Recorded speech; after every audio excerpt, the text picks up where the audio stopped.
second place and you pass me, what place are you in? First. First place. Yes. I'm in second place and you pass me. Well, how would you be in first place? Because I passed you. I passed you, so I'm in first. I'm in second place, though. Congratulations. Now I'm in first because I passed you. I passed you. Are we running? Are we driving? It doesn't matter. I passed you. I'm in first.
Here we go again. Nobody is ever going to marry a 3-time baby mama that say she for the black community and didn't even have her kid by a black man.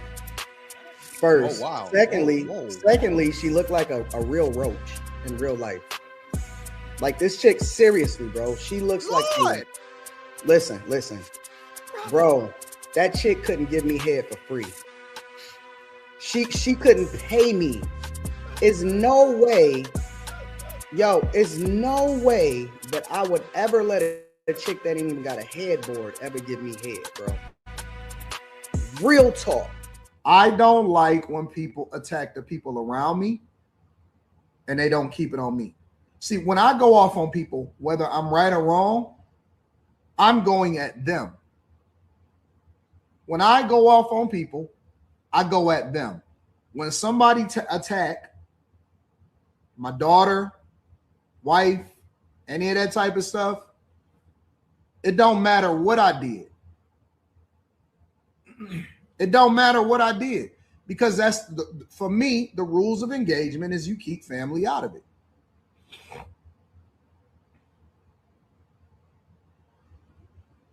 So for me, like, again, the rules of engagement is that you keep family out of it.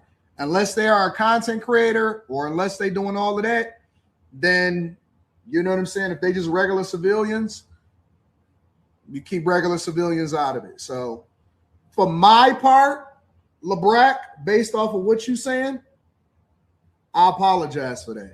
Yo, listen, not only is she trash, not only is her pussy trash, but unfortunately, I also think that her kids is going to be trash. We know that your children is going to either be stealing hubcaps when they grow up, or they'll have hubcaps when they grow up, Anton. We know that listen, if she got a son, he probably watching a Kia Boys tutorial right now on YouTube.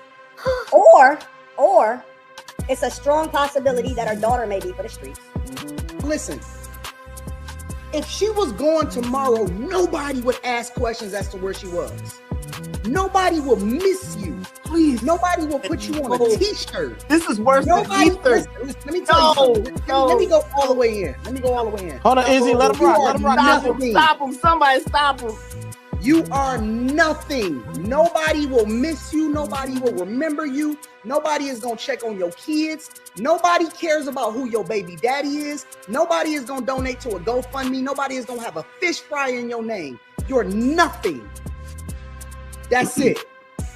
I want your kids making my license plates. Stupid whore. So wait a minute. Are you guys telling me, some of you, because I see the overwhelming majority of you are logical, are you guys telling me that it is okay for people to go after underage children? You take money from the taxpayers. You never actually contributed to anything other than your own kids. How do you help society? I'm curious. Are you going to interrupt me or are you going to let me finish? Okay, just want to make sure. Now, I have control. Okay, for one, most of these hoes can't have kids or don't have them. So me bringing forth children is a contribution, okay? It's contributing to the Black community. Duh. Secondly, Tierney pay her own rent. You're an adulterer. You ain't worth nothing. No, that's not. Okay, his wife is right here, so I'm You're not an an adulterer. adulterer. You still hanging around a married man. And if you were hanging around my married man, I have to whoop your ass. I can't stand a female hanging around a married ass man. You out of line. I've been wanting to come at you, so don't try to come at me. I don't really discuss stuff with bald-headed females, but continue.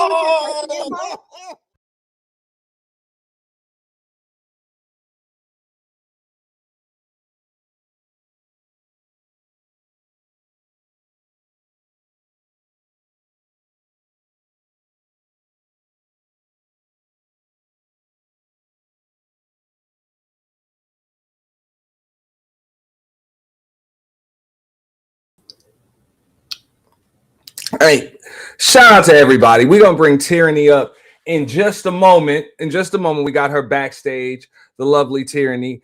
And what we are going to do, we are going to review that stream. Well, not that stream, but that exchange between We Need More Tierney and Anton Daniels, because it's wild. And we're gonna give everybody a lot just some context, because I know what a lot of people are watching is a lot of reviews of reviews and reactions from reactions, and everybody got selective memories. But before we even get started, I want to remind everybody, make sure you guys like, share, subscribe.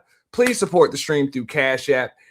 Support the stream through Super Chat if you can. Make sure moderators throughout the course of the stream, you guys drop not only Tierney's link to her channel, you know what I'm saying? We Need More Tierney, and it's at Tierney. It's in the description box, but also the link to her Cash App too, because we're going to get her paid. We're going to get her paid because it's her turn to eat. A lot of these motherfuckers come in these spaces and they think the supporters owe them something, when in actuality, they owe the supporters something. So right now, we need more Tierney. So I'm about to bring her up. That was a question.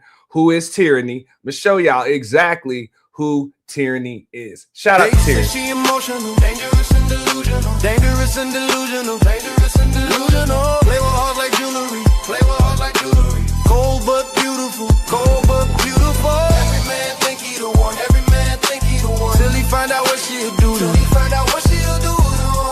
Yeah, emotional. Type that cried and curse your name. Type that smile through pain. Type the post a quote online. Then go spin your brain. Got dudes buying a piece while she flirting in their face. We got the one and only We Need More Tierney. You know what I'm saying? Awesome mommy. Is it mommy of 4, mommy of 5, mommy of 15 now? Cinco. Tierney definitely a treasure in this space. So shout out to Tierney. What's up, Auntie? What's up, the chat? What's good with you, sis? Man, feeling good. Feeling real Looking good. Looking good. Thank you. And under normal circumstances, I would say, don't tell you, man. Fuck it. You tell you, man, I said it, because I know you taking you locked up, so I ain't got nothing to worry about. He ain't got nothing to worry about. It's all good. It's all Thank good. you, man. But I'm not gonna. I know you got mommy duties to get to, so I'm not gonna get into some crazy long monologue. I just appreciate you giving me the exclusive. We know that you likely, I don't know if you've had your viral moment yet. O'Shea did a video about you, yesterday, and this exchange, and it looked like he kind of clipped what was on your channel. And before I do get started, I want to give a shout out to Baller X 2.0 for providing this footage that we will be reviewing tonight in its entirety. Okay, so this is a reaction to the actual event. So you guys are going to see context, because believe it or not, the way that this started, I'm gonna let Tierney speak on it in just a moment when I fill up this thermos. This started with her and another woman on the panel. Yeah. Which I showed you guys a little bit of that on the intro. But if you want to give them a little bit of context on that, Tierney, how this started with you and another woman on the panel, and then Anton Daniels decided to come in there, and then somehow, some way, your children were mentioned. Right. Like I was taught, let women handle women and men handle men. So I was a little bit confused, but not too much, because I know how Anton wrote. That you pull up and start arguing with the woman, But he said he don't argue with he said don't talk about his family. So I guess this girl that he met off the internet is now his family. So I was just letting Q know, don't be all up in a married man face. That's all I was doing. That's all I was doing. And then it escalated. So what you're saying is he was really, really quick to defend this woman about her position in his house while his wife was there, because I believe like it was her on the panel in, with her, not her avatar, but her own box and all of that. He comes into the frame, and she's like, his wife is there. We're about to break that down.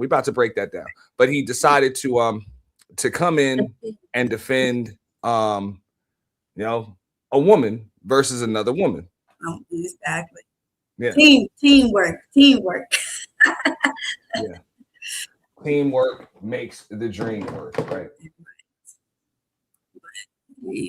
So this honestly, the Fight Club showed me a side of men that I don't see in real life. I don't see men going back and forth and arguing with the way that Anton did, except for the rainbow side. I don't see men talking about they don't want baby mamas. It's just a lot of things on this space that I haven't seen in real life. And Anton Daniels did open up that, him and Tommy Sotomayor. He opened up the door for the anti-woman talk. That's how I feel. Now, one of the things that I wanted to talk to you about, because we're kind of going to run through this stuff, but you were talking about some of the other dudes on the panel, and I told you I'll let you get your opinion out, unedited, uncensored, before we break it down. So if you want to just give your monologue on that, go right ahead. You're allowed. So at the first time, I was thinking, these guys are agreeing with Anton, because as a woman, I want to hear you defend. I might not be your personal woman, but just as a woman, I want to hear someone defend. Hey, don't talk about her, da da da da. And Izzy kind of did. Izzy was just like, hey, watch your mouth. But then as I seen these guys' faces, they wasn't agreeing with us either. You're gonna see Fantastic, Mr. 824. You're gonna see a couple of guys. So what's your take on it though? What's your take on it? Well, I mean, I wasn't too fond of it. But I think O'Shea kind of touched on that on his video, that a lot of dudes are just kind of like, I don't know if they're scared to get on this dude's bad side. Right. Yeah, because they think it might hurt their channel or something like that. I just switched audio, so let me know if I'm getting feedback or anything. But yeah, I think that's what it is. I get it. They kind of looking out for. No, we don't have to name names. We got the beans. I want me to say names. Right. Maybe. Yes, name names. Right, because they're around. What you saying? Yeah, and look, I've said it. I get it. Clout chasing petty dudes, and a lot of these platforms, these panel channels are kind of for that. Like, I get it. That's what people are gonna do. They're gonna go where there's extra exposure they wouldn't normally get, if they weren't on a larger channel like that. But it doesn't mean you have to come up there and kiss ass. So Right. I seen a lot of that, going on. So Yeah. Look, I haven't made it a secret. I know my feelings about old boy. I think he's a fake boss. I think he's a fake. I mean, he might have hit 1 million. Chances are he's not liquid, but you know what I'm saying, he's a fake boss though. Fake boss. That not real. Don Fanucci type dude. But I can hear my echo. Can you hear it? Go ahead. I can hear my echo. All right. Okay. I wanted to give me a second here. But I'm glad y'all came. Yeah, thanks for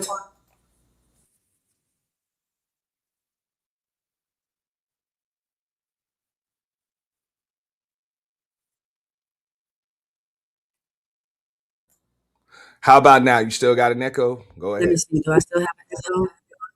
Let's test Very it. little, but it's fine. All right, we're gonna fix that just a little. But it's not that bad. Let me see if I talk right now. I think it's better. I don't hear myself. So you're good now. Yeah. You shouldn't hear yourself at all. All right. Nope, I don't hear myself at all. All right, cool. All right, so we're just gonna bring this up. You let me know when you want me to stop it. I'm gonna refill my coffee. I have my 3 kids. I'm raising my 3 kids full-time college. I don't really discuss. And again, shout out to Baller X 2.0. I think you said what you had to say to Q, and then she said she don't talk to bald head hoes and some other shit. So yeah, that's crazy. Yeah, this was pretty damn wild. So just let me know when you want me to stop it. Let me go all the way in. Hold on, Izzy, let him rock. Let him rock. Stop him. Somebody stop him. You are nothing. Nobody will miss you. Nobody will remember you. Nobody is gonna check on your kids. Nobody. Matter of fact, hold up. I'm sorry. I gotta go back to it. Stop him. Somebody stop him. Listen, here's the thing. Shit. Here's the thing. Here we go again. Nobody is ever going to marry a 3-time baby mama that say she for the black community and didn't even have her kid by a black man. First. Oh, wow. Secondly, she looked like a real roach in real life. Like this chick, seriously, bro. She looks like. Listen, bro. That chick couldn't give me head for free. She couldn't pay me. Is no way that I would ever let a chick that ain't even got a headboard ever give me head, bro. Real talk. Yo, listen. Not only is she trash, not only is her pussy trash, but unfortunately, I also think that her kids is gonna be trash. We know that your children is gonna either be still in hubcaps when they grow up, or still have hubcaps when they grow up, Anton. We know that listen, if she got a son, he probably watching a Kia Boys tutorial right now on YouTube. Or it's a strong possibility that her daughter. Yeah, no, I never knew what a Kia Boy was. That's kind of crazy. He did. Now, I want everybody to get a look at that panel because you see it on the thumbnail. My bad, that's not the panel. Here we go. Y'all see it on the thumbnail. Rest in peace, Trinidad T. You know what I'm saying? Auntie J. I think both of those ladies passed away. So rest in peace to the both of them. But that's how long ago this was. That little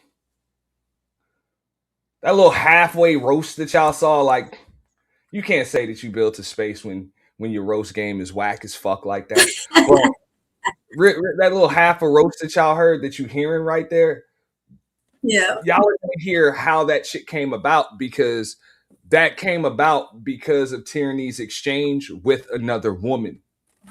Right.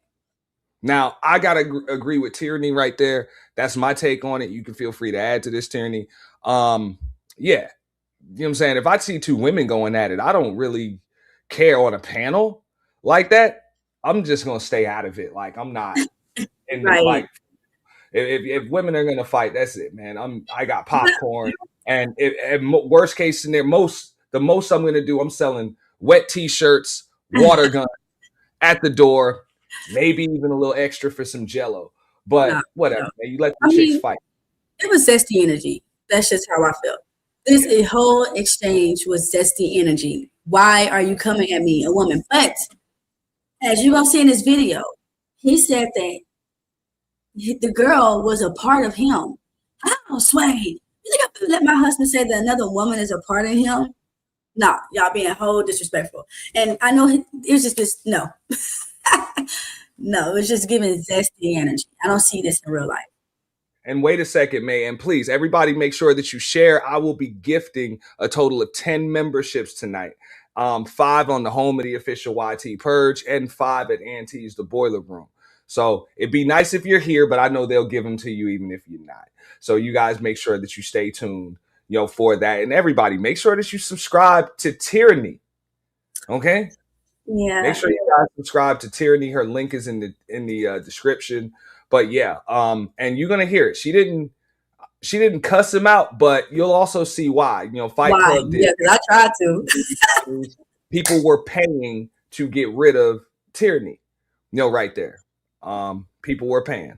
Yeah. So but I tried to cuss him out. Let's just set the record straight. But I couldn't. Mm-hmm. And keep in mind, this is the same dude that his exact words. I'm gonna bring up the little snippet right now, real quick. When I go off on people, whether I'm right or wrong, I'm going at them. When I go off on people, I go at them. When somebody attack my daughter, wife, any of that type of stuff, it don't matter what I did. It don't matter what I did, because that's for me, the rules of engagement is you keep family out of it. His words, not mine. Not mine. His words, not mine.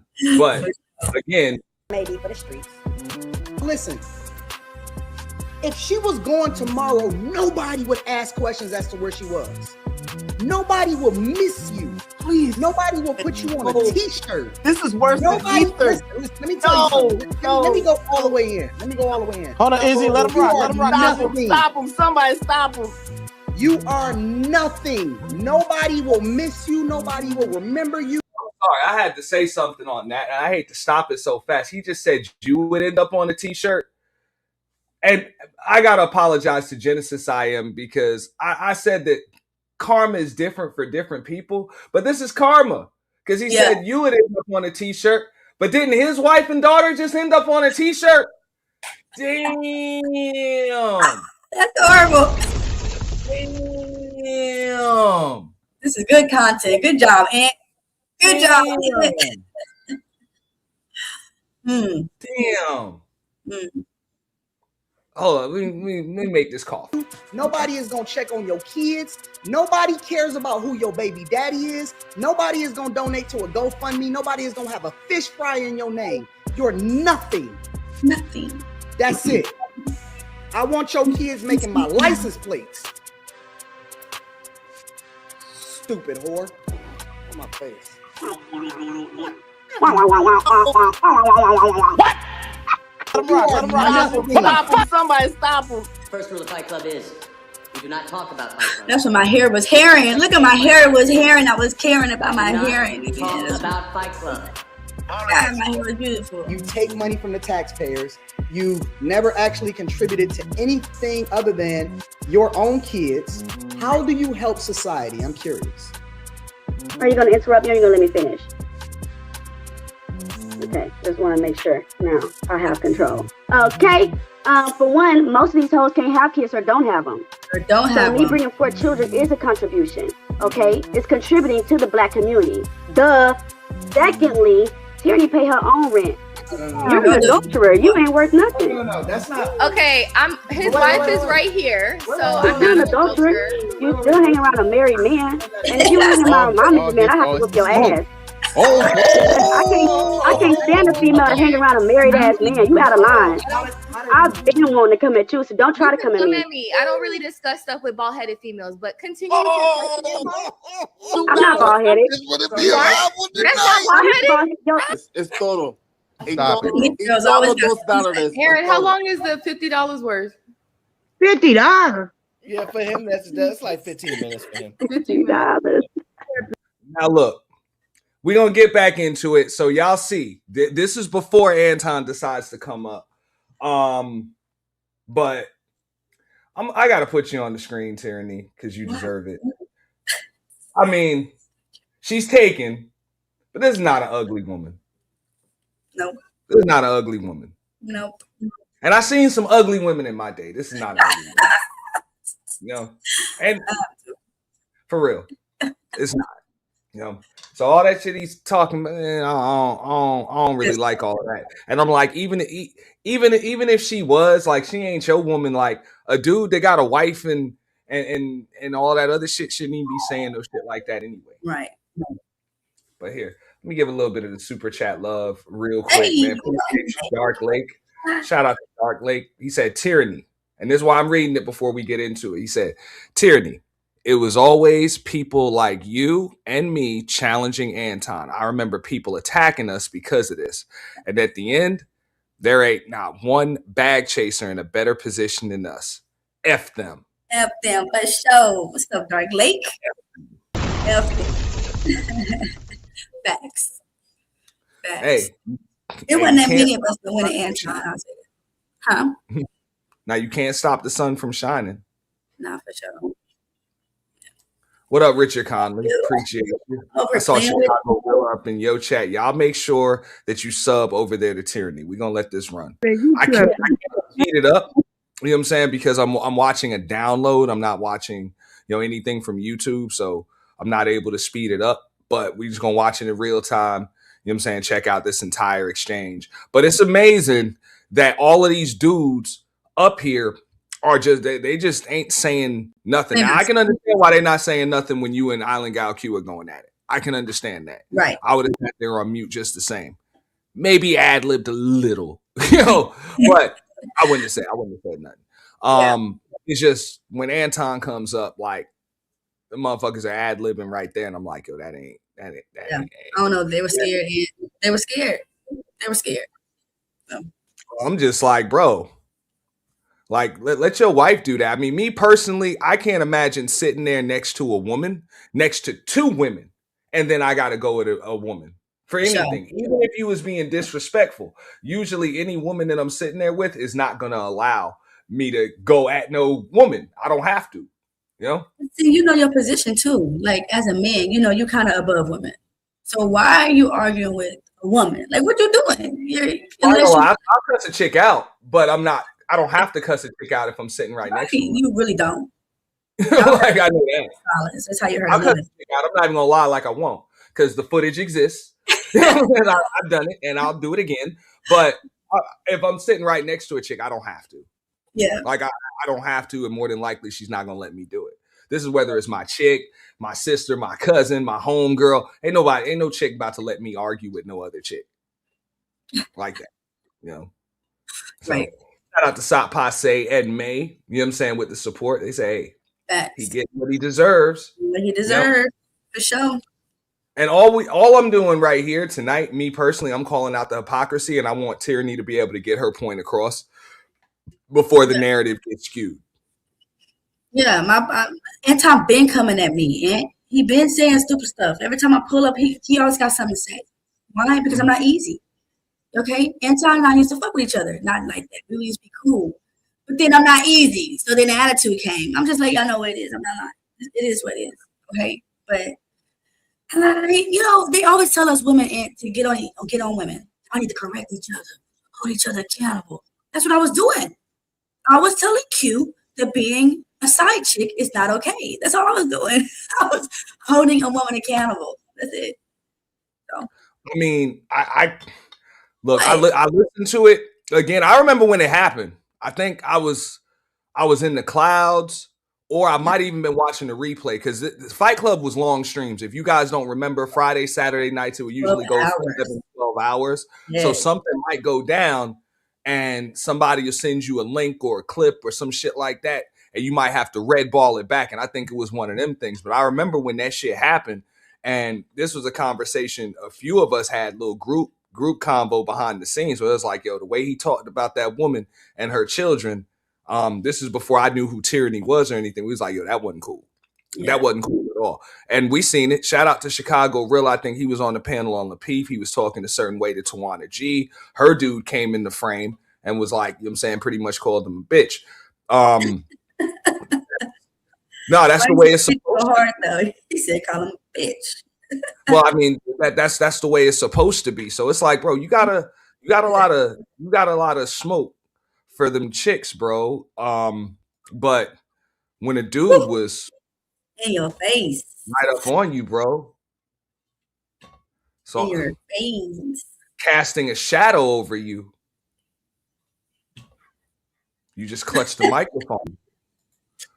I'm just saying though. Security. You know? Just saying. Hey, Auntie. It's the principle. It's the principle. I got a new phone, so I'll get your number again. You have to give it to me again, Auntie. That's all he talking about. Tyranny, Anton want to know how much you think you worth. Can we pause this? Can we pause this? I think I'm worth. Mm-hmm. This was rude. How much you think you worth?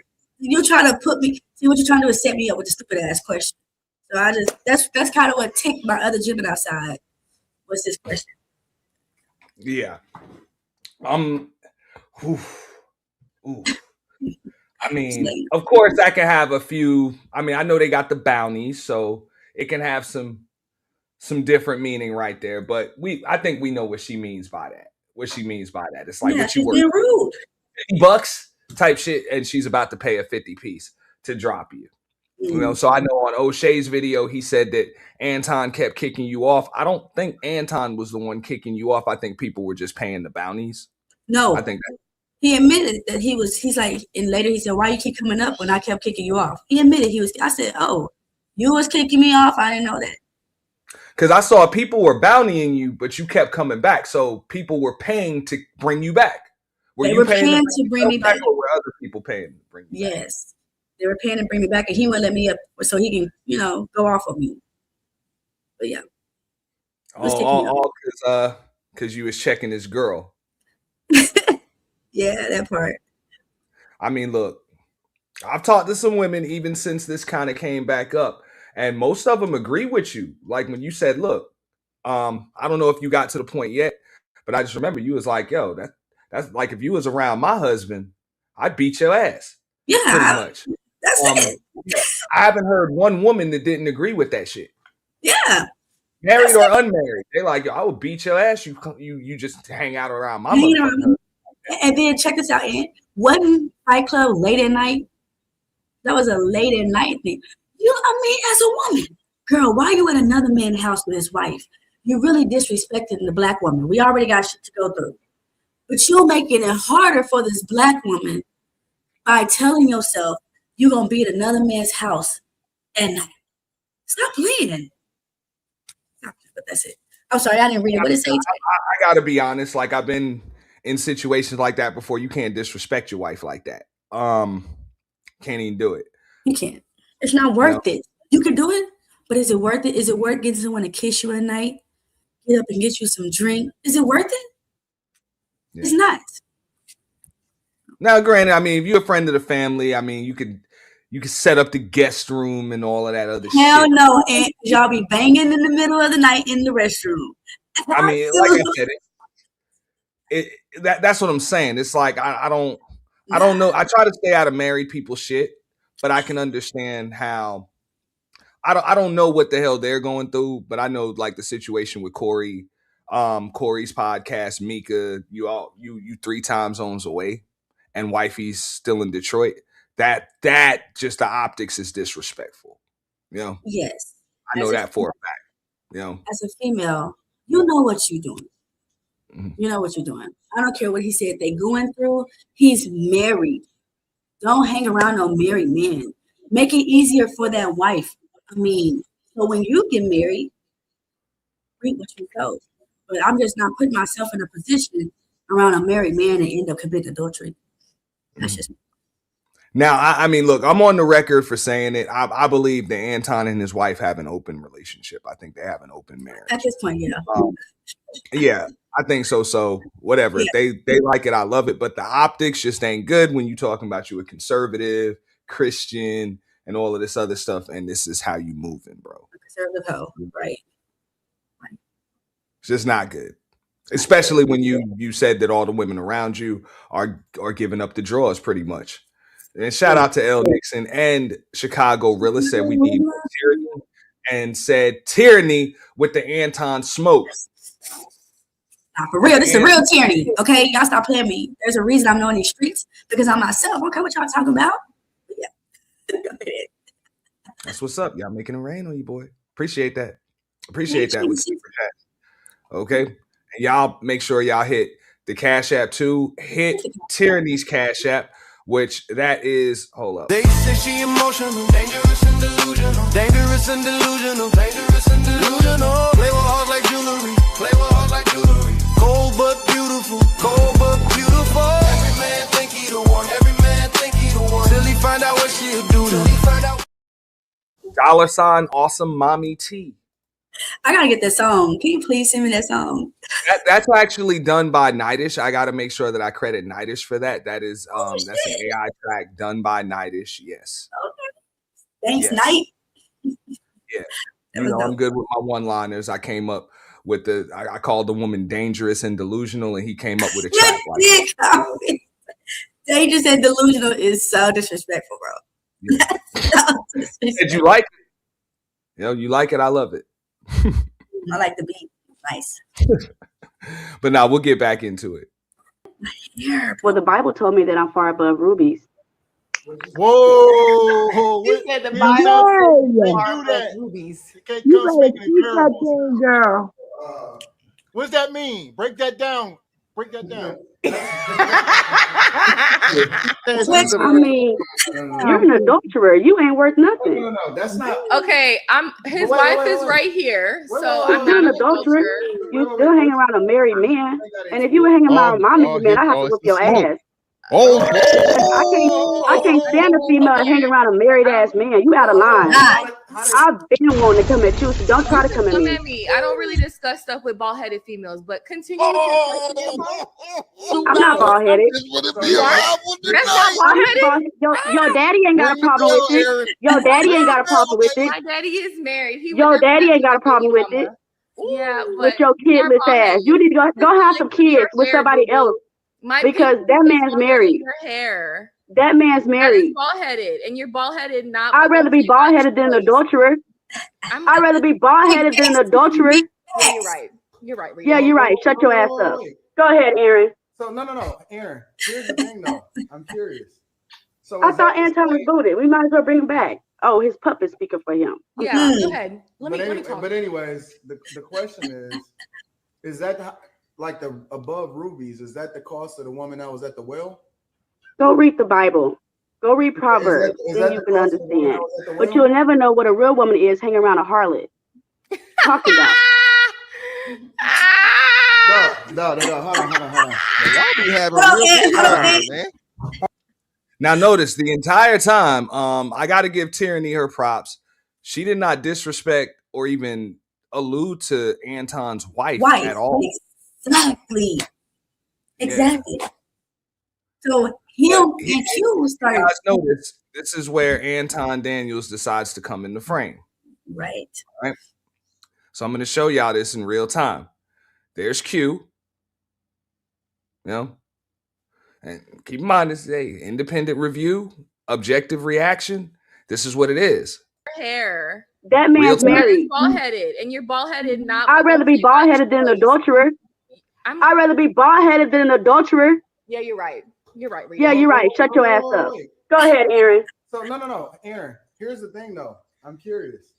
So I thought Anton was booted. We might as well bring him back. Oh, his puppet's speaking for him. I'm sorry. Go ahead. Let me talk. But anyways, the question is that like the above rubies? Is that the cost of the woman that was at the well? Go read the Bible. Go read Proverbs. Then you can understand. But you'll never know what a real woman is hanging around a harlot. Talking about. No. Hold on. Y'all be having real beefs out here, man. Hold on. Y'all be having real beefs out here. Y'all gonna try to come in tyranny? I can take it. I ain't got no problem with it. Well, I mean, usually women for the streets can take it like that. I'm not for those streets, baby. I've been single for over a year. I'm divorced I'm good. I'm not for no streets. No. You're I have my 3 kids. I'm raising my 3 kids. Full-time college student. I'm not for no streets, baby. Yeah, and you on welfare. No, I'm not on welfare. My rent is $1,800 a month, and it come out of my pocket. First of all, $1,800 ain't even. Chicago Rilla, you ain't shit. You know what I'm saying? With the $5 ball, the super chat, appreciate you.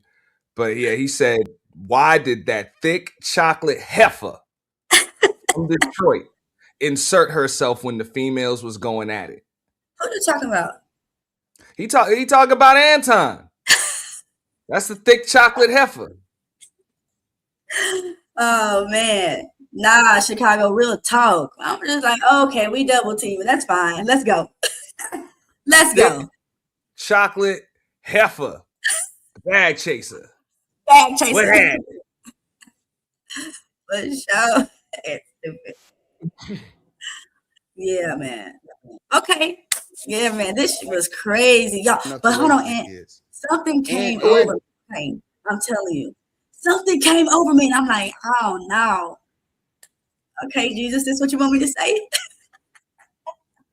The Holy Spirit.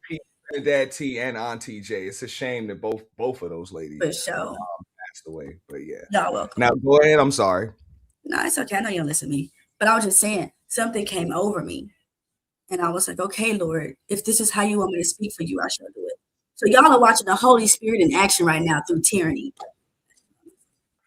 I mean, I haven't seen anything disrespectful toward Anton or his wife. Yeah. Like at any point.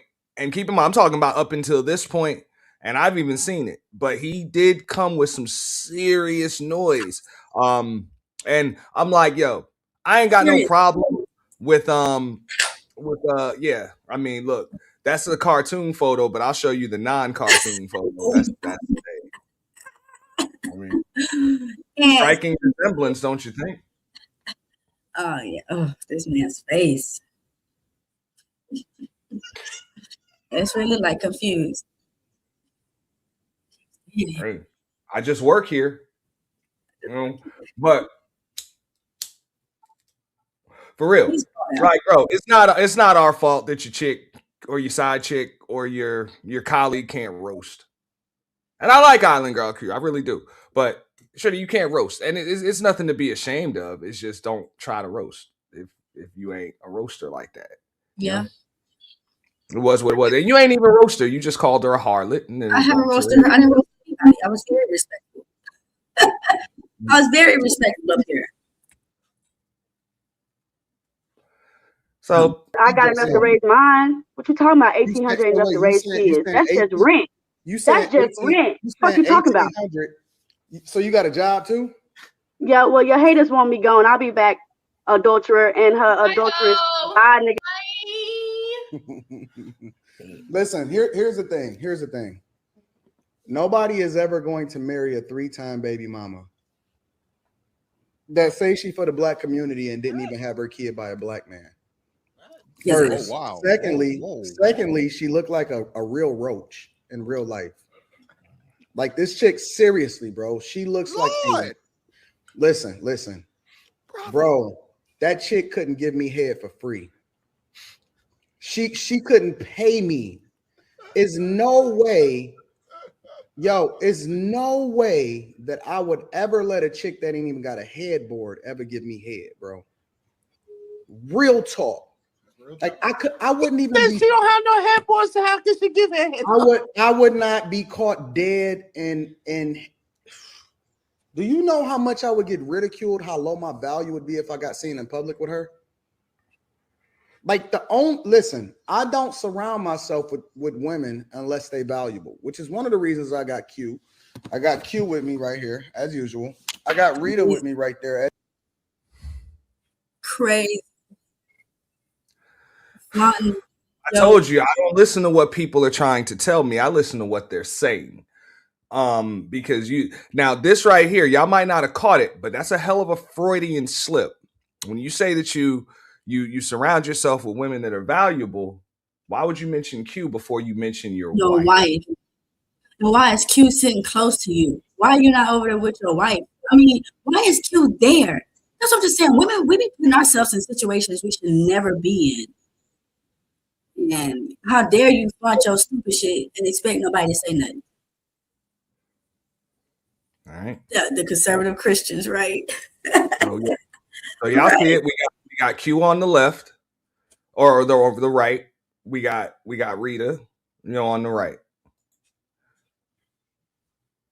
Where are they? No, I mean she's sitting on the couch. Wifey sitting on the couch. What's all those other couches behind there? Like, does it even look like they're at home? I don't know. Yeah, it does. It does. Okay, it's a lot of couches in there. Okay. I don't know if that's a blow dryer or something behind her, or a lamp. I don't know, or a mirror or something. But yeah, that's what's going on. But I mean, hey, I noticed a lot of different things that I know any chick that I will be with is gonna have an issue with that shit. Even though girl having to pull her top up and stuff like that. If you notice, Q had to do that a couple of times. It's like, yo, right. Get yourself together around my man. Like that would have got your ass beat. You know what I'm saying? Like for real. So I don't know. Like I said, I don't know what they got going on. But at the end of the day, I don't care what they got going on. You shouldn't be in no married couples. Nothing. I don't care what they got going on. Ladies, stop putting yourselves in situations you shouldn't be in. Mm-hmm. Now, Chicago Rilla says, shout out to the conservative Christians. Fake. Chicago, they fake. Yeah. As usual. And usually I keep people of value around me. Is no way in hell. And see, the problem with a lot of guys is that y'all let these whores jump on the panel and get any kind of shine because y'all think that they deserve a voice. We let you come up because we laugh at you, not with you. We laugh at your hair. We laugh at your badass kids that be in the background making a bunch of noise. We laugh at the fact that you a baby mama and you at the bottom of the totem pole of society. We laugh at the fact that you will never probably ever make any more than $30,000 a year. We laugh at the fact that guys only look at you as something that they can dump off in. And Anton, you got it. It's too much. It's too much. You got it. Think about this, because you got it, Anton. You got it, man. We laugh. Mercy. We laugh at. We laugh at if she did. I'm not gonna say the P word, but the horn. Replace the H with a P. We know she can't spell, so we know she's not even gonna understand this part of the conversation. But if she did horn, right? I know for a fact, no matter what free site that you put her stuff on, that nobody would watch it. Because nobody wants to watch a piece of shit have sex. Like, dog, listen. She is quite possibly the poster child for a sober drunk. She, mama, no, mama, no. He's talking. He talked in. I want to hear about this gay ass. All right, so that's 40 back on tyranny, talking about let tyranny cook. Let tyranny cook. Didn't get to do that. Can I shout out people that send me a cash out? It's your world. Go ahead. Richard, I don't know who Richard is. We ain't got to say that, but thank you. I appreciate it. I really appreciate it. Okay, support the Tyranny Fund. I'm just a real black woman just trying to speak the truth. That's it. Okay, so thank you. That's it. And put me down. No, it's all good. It's all good. Yeah. So yeah. I mean, they made some money off you that night.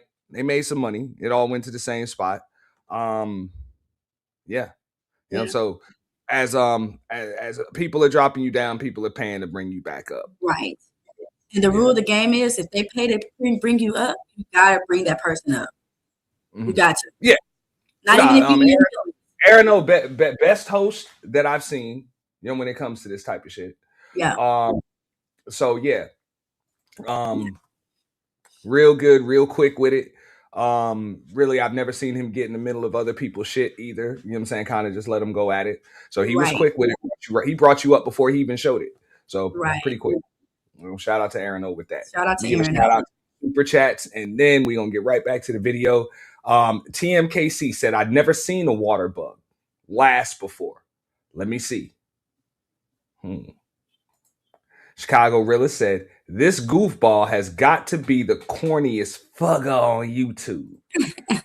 Yeah. I would have to agree with you. You know, I would definitely have to agree with you. But it's just both of these motherfuckers. It took two of them to come up with this whack ass roast. And it looks like shout out to Tyranny too. It looks like she's up here having a good time. Like she's all just smiles and teeth with these motherfuckers here. So I gotta call out some more people right quick. And thank you, Ann, for this. I really appreciate it. Nixon, woo, thank you for the cash out. Appreciate it. Peace and blessings, T. I need it, y'all, because I'm going through shit. Mickey Mouse, thank you for the that's TMKC right there. She said, did you get her cash app? Boom. So she looked out. TMKC. Who is TMKC? You look like Richard. Right I really Richard. Her super chat on the screen. She breaking that bread. She's breaking that bread on, you know. So she looked out, you know what I'm saying, hitting us with them colors. Appreciate you, TMKC. You know, she's never seen a water bug last before. So I don't know what that means. I feel like you're trying to say something slick. What are you trying to say, Richard? I don't know. Oh, Richard, I don't know. I've never seen a water bug last before. I just work here, you know, and just make sure the till never comes up short. That's it. That's it. But now, shout out to you. You know, so I've seen people, you know, break down in tears when they supposedly get roasted in front of a lot of people. Yeah, people do weaponize tears when they're getting it like that, because it does seem like you probably got more people against you than with you, and you still all smiles up there. So I can respect that. Right. For real, like they say the toughest thing to fake in this world is a smile. That is not a fake smile right there. She is truly having fun. I am. And you're wrong for calling me out on that. I was having fun. So you might be able to fake a climax, but you ain't gonna fake no smile. You know. That's true. Shout out to Tyranny. Like, I don't gotta fake it, but it's all good. Let's go. I want to hear this feminist man talk about a beautiful young black woman. What's wrong with you? We gonna put her down for a second, simply because he put me down. See, she doesn't deserve to be in the same room as royalty. Let Tyranny cook, baby. See, put me down. Hold on for a second. Somebody paid to bring you back again. Yes, $80. Man, we watch it in real time. Shout out to Baller X. And what up, Third Ward? Shout out to Baller X 2.0. I think we're gonna be clipping some archives, man. So y'all can go to them other channels and check out the reviews of the reviews of the reviews. Got the exclusive footage over here. You know, and we got the source too. Yes, the source. Put me down. You know what I'm saying? We need more tyranny. Facts. Next to me. What? My little whore pony. Give me a second. The thing why about, you gotta be a whore and all about that? it is that this chick is the poster child for an oxymoron. She is literally the person that we should have. Have y'all ever seen the Prince of Egypt in the beginning where they did the illustration of how they was throwing the kids off? Yeah. That was unworthy of even being born. Yo, listen. Not only is she trash, not only is her pussy trash, but unfortunately, I also think that her kids is gonna be trash. We know that your children is gonna either be stealing,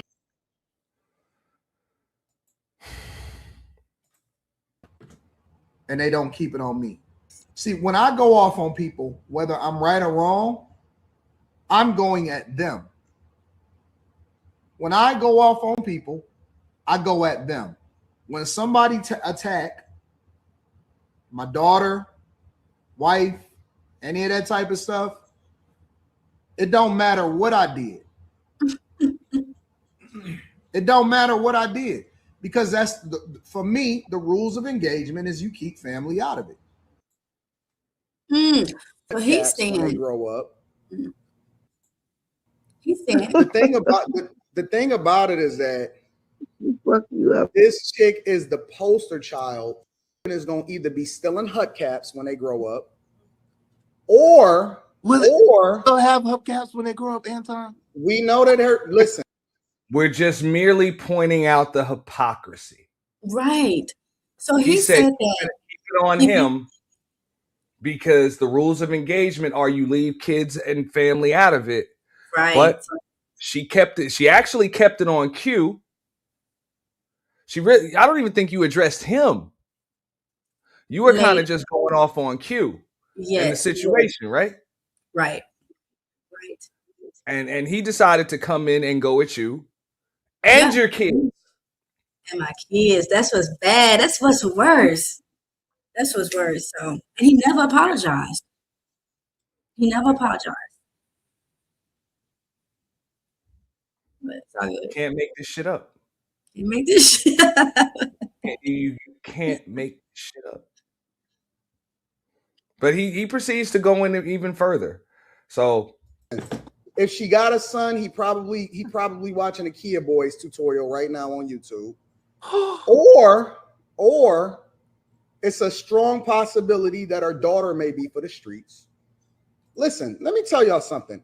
I care nothing about these. Hold on. Hey, Aaron. Whatsoever. Paid. Hold on. No. Bring her back up. No. We don't have to do nothing. Damn, he ain't even honor the bounty.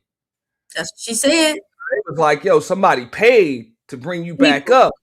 And he was like, we ain't got to do nothing. Yep. Now, the least he could have said, oh, shout out to pretty truck driver. Appreciate you, sis. She said, y'all have a good night. I know she probably appreciate you. And shout out to Mike Martin, too. You know what I'm saying? Appreciate all of y'all coming through. You know, you got Travel One up in here. You know, really talk Travel. Yeah.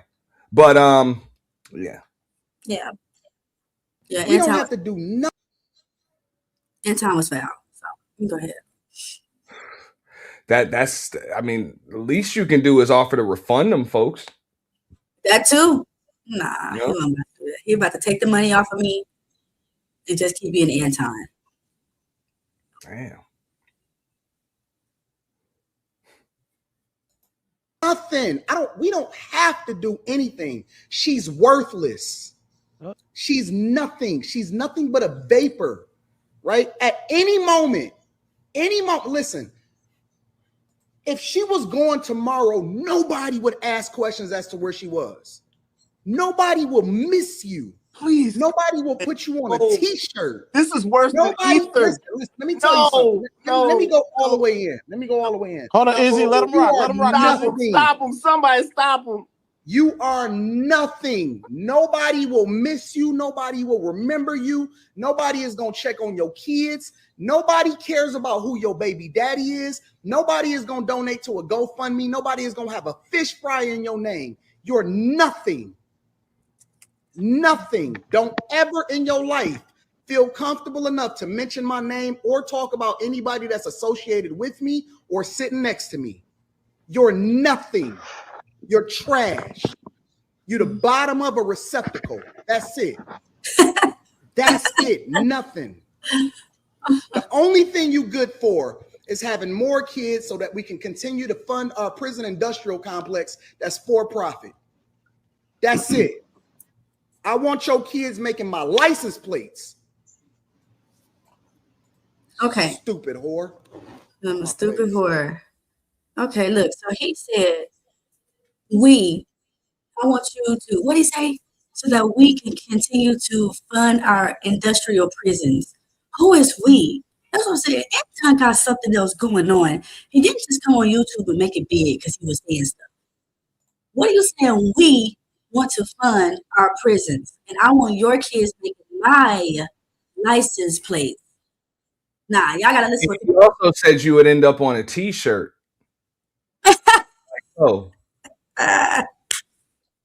He did. Yeah. Just like that. Just like that. Oh, I want to say, Derek, thank you for the cash. No. Appreciate it. Nah, he said we. We. Who is we? What is your license plate? With a stool, right? Yeah. This was wild, y'all. If y'all missed Fight Club, it was not my intention to be on there like that. I just wanted to join a panel of Black people.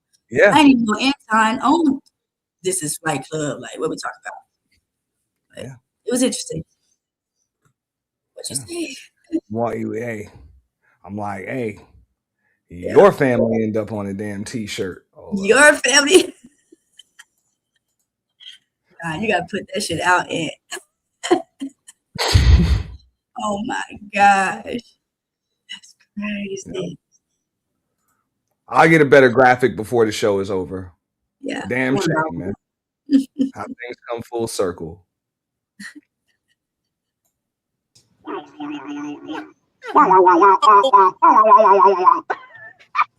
That was a mic drop. That was a mic drop. Aaron, why is she next to me, man? Now put your adulterer back on the line, nigga.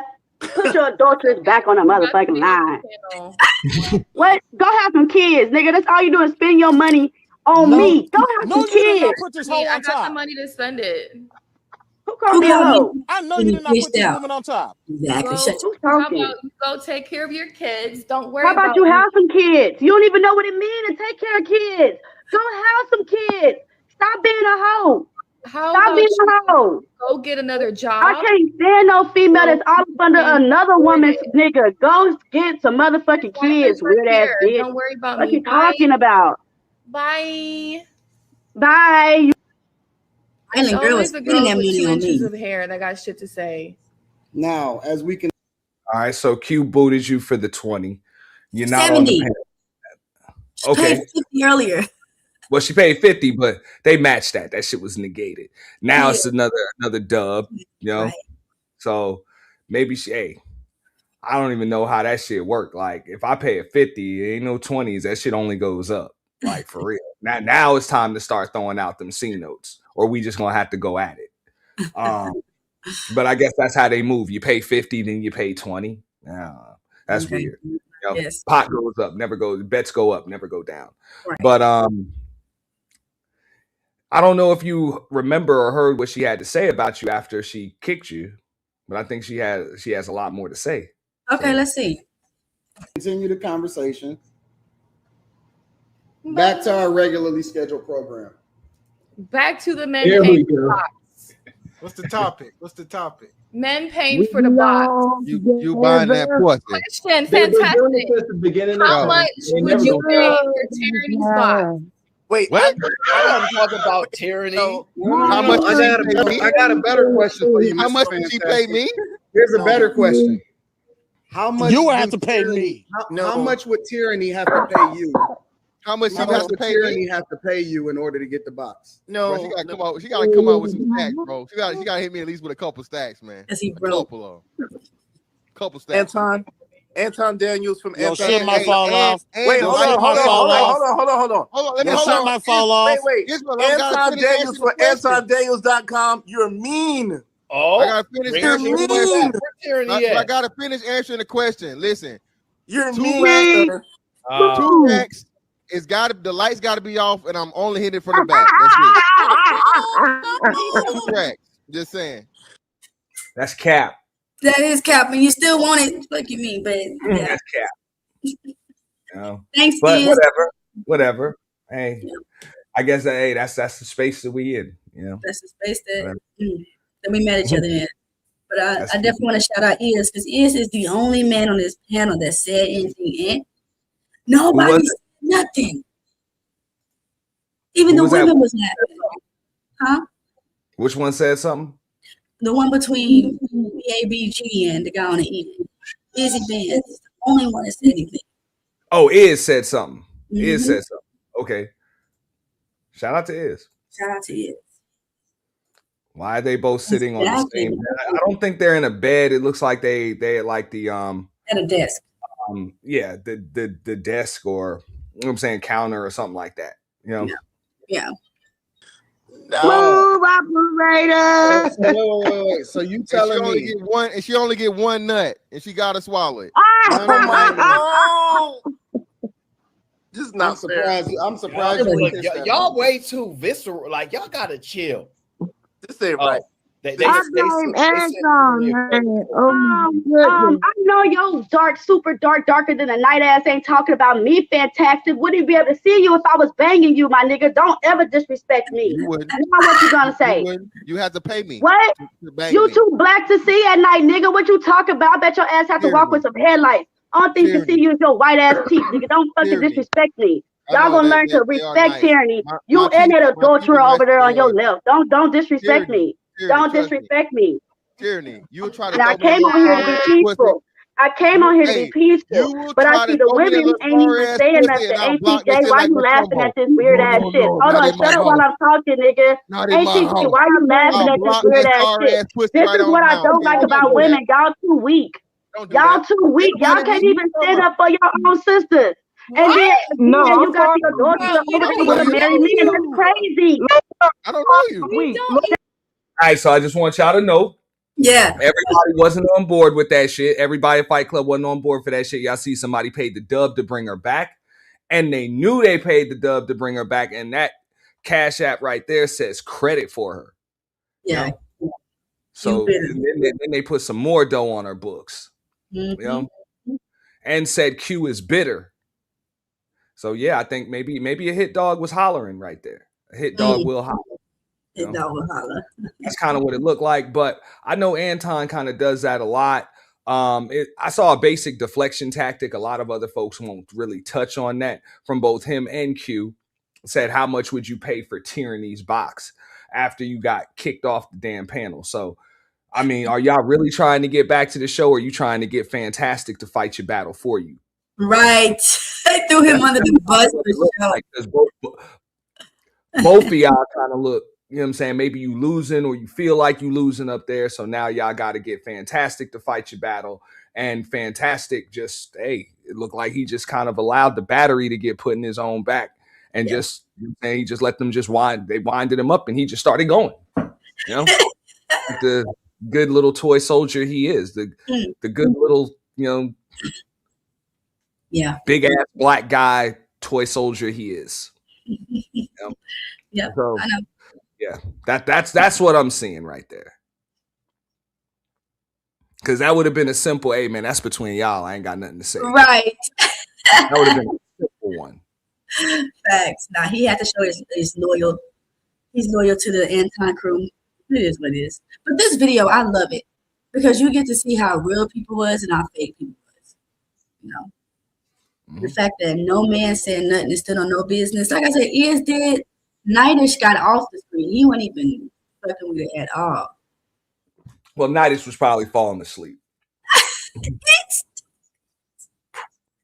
I don't know. Nah, for real. I mean, you just saw it, Gabe. And I ain't got no problem with Fantastic, but yo, real shit. I just watched Q and Anton put a battery in your back with that question, and I just watched them wind you up, and you just went to walking. You could have been like, look, hold your own nuts, nigga, and tell your child. I know she having a tough time holding them things up, you know, but that's it. Let her hold her own fucking titties, man. Fuck up out of here, man. That's between chicks. If y'all got issues, man, I just got popcorn and I'm watching. Yep. You know? But now they tried to turn it into some Fantastic versus Tyranny thing when it really had nothing to do with Fantastic. You know? That's crazy. Those women are weak in 2023. No, little girl. Thank you. That's for me. I ain't the one. I don't know what number you are. You ain't the one. I'm the one. And I was talking to you. Is your name ATJ? Is your name ATJ? Honey bun, keep your loud mouth closed too, Mel, because I don't even know your name. That's between you and that person. That had nothing to do with me. I don't even know your name. I don't even know your name. You talking to the wrong one. I have to respect you when I could talk. Don't, please, I'm not the one. I laughed at that crazy ass talking about some two facts. I ain't even worried about her because I don't even know what she's talking about. But like I said, okay, we're supposed to have each other back, ain't TJ? And you over here laughing at the menace to society. I'm laughing at Fantastic ass. The shit was funny, but he said it'll take him 2 stacks. Do you know how much that is? Paid for you to come back. Hold on, pause, please, pause. Miss Tyranny, on some realness. I was not trying to disrespect you. It wasn't my place. You're a big girl. Okay? Nobody was laughing at you. All right, I'm gonna pause it again, right? Because now, again, because I know Tyranny, she wants to take a quick, you know what I'm saying? She's gonna go clear her throat and go back in on this video. And we got as long as she's gonna let us break it down, you know what I'm saying? We're going to, I think it's probably another, let me see how much time we got. It's probably another like 40 minutes of the video. We don't have to go through the whole thing if you don't want to. But let me know when you're ready. But this is a good time to pause it because as you see, our number one, you know, Eveline Flying Monkey decided to come back into the fucking frame now that women are going at it again. Right. And speaking about a bitch. I was disappointed that none of my girls had my back. And TJ, right. Trinity. Now it's like you hold up. Is that me or you? Why I can't hear you? I don't know. Tyranny, you can't hear me? Y'all hear her? Because I can't hear Tyranny. Okay, well, this is a good time to go on break. Good for break. You're giving us sign language. You say good break. Yeah. Go ahead, but when you do, you know what I'm saying, check your speakers because nobody was speakers is mine. I got it. Yeah, you hear, I don't. It's mine.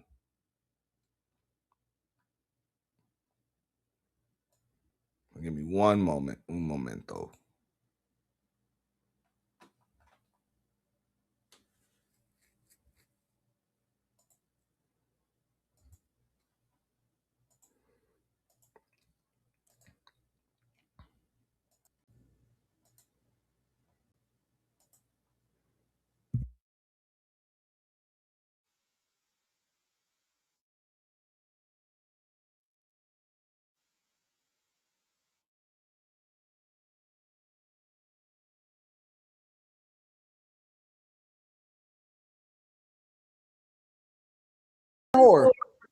Like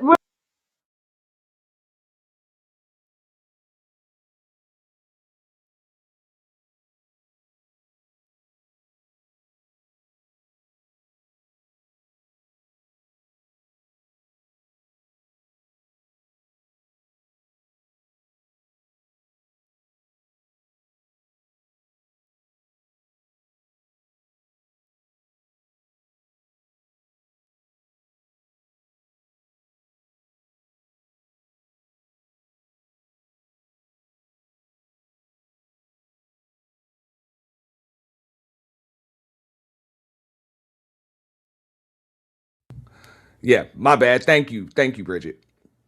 But yeah, we're gonna wait until Tyranny comes back to finish breaking this down. Well, she'll be back in a second. But when y'all say that this dude has some kind of like zesty sus vibes, I can understand where you get that idea from, especially when the dude's so quick to go at it with like women, like women when women are going at it. Like I don't see any reason, to be going at it, jumping in the middle of the frame, up in the middle of women's shit. I seen him jump in the middle of the frame when Q and Tyranny are going at it now, when Trinidad and Tyranny are going at it, Auntie J, whoever. And that's just weird. Like, are you taking it personally?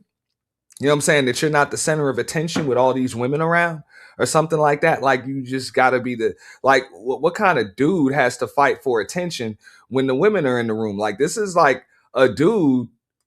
It just gives me that type of vibe. Like he's the type of dude that won't even want his woman to wear a provocative gown or something like that at a black tie event because she might get more attention than him. Like for real. Like, it's one thing to tell your chick to cover up because you just don't want people seeing her like that. And it's another thing to tell her to cover up because she's taking the attention off you. This is the type of vibe that this dude kind of gives me, right here. And I'm just giving an objective opinion, but it's some serious insecurities that are omitting off of this panel from the bearded dude. Like some serious insecurities. And they're just clearly on display. And it's so bad that it's like you can't even wait your opportunity to go with a dude. You got to project that shit on the women because the women seem to be some kind of easy target. It's like, that's some crazy shit. And I also seen he has a way of doing that shit when he believes that those women, like their dude just isn't around, or, at the time Tyranny was single. So, there's unlikely to be it's not likely that there's going to be a dude that jumps into the frame. You know what I'm saying? That jumps into the frame and cusses your ass out. What up, Candy? Like with Tawana. Because to be honest, I don't think that he thought that that Tawana's dude was going to jump into the frame and cuss that nigga out that day. And I done been in these same situations on panels and shit like that. Like I would say in a heartbeat, yo, hey, if your man is with you, go get that motherfucker. I'll cuss him out first, if anything.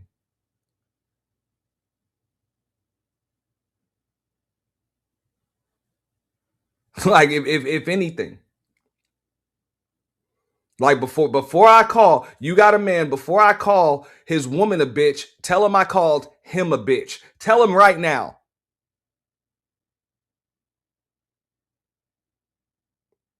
And then you could tell him I called this woman one. But whatever. And see what he has to do about it. That's all. But this right here, this is just weird. Like this is weird. This gives some serious zesty sus vibes. And then trying to put the battery in the backs of other dudes. And I'm kind of killing time until Tyranny comes back. So don't mind me. I'm saying when it comes to that. But it just gives some weird sus vibes. What up, Letitia McGee? You know what I'm saying? Appreciate you. By the way, now that I'm here and we got time, I'm going to gift some memberships. So whether you're watching at the home of the official YT Purge or you are watching at Auntie's The Boiler Room, we are gifting 5 memberships on both channels right now. So bear with me one moment here.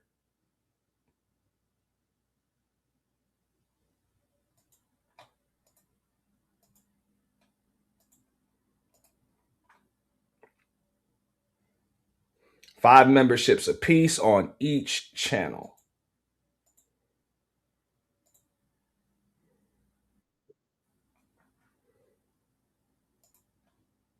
Boom. And we have the lovely Tyranny. She emotional, dangerous and delusional, dangerous and delusional, dangerous and delusional. Play with hearts like jewelry, play with hearts like jewelry. Cold but beautiful, cold but beautiful. Every man think he the one, every man think he the one. Till he find out what she'll do, till he find out what she'll do. Yeah, emotional. Yeah, dangerous and delusional. She the type that cried and curse your name, type that smile. It's the delusional part for me. Yeah, congratulations to everybody that was gifted memberships. We got them. I'm going to read them out. Shatira, you know what I'm saying? You know what I'm saying? Bimp Loke, St. Louis Vet got it. Tall Stranger, you know what I'm saying? Straight Face Media, you know what I'm saying? Realty 23, you know, and Indigenous 56 Ace, you know what I'm saying? Got them at the home of the official YT Purge. And at the Boiler Room, we got a few there. Shout out to Black Pearl, you know what I'm saying? B Love, Marvel 318, you know what I'm saying? Chalk 251, and Annie. Shout out to Annie, you know? Appreciate that. You know? And y'all make sure y'all stay sub, keep them memberships. We got members only content coming. We're gonna be going through the archives, doing a lot of shit. What you got for us, Tyranny? I said this is some zesty vibes, weird sus vibes that that this dude just keeps running up in the middle of women's shit. Like we done seen it twice already in a 20-minute span.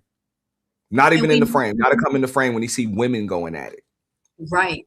And I think a lot of people in this space know what energy he's on, but Anton just scares people or something, and they don't want to speak it. But yeah, he was out of line. He did way too much. He should have faded into the background and just let it be that. But he wanted to have a moment, and I was the one that's going to give him his moment. So is what it is. And you did, and you know what?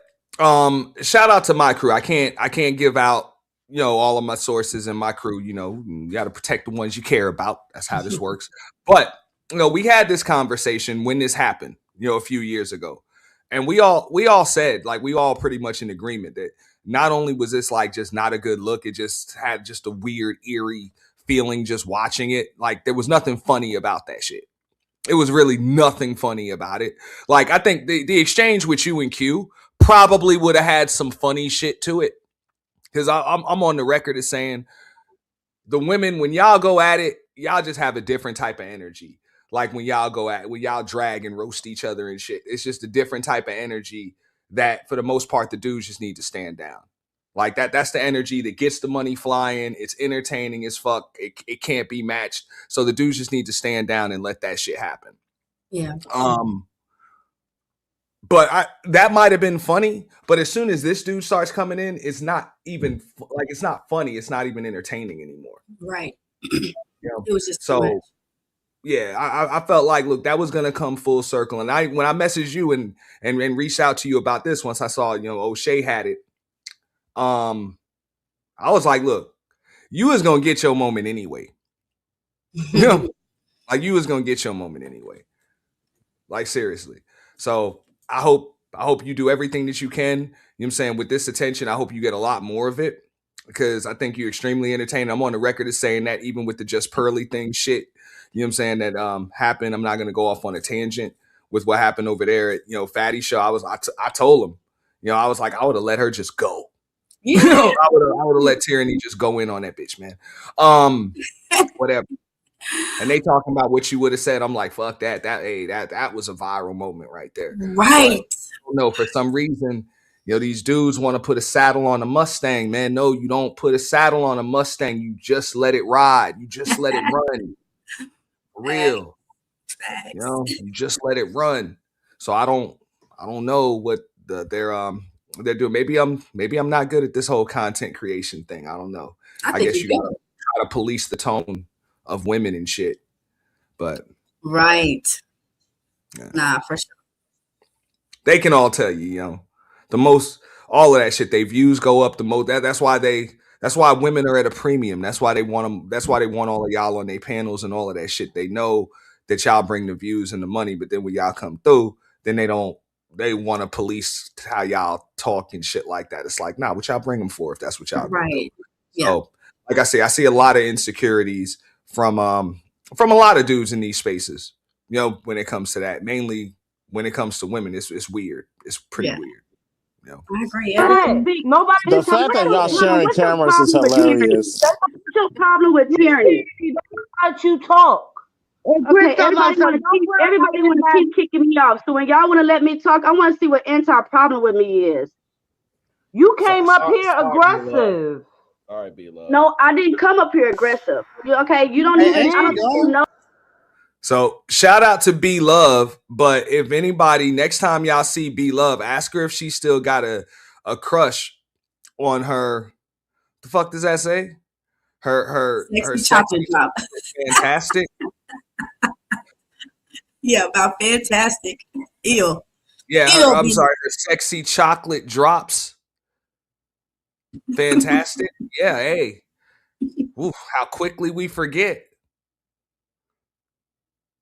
Right, Candy. Thanks, Candy girl. Appreciate it. Y'all ask her. Y'all ask her.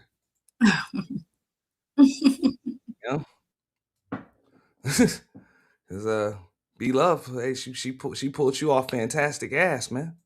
What's been going on? So maybe I don't want to come at you because I don't know you because I usually be having my women's back. But I want to know why Anton be going on. Okay, I want to know why Anton be going on panels with my name in his mouth. respect you. I respect you as a mother. I wanted to say hi to you. I don't. You didn't have to be aggressive. Okay, Queen, I apologize if what I said you took wrong. I apologize. But Anton, I heard my name in your mouth too many times, you and your rat. Y'all always got something to say about tyranny. And I don't understand. Y'all got plenty of females to talk about. About herself in third person like she hot. I am hot. And you know it. That's why they know me in the streets. And I don't even have to be on every panel. I don't even have to be on every panel for y'all to know me. What you talking about? Duh, you so ashy. You so Are you mad because I bring in your money? These chats got tyranny's name on it. What's he You bringing his money? Y'all, you see when they bring in the money, whose name is on these? Whose name is on these? Y'all know Tyranny brings in that dough. Y'all know it. Is that what you mad at? Tyranny, can you humble yourself? Can you humble? Don't tell me what to do. Ain't nobody paying my $1,800 rent over here. I couldn't believe she said that. May has a good question. Did you go back on his channel after all of this? Not at all. You never went on Fight Club again after this? Never went back after this. You never went to like Lapeef or none of that after this? No, never. I thought I might have seen you on on a Lapeef episode or something. But I don't think he was still part of. Was he still part of Lapeef at this point? I have no idea. I know I pulled up on Lapeef for 30 minutes. But no, I was done with Fight Club after this. What's up, Killer Swag? But I did pull up on Aaron O show.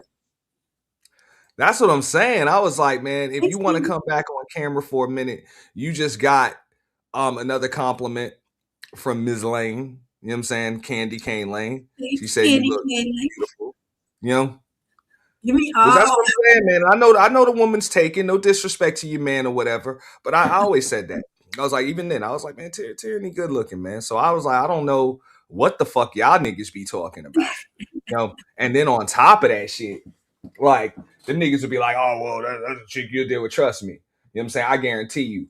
All of these niggas that pop that shit, you know, like, for real. And look. You know, I got him, dog.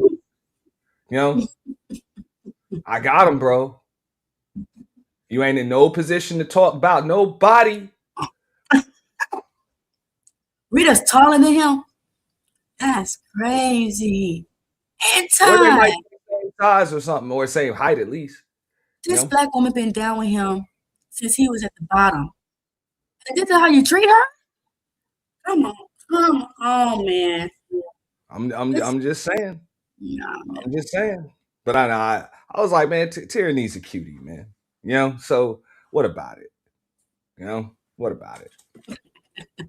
And I'm like, I guarantee, bro, I done dumped chicks that you wish you had.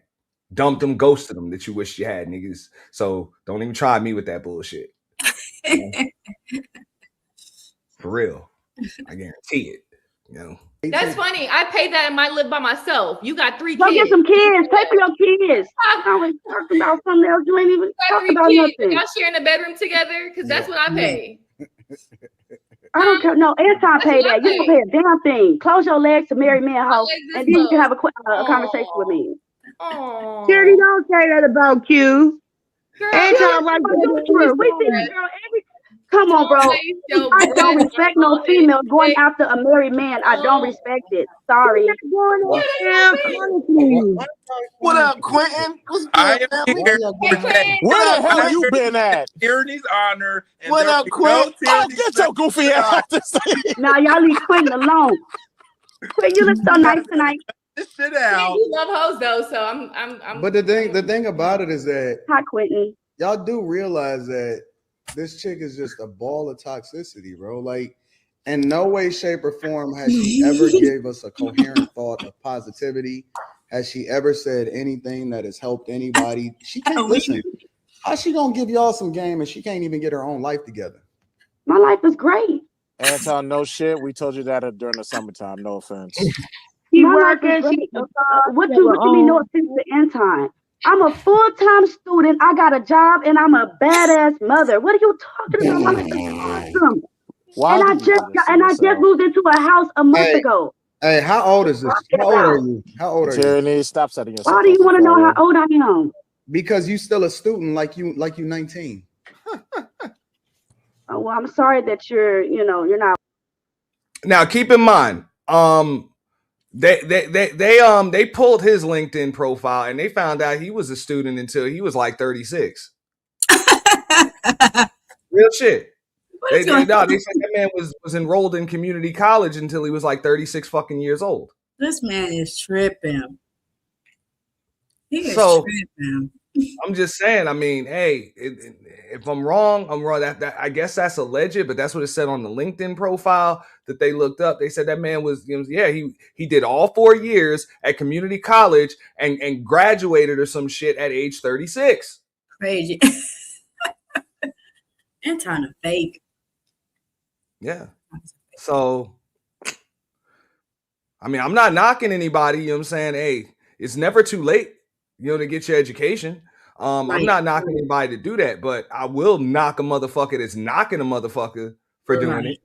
Mm-hmm. Especially when that's what they do. But that's what they did,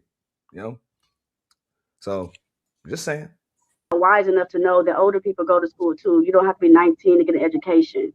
No. I understand that older people go to school, but you saying it like it's a badge of honor when that's some shit. It is a badge of honor when you continue your education. Don't want to work at McDonald's or Walmart all your life. Where do you work at? Hey, don't be attacking the McDonald's workers. I don't do that. McDonald's workers. That ain't real. No, let's be real. Let's throw away all of the preconceived notions and let's put our cards on the table. So, what do you do? What have you done? So, I'm a bookkeeper. I'm sorry. Shut the fuck up for 5 seconds. Don't tell me to shut the fuck up. We don't have to talk like bitches. We can have grown ass conversations. Don't tell me to shut the fuck up. Piano. Either let me. But don't disrespect me. Don't disrespect me. Either you can shut the fuck up. You can shut the fuck up. Yeah, we gonna. No, Trinity, not at all. Listen. I'm King Jaffe Jolfair here. Nah. All right, ruler of Zamunda. Either she can shut the fuck up and let me ask my question, because I'm tired of these unruly. See, that's the problem, man. Y'all sit here and y'all let these chicks talk to y'all like they on your level. She not on my level. We not the same. It's a hierarchy. So I'm gonna give her an opportunity, or she can go play with her badass kids, because we know they up past 12 o'clock, and that's up to her. So I'm gonna give her an opportunity. If she can't control her mouth, then we gonna get her the fuck out of here. Simple as that. Now, y'all can sit here and argue with this hoe all night. I'm not gonna do it. Either we can have a conversation and it's gonna go the way that I set the precedent and the example, or she can get the fuck up out of here. So I'm gonna see what I'm saying? He's just disrespectful. He was disrespectful. I mean, look, from what I saw, and I don't even see you being disrespectful up there to the dudes or any of that stuff. And trust me, I've seen some disrespectful women in these spaces to these niggas just because they dudes and shit. I didn't see that. I saw you kind of just going at another chick or whatever. And the name of the show was supposed to be Fight Club. So I saw you kind of defend yourself when attacked. Fantastic said something, you said some shit back. And that was it. And yet you and Fantastic even kind of dropped it. Y'all dropped it. Y'all ain't even going at it. But it seems like he seemed to be really in his fee-fees about how you went at Q. And I wonder why. That's what it looks like. It's not even like you was up there disrespectful toward him or the host or all the dudes on the panel or any of that shit. It looks like it was just you and Q. Right. But there was this whole lie at my wrong end. That I went at him, Rita. I was just disrespecting their family. That's not what happened. That's not what happened. So I didn't see you mention the wife. Not at all. I hope that lie diminishes today. I never mentioned Rita. Yeah. I think he gives his wife whatever she wants so she can stay with him. I think she's the best look to Anton. If Rita actually loved Anton, he would have nothing to stand on. Nothing. That's my factual opinion. I mean, like I say, I've seen him sit on panels with women that have been more disrespectful in this, and he just, you know, he'll just go back and forth in the name of content and shit. Right. But I didn't see any disrespect from you at all. You know, give her an opportunity. If she want to jump up here and act like she ain't got no. I mean, is he saying that Q deserves some kind of, you know, just some special treatment or some shit like that? Yeah. Yep. All right. So if she deserves special treatment, why the fuck does she still have to pay to get rid of you? Right. Using her too. Not for sure. I'm just saying. For sure. I like how you it's like a hyena. Then we're gonna deal with it accordingly. It's up to you. How you want to play this? You muted. Quinn, mute your mic when you brush your hair. Jesus Christ. I said, I want to play this respectfully. Don't tell me to shut the fuck up. You're not that much older than I am. I'm sorry. I'm so sorry. we gonna I'm respect sorry. each other. Are you going to be quiet and let me finish my question, or do you want to go that other way? Absolutely. I'll let you finish your question. Now, first, before we get into it, do you see how you get control?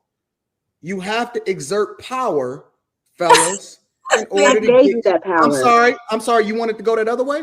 I gave you that power. Do you want it to go the other way? Go ahead, Anton. Just I know. Okay, so be quiet. I'll put myself on mute. Listen, ma'am. Be quiet immediately, or it's gonna go that other way. You think he's Now, running fellas, something? I'm sorry. The way that you exert power It's not that and you're you running get me on control me. is you stop going back and forth and you show them exactly where the power lie. You don't move in with a chick. You don't sit here and you talk and you go back and forth with them. Either you deal with them accordingly or you let them go and you leave them for the streets. Now, the question that I have for you specifically is, what do you contribute to society as far as positively affecting your community in any way, shape, or form, and not being a leech, and that you take money from the taxpayers? I shouldn't answer this question. Never actually contributed to anything other than your own kids. How do you help society? I'm curious. Are you going to interrupt me or are you going to let me finish? Okay, just want to make sure. Now I have control. Okay. For one, most of these hoes can't have kids or don't have them. So me bringing 4 children is a contribution. Okay, it's contributing to the Black community. Duh. Secondly, Tierney pay her own rent. My rent not no $500, $400, $300. Like I said, my rent alone is $1,800, and I pay that by myself, no child support. Okay, and thirdly, if you had a personal relationship with me, you would get a lot more. But y'all are just internet people. And actually, I talked to some people outside of the internet, and they'll tell you that I'm a very positive person. So what else you got? So let me summarize this. You saying that you contribute positive to society because you pay rent, that's $1,800 for a house you don't own, and I'm sorry, I'm not finished summarizing. Hold on, Aunt. Yeah, I shouldn't have tried to explain myself. That's something you learn too. You don't have to answer every question that's asked of you, you know. But I'm gonna go ahead and head out. I think you did a great job with it. I know you said you had to go. I was gonna ask you if you wanted to take a few questions, but I know you got the babies and you gotta, you know what I'm saying, man, you gotta tend to. So I'll break down a little bit more of this video. You know, if you want to stay up a little bit longer and maybe answer some questions, if some people wanted to come up, you know, that's fine. You got the link. You're okay to come back up whenever you want. Okay, cool. But now I appreciate you coming through, Tierney, and y'all make sure that you subscribe to the one, the only. We need more Tierney. Make sure y'all subscribe to her. All right. You got any final words on your way out? Nah, be true to yourself. Don't let nobody change you. And that's it. Y'all have a good night. Bye. Appreciate you, Tierney. They say she emotional, dangerous and delusional, dangerous and delusional, dangerous and delusional. Play with hearts like jewelry, play with hearts like jewelry. Cold but beautiful, cold but beautiful. Every man think he the one, every man think he the one. Till he find out what she'll do to him. Till he find out what she'll do to him. Yeah, emotional. curse your name. Type that smile through pain, type the post a quote online. Then go spin your brain, got dudes buying a piece. While she flirting in they face. All right, so I just dropped the link. Her link is in the description, no matter what channel you're at. You know, my moderators, which all of y'all are, so please feel free to drop it. Okay, drop it. And if anybody wants to, hit the panel and discuss this episode of This Is Fight Club, you are more than welcome to come up and do that. Okay. As usual, you come up here sucking Anton Schmidt, I'm going to get rid of you. Or if you do that shit in the chat, I'm going to get rid of you. And I ain't gonna be up here all night neither because I got work to do in the morning. But both on the same page, and because you have 3 children. But shout out to Tyranny, and yeah, that's her Cash App is right there, and also the link to her her channel is also there too. So y'all should have no problem getting in touch with Tyranny. What's up, Mella?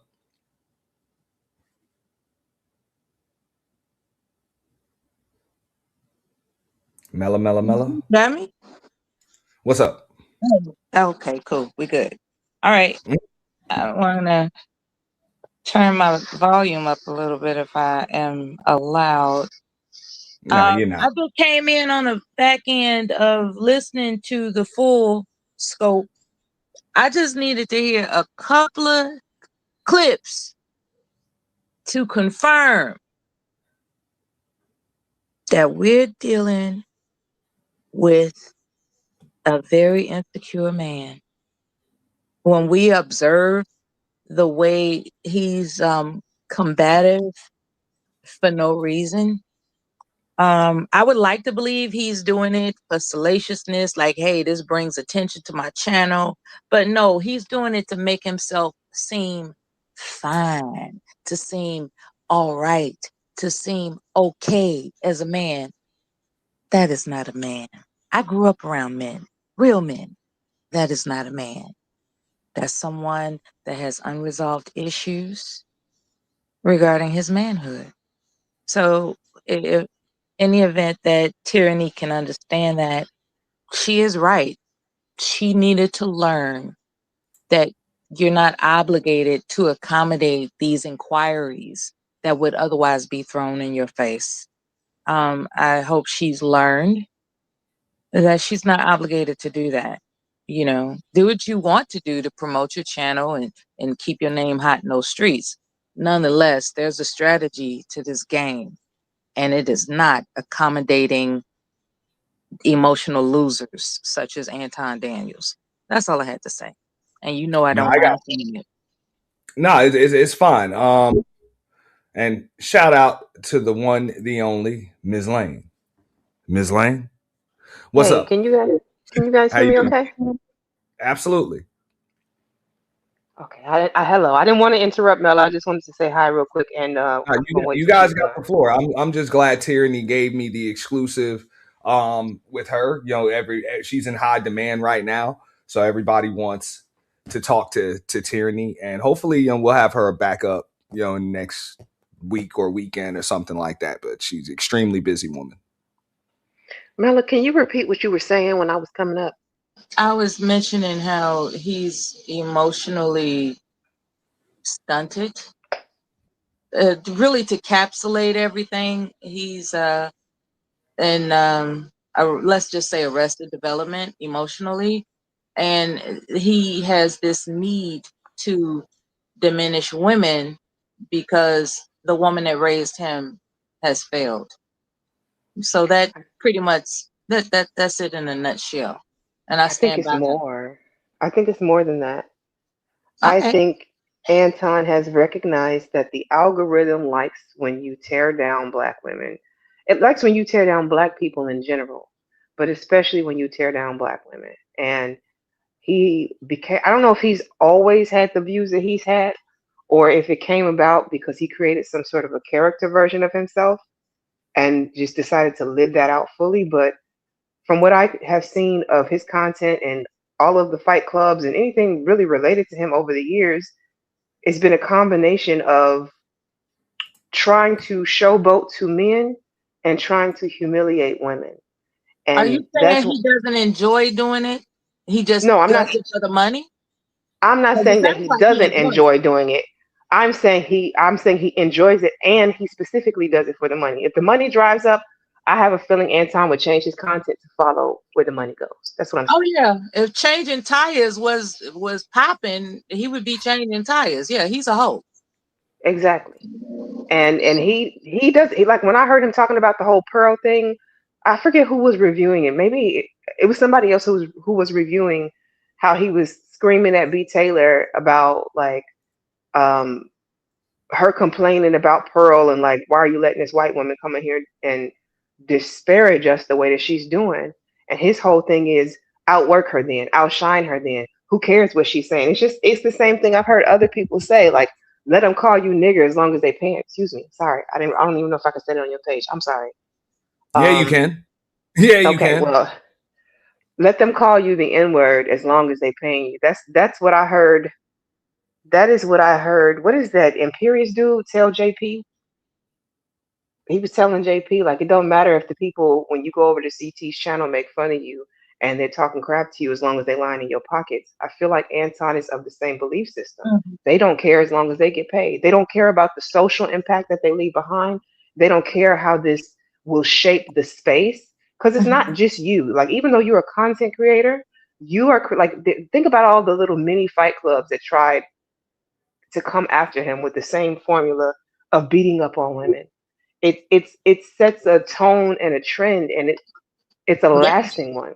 It's popping. It's definitely popping. You're right regarding the algorithm. It's absolutely a popping thing to do, unfortunately. When you brought up JP, I'm glad you struck that remembrance that I'm concerned about JP's daughters. Whenever I have extended him kindness, because I don't actually like him as a person. It's just that he is governing for daughters. And it's like I've asked him several times, are your daughters safe? Are your daughters safe? This is what you need to do to prosper yourself so you're not frustrated and hopefully not taking it out on your daughters. I've gotten a lot of flack about having conversations with JP. Even going so far as to make him laugh or whatever it takes to, take his mind off of his frustrations because the last thing we don't want, and I say we, meaning myself, is for him to take his frustrations out on his children.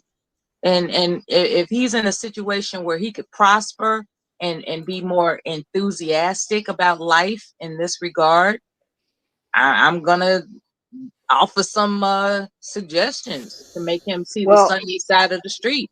But I got a lot of flack, talking to JP, a lot. Now I brought him up not to really make it about JP. I brought him up to stay on the subject of the fact that Imperious and trying to pay you basically no matter what they say to you, you can be bought and sold. That's the reason why I brought him up. Not so that because I don't want JP to think every time. He strikes me as the person that will beat up on black guys. One second, Mella, real quick. They say that your character is what you stand for and what you stand on, but your reputation is what you fall for. So if you'll fall for a couple of dollars or whatever, it says a lot about who you are. Just says a lot about who you are. So I think it's too many ways to grow a YouTube channel or get paid on social media or just get paid in general. Other than to kind of do that stuff. I did want to ask you guys this because I can understand why this can be triggering just to women the way he's talking to a woman. But the main reason why I wanted to break this down is because I know how this works. With YouTube, it's kind of like a game of telephone, especially since this happened a couple years ago. By the time it comes back out, people are going to lose the context. So I thought the smoking gun in this was the fact that there were women going at it. Like women going at women. It really didn't have anything to do with a dude at all. And he chooses to jump in the middle of women's shit. I don't think that's entirely true. From what I've heard from some of the other people who were a part of his team. There was a girl, I forget her name, to something. She was the first one, Tawana. You know who I'm talking about? Was that her name? Yeah. Okay. She basically said that they each had roles to play, which means that like you would come in and play one position from one angle, the other woman would come in and play from another angle. What I'm trying to basically say is it Like sounds good like cop, bad cop and type of- Okay. No, Anton more like scripted reality television. But go ahead, Candy.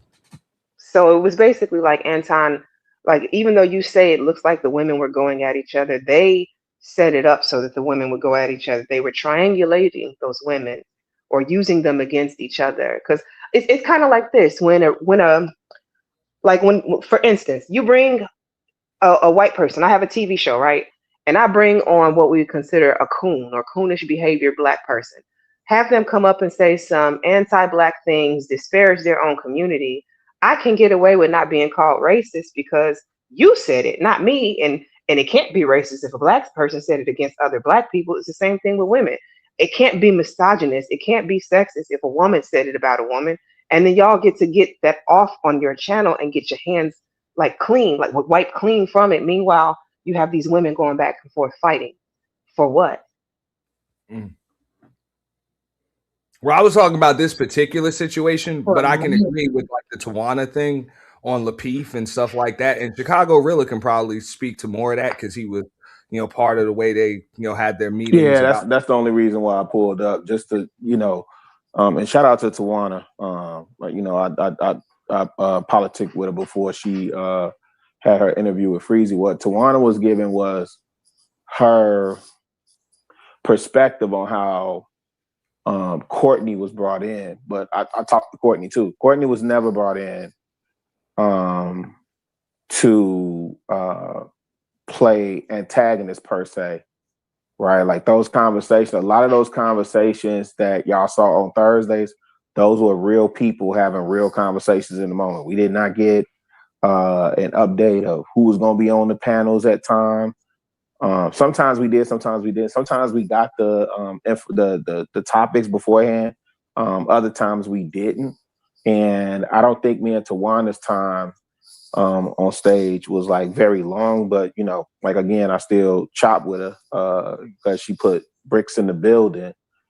And she certainly is entitled to her experience. But if you ask her from my perspective, I think JR I think his thing was to bring personalities to the stage to have the conversation and not necessarily pit people against one another directly, but opposing views. Like, obviously that's a good conversation. If I come from one side of it and you come from a different side, then yeah, but I don't think he was intentionally trying to put females against each other. And certainly not Tawana and Courtney against each other like that. But I just only came up to just get at that little bit of insight. How you doing, Chicago Rilla? Man, it's cold in the mug up here. It is. And they had the nerve to say it was warming up. I was like, where? Hey, look, when it gets to, I think it was like 39 degrees. I was like, oh, that's summer. Exactly. He is having recess. Look, I'm ready for doggone Pier 31 to open back up. Amen. Yeah. I mean, me personally, I'm not fond of the scripted reality television thing. Just bringing people up there to all, because if you're truly having a conversation with people that have any intelligence or whatever, you don't have to agree with each other. You can disagree, but you can still like understand where the other one's coming from. Like everything doesn't always have to be like, that's a real argument, not argument, but conversation, coming from both sides. So I've had a lot of conversations with people on here, and it's not an argument, not even a heated debate, and we still have different sides, different perspectives. And even if we don't end it in agreement, we still understand where the other one's coming from, or we just choose not to really, get it. But it doesn't have to get like that. So I get it. That brings the clicks and the views and all of that other stuff. But let's just call it what it is. That's scripted reality television. If you're just bringing people up here to fight with each other. Mm-hmm. Right. Yeah, absolutely. They And the algorithm likes the mess. It likes the drama. So I can understand why. You ain't never lied about that. And see, this the other thing. And when you saw a lot of people from my era of Lapeef starting to leave, it was like, okay, because there were a lot of insinuations. Like people were saying they own the network or they're co-owner of the network, or there was other insinuations of it being scripted. And some of us was like, and shout out to Logic, man. How Logic presents online is how he really is in real life. You understand what I'm saying? And so some of us was like, well, dang, if there was a play, like y'all should have let us know. But again, looking at you know, how JR was recruiting talent, I think when he started out, Tawana and B Nix, like he's known them for years, those people from his real life. I forget how he said he came across Anton, but even with bringing Q and Kayla and Kay on, like a lot of people he was recruiting from Clubhouse. He was finding people on Clubhouse and bringing them on to have the conversation. So again, that's why a lot of us was just like, we thought we were legitimately moving the discussion forward as to the plight of, you know, our people. You know, we thought we was having honest conversations. So if there was a play and this was all scripted, then, you know, man, somebody should have told me. So can I ask you a question? Can I ask you a question, Chicago-rilla? Yeah, of course. I'm up here. Yeah, of course. As you saw Anton and his demeanor towards those women, how he would set up questions and then create like, how can I say this? He would set up questions so that no matter how they answered it, it would be the wrong answer. Y'all, as the men on the panel with him, didn't see an issue with how he was doing that? Yeah, so and I get this this question a lot in terms of my defense of the women that was on the that I was on the panel with. Well, I'm not asking you to defend them. I'm simply asking, did you see anything wrong with? Yeah, let me answer that directly. Yes. Well, no, because then I feel like I would be taking it away from their intelligence. And Kay is a very intelligent woman. Courtney definitely very intelligent, and Kayla and so on and so forth. So I don't want to take away from the intelligence. What I saw problematic was with the way we were having conversations, how people were looking for gotcha moments and to create viral clips instead of just having the conversation, right? Because again, if you think about the height of Lapeef, like I told JR, man, you caught lightning in a bottle. We were all home. We were all looking for something to do. Kevin Samuels was taking off, and then, you know, he started popping up over there. Lead Attorney came over there, and the channel took off. And then you have these moments where people are just speaking real reckless, right? And so I found that more problematic than maybe how he was positioning the question, because yeah, Kay is definitely I know people had a problem with the way she would answer questions, and for me, I always say that's little sis because of the way he would be annoying and irritating for me at times. But no, I didn't find issue with the way he was setting up the questions at all. I had a whole bunch of other things that I thought was problematic. Do you care to expound?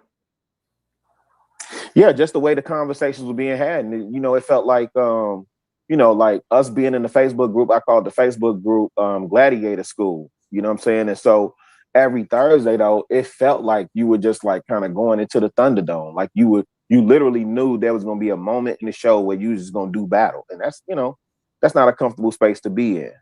And we had post-production meetings, right? Well, we had some pre-production meetings, but definitely post-production meetings when things were coming to the head. When the sisters started feeling really uncomfortable, they expressed that, and that was supposed to be honored, and that just did not get honored. And again, for me, I found that problematic. I also found it problematic how people would behave on Thursdays and to go on their shows, on their channels, and be super corporate.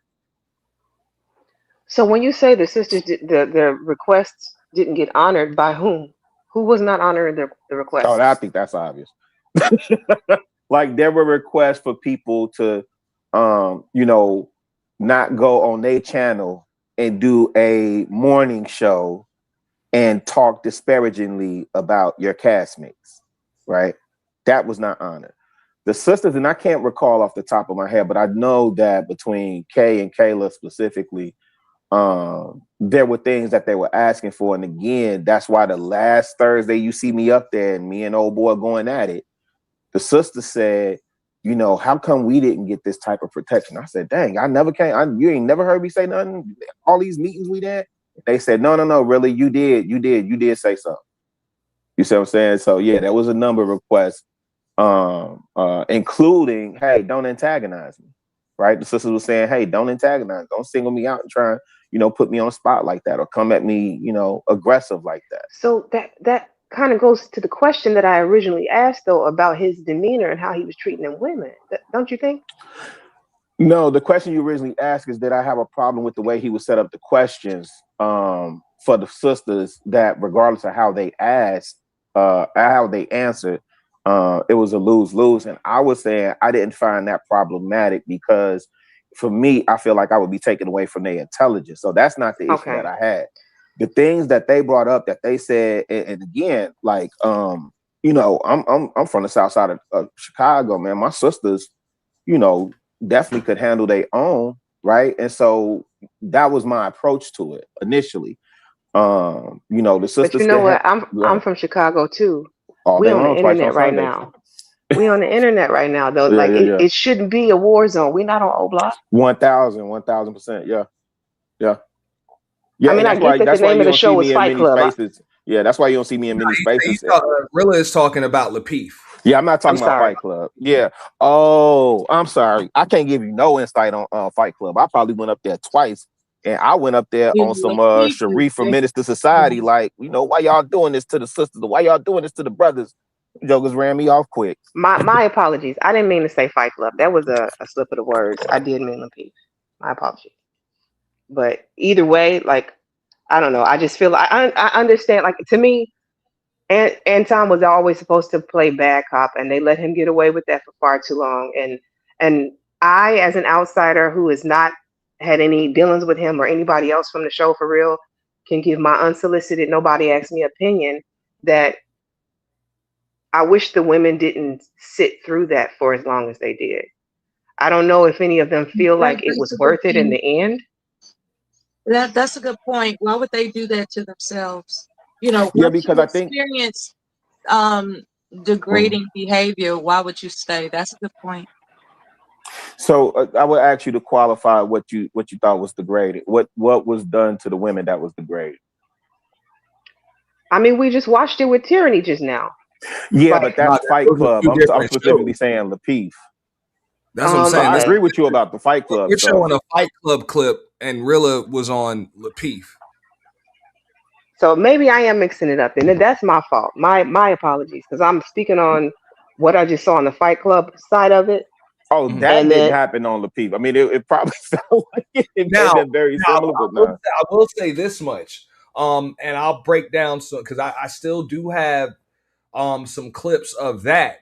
Real Life with Yanni did check Anton and JR and Mr. Let Go about their treatment of women on the Lapeef network.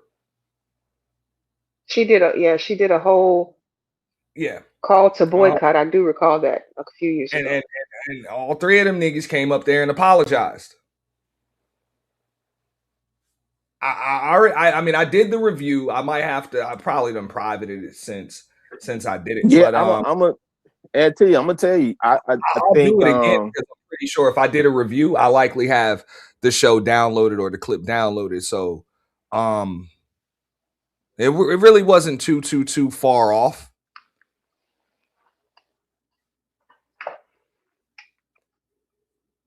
So I know it was there's some questions about the treatment of women on there, but I mean, I think that's kind of normal and standard when everything's predicated on gender warring. Mm-hmm. You know, if it's predicated on gender warring, you're right. Some gender is going to get quote unquote mistreated. So it's really not about having a conversation. It's really just about men versus women and just dressing it up in some differently worded topic or some shit. Yeah. You know, which Yeah. Mella's been a sub to me since I came into the space. I'm not about that shit. I don't do that shit. Right. Never seen some men versus women type title. I stay away from that. I'm like, you can get that at any other channel. And I don't give a fuck if it costs me viewers and costs me views and shit like that. Even when somebody comes up here or comes into my chat with that, get the fuck out of here with that shit. Just get out of here with that. There's You can get it so many different places. I don't do it. Yeah, very many places offer that type of content because there's people out there that crave that type of combativeness. They crave it. They are, I don't know, anything from being frustrated at their workplace to their own in-house relationships. They crave the disputes, the conflicts, the just the mistreatment and everything in between. They crave them. Unfortunately, it does fall into an algorithm, and it's profitable. I told one of my co-hosts one time, I said, you are the cheerleader that they couldn't get in high school. And that's why they go at you so hard. Right? Because she couldn't understand, like, you know, wait a minute, when did I become the villain? What did I do? What did I say? And I said, no, you represent, you know, when you're going along with them, it's cool. But when you have an opinion of your own and you articulate that, then, you know, you represent what they call with these other hyenas, right? Like you literally are the cheerleader that they couldn't get in high school, and they revert to their revenge of the nerd posture, right? And take out all their frustrations on you. But Auntie, go ahead, sis. My bad. No, go ahead, please. To be fair though, I wouldn't even put it all off on the men, because I see women doing the same thing in the chats, keeping up the gender war, and then they go from chat to chat, place to place, space to space, doing the same thing. Then on one hand, you'll say you're tired of gender war, but every chance you get, you bring it up, and you antagonize. I'm trying to get the word out, can't get it out.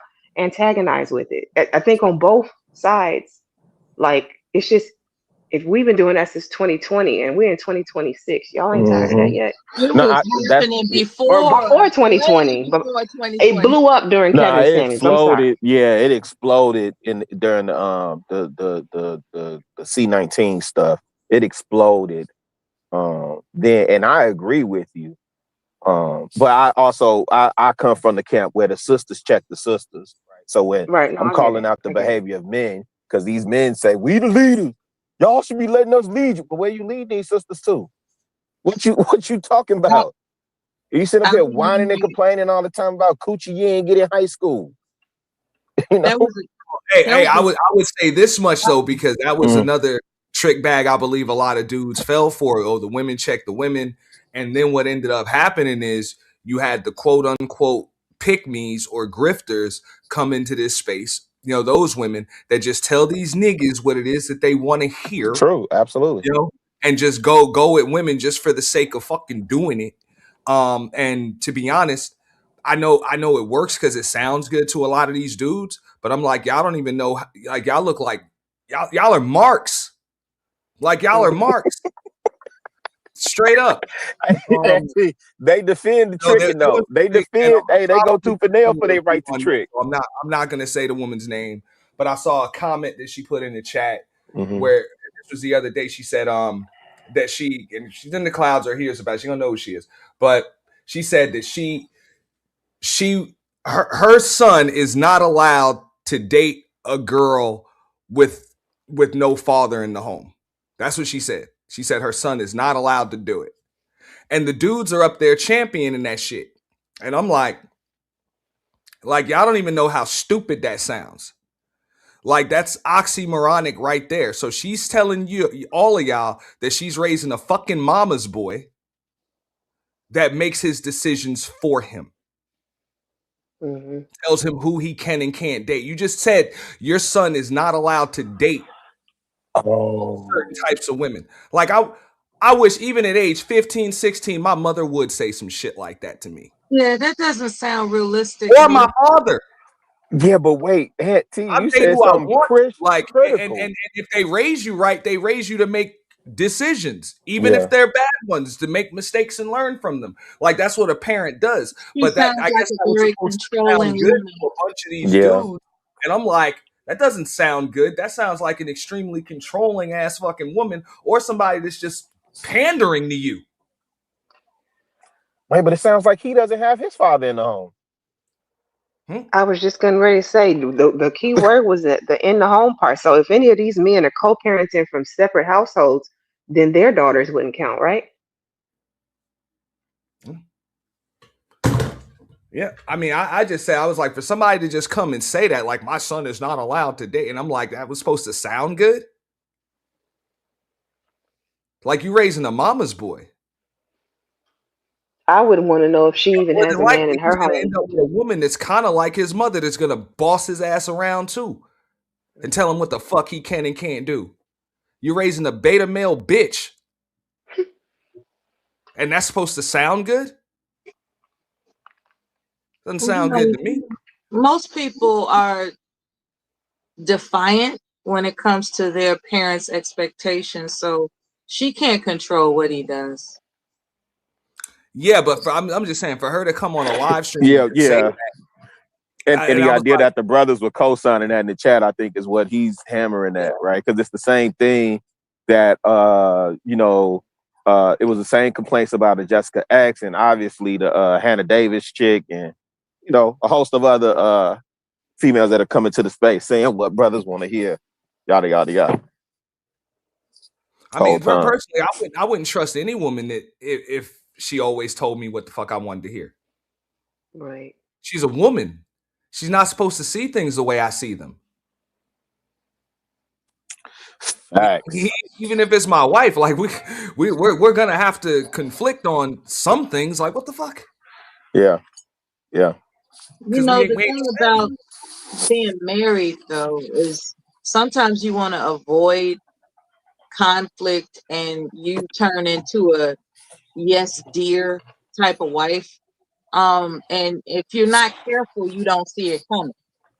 If you're not careful. If you are careful, you see it coming and you cut that shit off at the knees. It's like I'm not gonna be oppressed from expressing what I think is wrong just because you think it's right. You really have to maintain your autonomy as a wife.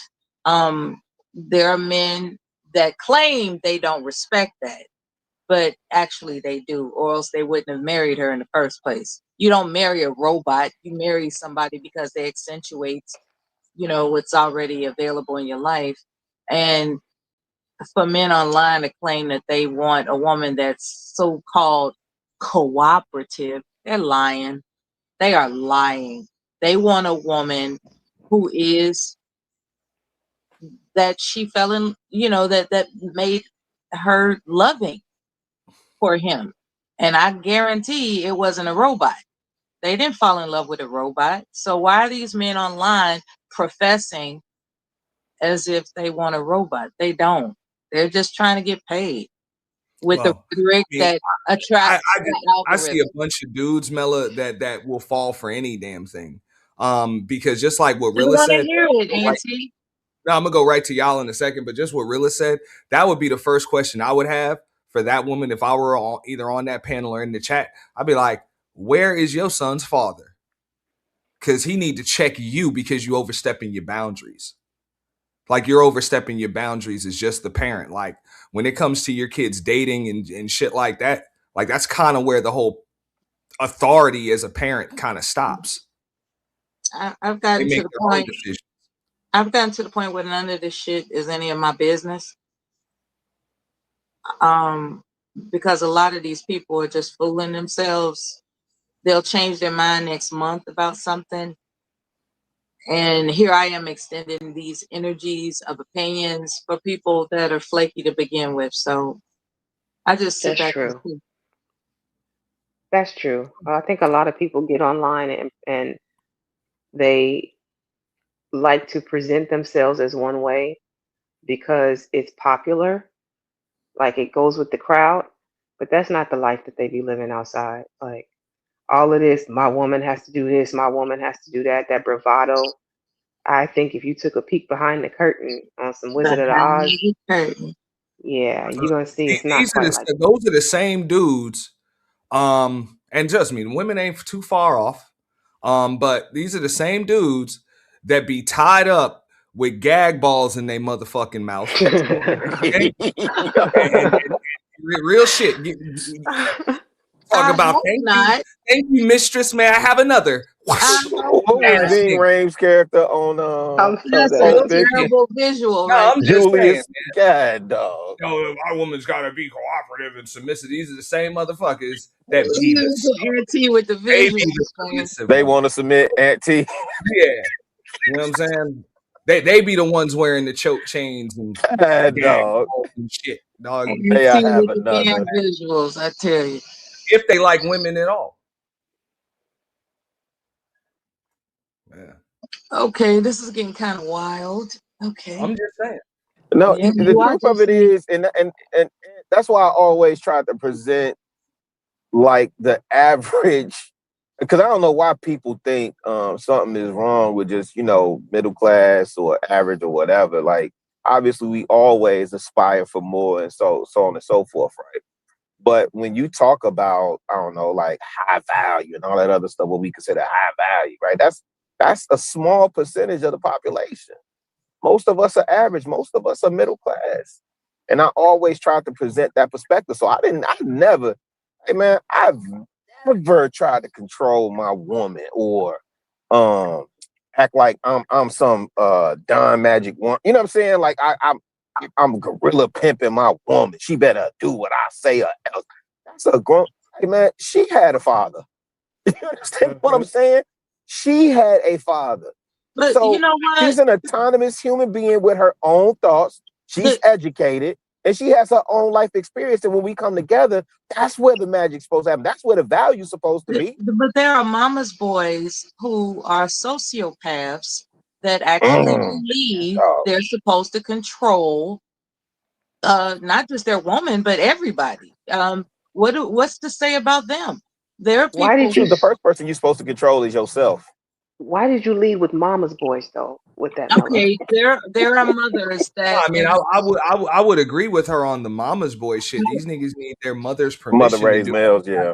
Yeah, see, when a narcissistic mother is how can I put this? The primary influence in a boy's life, and she challenges him that he is tired sauce if he's not asserting dominance. Period. Tired sauce? Yeah, that means a punk. Oh. Yeah, she's asserting that, do you want to be called a punk? You better get control of that B word. Do you want to be called a punk? So like Norman Bates and his mama, is that what you're saying? A narcissistic. See, the thing is, her son's presence represents her status in the community. So if her son is walking around being considerate and thoughtful, it's going to come back to her. Your son is so considerate and thoughtful. And in her mind, she's thinking, well, how is that going to benefit me if my son is being considered thoughtful? So I have to make him unthoughtful. That's her version of a man, somebody that's just taking charge and steamrolling everybody. So she's raising a sociopath, pretty much. I mean, wait a minute. I don't want to confuse like the boy moms. You know what I'm saying? Just the moms that have boys for mama's boys. Like, you know what I'm saying? Mama's boys want to control, like they control everything.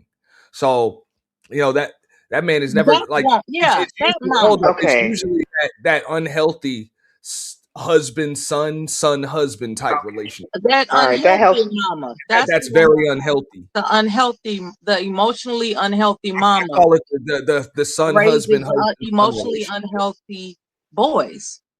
Okay. Yeah. All right. That helps to clear it up, because I'm like, wait a minute. I don't think that's the case. I don't want to confuse that with boy moms.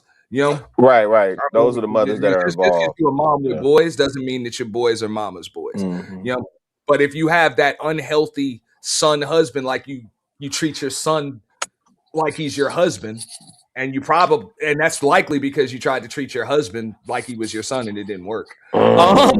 Like that husband-son relationship, chances are that's how you end up with the mama's boy. But you know what ends up happening a lot of times, Auntie, those boys that become adult males, I'm not saying men, right? I'm saying that specifically, they become adult males, they rebel, they reject the notion of their mother, right? And so one of the other things that you see how they are responding and reacting, not responding, how they're reacting to women is in direct opposition to their mother. So would that be like Mr. Let Go calling his mother a loser chooser? I've never heard that. But all you bees are the same. I would agree with that. I mean, I would agree with that. He said he that's likely why he has the disdain. Mr. Let Go absolutely called his mother a loser chooser. Yes, he did. That's likely why he has the disdain, you know, for women. He probably had an unhealthy relationship. And that's what I'm about to say. And if you examine the relationship between, I'm saying for women, if you examine the relationship between that man and his mother, that's going to give you a lot of insight into who you dealing with and what you about to go through. I mean, you can look at his relationship with his father too. 1000%. Yeah, there's a lot with it, but like that's why I call it the unhealthy son-husband relationship, because when her son will get a woman, you know, she pretty much feels like that, like her son is cheating on her. Yeah, you know, like you got her flowers for Valentine's Day. Where are mine? Yep. You bought her a bag. Where's my bag? Yep. Where's mine? Well, she's my woman. You're my what the fuck you talking about? Like I get you a set of pots, you know, type shit. Man. You know? But no, 1000. Yeah, you're right. Seen that's an unhealthy, you know, relationship, Candy. If that kind of gives a little more context. No, it does. Because my question to Mella was going to be that aren't raising mama's boys. I know plenty. I was gonna ask Mella, like, if it would be the same thing if it was a 2-parent household where there was a father and they came up and said your son was so respectful, your son was so nice. But when you put it the way that you're putting it, to where, you know, she's an overbearing mother who is controlling and also treating him like the man of the house, I could see how that could work. Yeah, you know, the dynamics are different depending on the man you marry. Some men are not going to allow you to interfere with how that boy is raised past a certain age. Period. Like there was nothing I could contribute other than hot meals in an orderly home after a certain age. Period. Mm-hmm. I'm not ashamed to say that. That's just the way it is, because you know, a man raises a boy, you know, to be a man.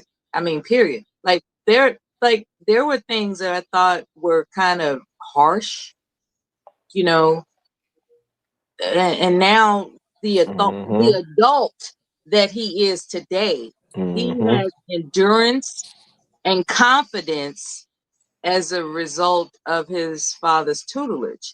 I would have been softballing him his entire life, and what would that turn out to be? So, you know, it was kind of, I mean, we're not talking about abuse, right? We're talking about, you know, holding up a standard of never let yourself down.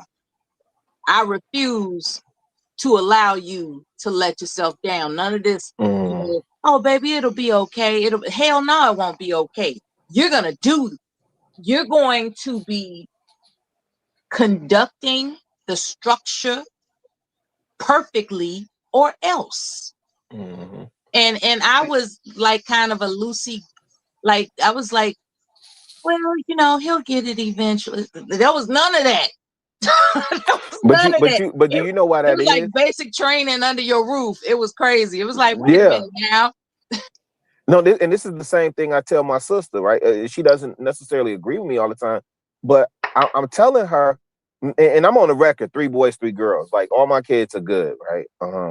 But our young bloods have to show up in this world as black men. And when the system and people in society in general starts looking at them as men, yeah, the stakes go way higher. So that's your baby, 1000%. Yeah, that's your Simba. Yeah, but he's gonna become Mufasa. Don't look at them as your baby. Correct. They look at him as they don't even look at him as Mufasa. They look at him as Scar. You see what I'm saying? And so you gotta raise young bloods to be resilient and disciplined in this society and contributing members, more importantly, in this society. You know. So shout out to Pops. Shout out to shout out to your Pops on that end, man. That's dope. Now, again though, even for this this clip right here, because I want you guys to listen. We only got really like halfway through it. I personally I like the way Tyranny handled it. You know, right here, I think she handled it pretty respectfully. But what do y'all think about this? She probably wasn't aware of how awful that that environment can be. I've introduced myself to these environments and they're awful, and you have to experience it to know how to handle it next time. So she'll be all right. She'll be all right. I mean, this was a couple of years ago. Now This is about she knows what not to do. No, yeah, this was 3 years ago. Yeah, this was about 3 years ago. And I don't know how long. If the and see your avatar is wild. If the bounty system is in play, then I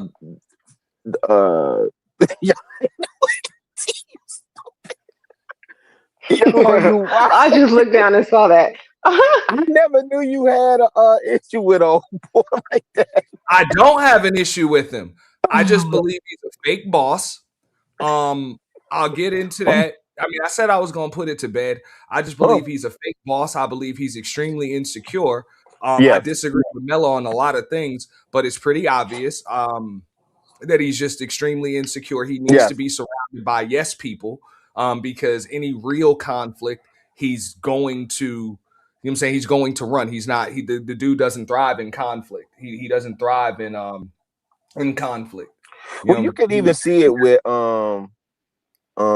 when he went on 5150, right? The same stuff, the pivot that he would do to inject some form of chaos to get out from under scrutiny, right? Because he never answered that question, the initial question that Corey asked him. And I don't mean to take it back there. We'll have to relitigate that. But yeah, he had practiced that for years. Well, I'll say it right here. On Fight Club. Like I played part of the clip earlier where he said there's a hierarchy.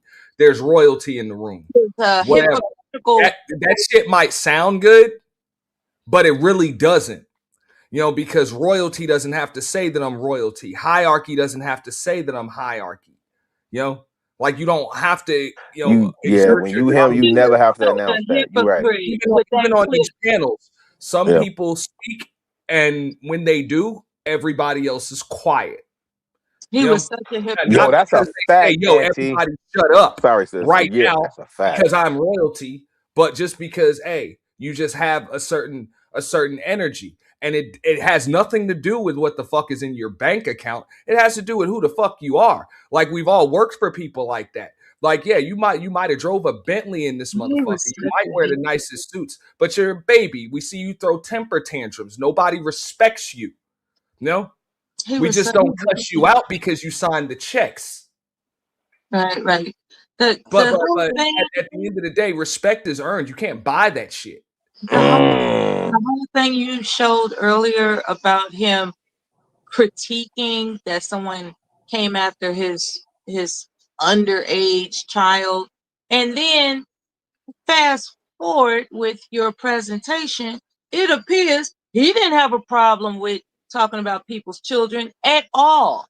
He's a hypocrite. He wants to cry about how people are, and they don't keep it on me. Yeah, this is. See, when I go off on people, whether I'm right or wrong, I'm going at them.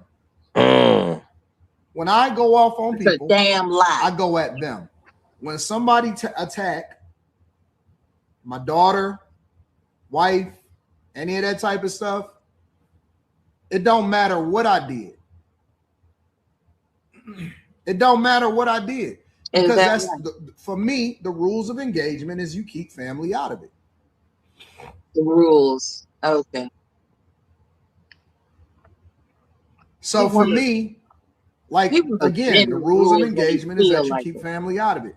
Unless they are a content creator or unless they're doing all of that, then you know what I'm saying? If they just regular civilians, you keep regular civilians out of it. So for my part, LeBrack, based off of what you're saying, I apologize for that. Yo, listen, not only is she trash, not only is her pussy trash, but unfortunately, I also think that her kids is gonna be trash. We know that your children is gonna either be stealing hubcaps when they grow up, or they'll have hubcaps when they grow up, Anton. We know that listen, if she got a Hey, I thought you said leave Okay, so family out of it. Thought you said leave children out of it. Man, that Joker, and now when he comes back, he's like, that Joker dropped, and I don't know if you was around for the Hormeku days, but that Joker dropped him off a panel because he thought he insinuated something about his wife. And Hormeku he actually was asking, the question that he was trying to pose was, if you didn't have the money, would your woman be with you, right? That's what he was really trying to ask. And because he insinuated in the least bit something about, and I get it, but the hypocrisy is astounding. But in his defense with that, and I want to go to Candy Cane in a moment. But, do you remember that, Auntie? No, yeah, I do. But in Anton's defense with that, his wife actually was with him when he had no money. So no, but Hormeku didn't know that. But that's the question he was trying to ask, right?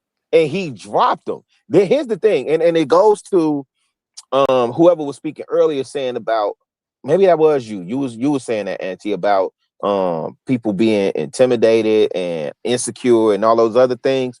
When Hormeku pulled up to the platform, fam, all that, and because it was the same with Logic, all that big money talk, all that rolly this and six figure this and index fund this, like you couldn't talk that with them, right? Hormeku is a trust fund baby, so you couldn't talk that. He came from money. He second generation. I think he's second generation. Ran for office, right? So you couldn't talk that with him, and fam was intimidated. He was intimidated on that platform trying to talk that talk with him. So the moment he invoked an implication, he didn't even mention his wife by name. He just asked, he was trying to ask the question, if you didn't have the bread, would she have got with you or something to that effect? And he dropped him immediately. But yeah, go ahead. You was about to ask something else. I mean, before I go to Candy, I would say more than likely because she was with him, but more than likely he also projected himself as a different person. Before he had money, he was probably a little more genuine. But money makes you. Oh yeah, true indeed. Well, yeah, just a little more humble. Yeah, money is an amplifier. I agree. Yeah, more of what you actually were in the first place. So when they talk about the dudes that couldn't get the cheerleader or whatever, when in actuality you really was supposed to just work on your jump shot, nigga. Do some fucking sit-ups, hit the weight, bro. Like what I'm saying, dude, do something, bro.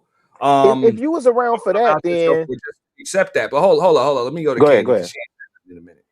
Well, a couple of things that I noted. So, that goes back to you. Do you recall when I said Anton likes to sit? He likes to be the big fish in the small pond because if he sat around his financial equals, they would be able to sniff him out and know that he wasn't who he said he was.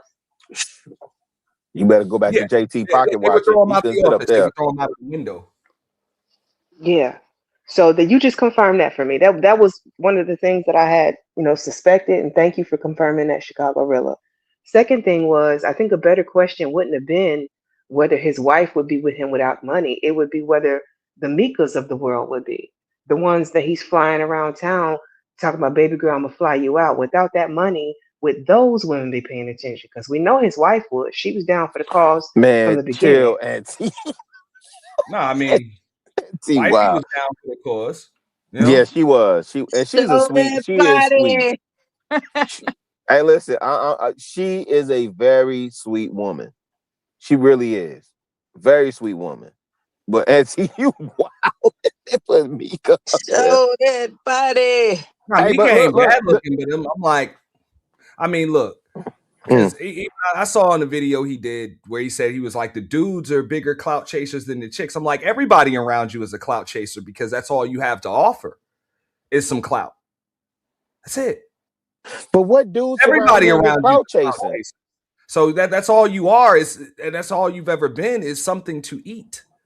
You know, you just something to eat. So people are around you for what you can give them. But what That's dudes it. are around him Not that's because clout of who chasing you though, are. Ant? Huh? What dudes are around him that's clout chasing? Well, It's the select few. it's the You understand Antonites what that I'm go saying? around defending him. That's who I think are the clout Shout chasers. out to Freezy. I'm just saying, look, this is likely one of the reasons why you fell out with him and other folks fell out with him because they didn't want to bow down and kiss the ring. And he can only Yeah, have but he people like that, and that or Joker else he wasn't making small. nobody. Just like I agree with what Candy said. He takes pride in being the world's tallest midget. Yo, I'm going on mute permanently. I cannot with y'all, man. Yo. You know? And I'm just saying, man, in an arena of actual men, you can sniff that shit out a mile away. Like for real. Yeah, I wish you was at the Atlanta meetup, Auntie. Yeah. I wish you was It doesn't matter how much money you got or any of that shit, bro. You can come in there with a Rollie and Versace glasses and fit it up. I know, man, fuck out of here, bro. That ain't nothing but a uniform, bro. That ain't nothing but the standard issue of the culture that you say is trash. Like man, I remember when Kevin Samuels pulled up to the platform that first time and complimented dude. He spotted the Rollie and he complimented him. And I just always wonder, well, like, why you never went that route, right? From a fashion lens, right? You quick to talk about how the culture is trash, but you emulate the culture every opportunity you get. And part of it is because that's embedded in Detroit DNA. I know there's conversation about whether he's really from Detroit. I don't dispute that part, right? Because I know I know on one stream he talked about going to Cass Tech and show pictures like with him and Big Sean. So I don't dispute that part. But if you are the example we should all follow, then why? I just don't know why you never went the refined route, the Renaissance route. All right. I think he had more fun being an asshole. 1000%. Fam found the character, and this is what I will say. Yeah. He found his character on Thursday. He didn't get to have his asshole days in his teens and his 20s. Right. I know me personally, I had my asshole days then, and I still got my asshole days now. But you definitely do. I had to learn.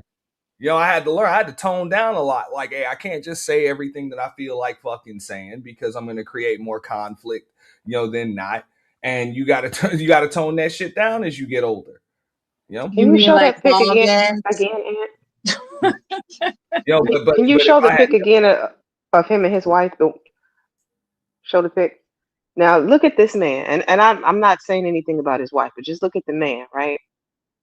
You ever hear that African proverb, like the child that is rejected by the village will burn it down to feel its warmth? Yes, that is my favorite proverb. Don't he look like that rejected child? I wouldn't say anything bad about his wife.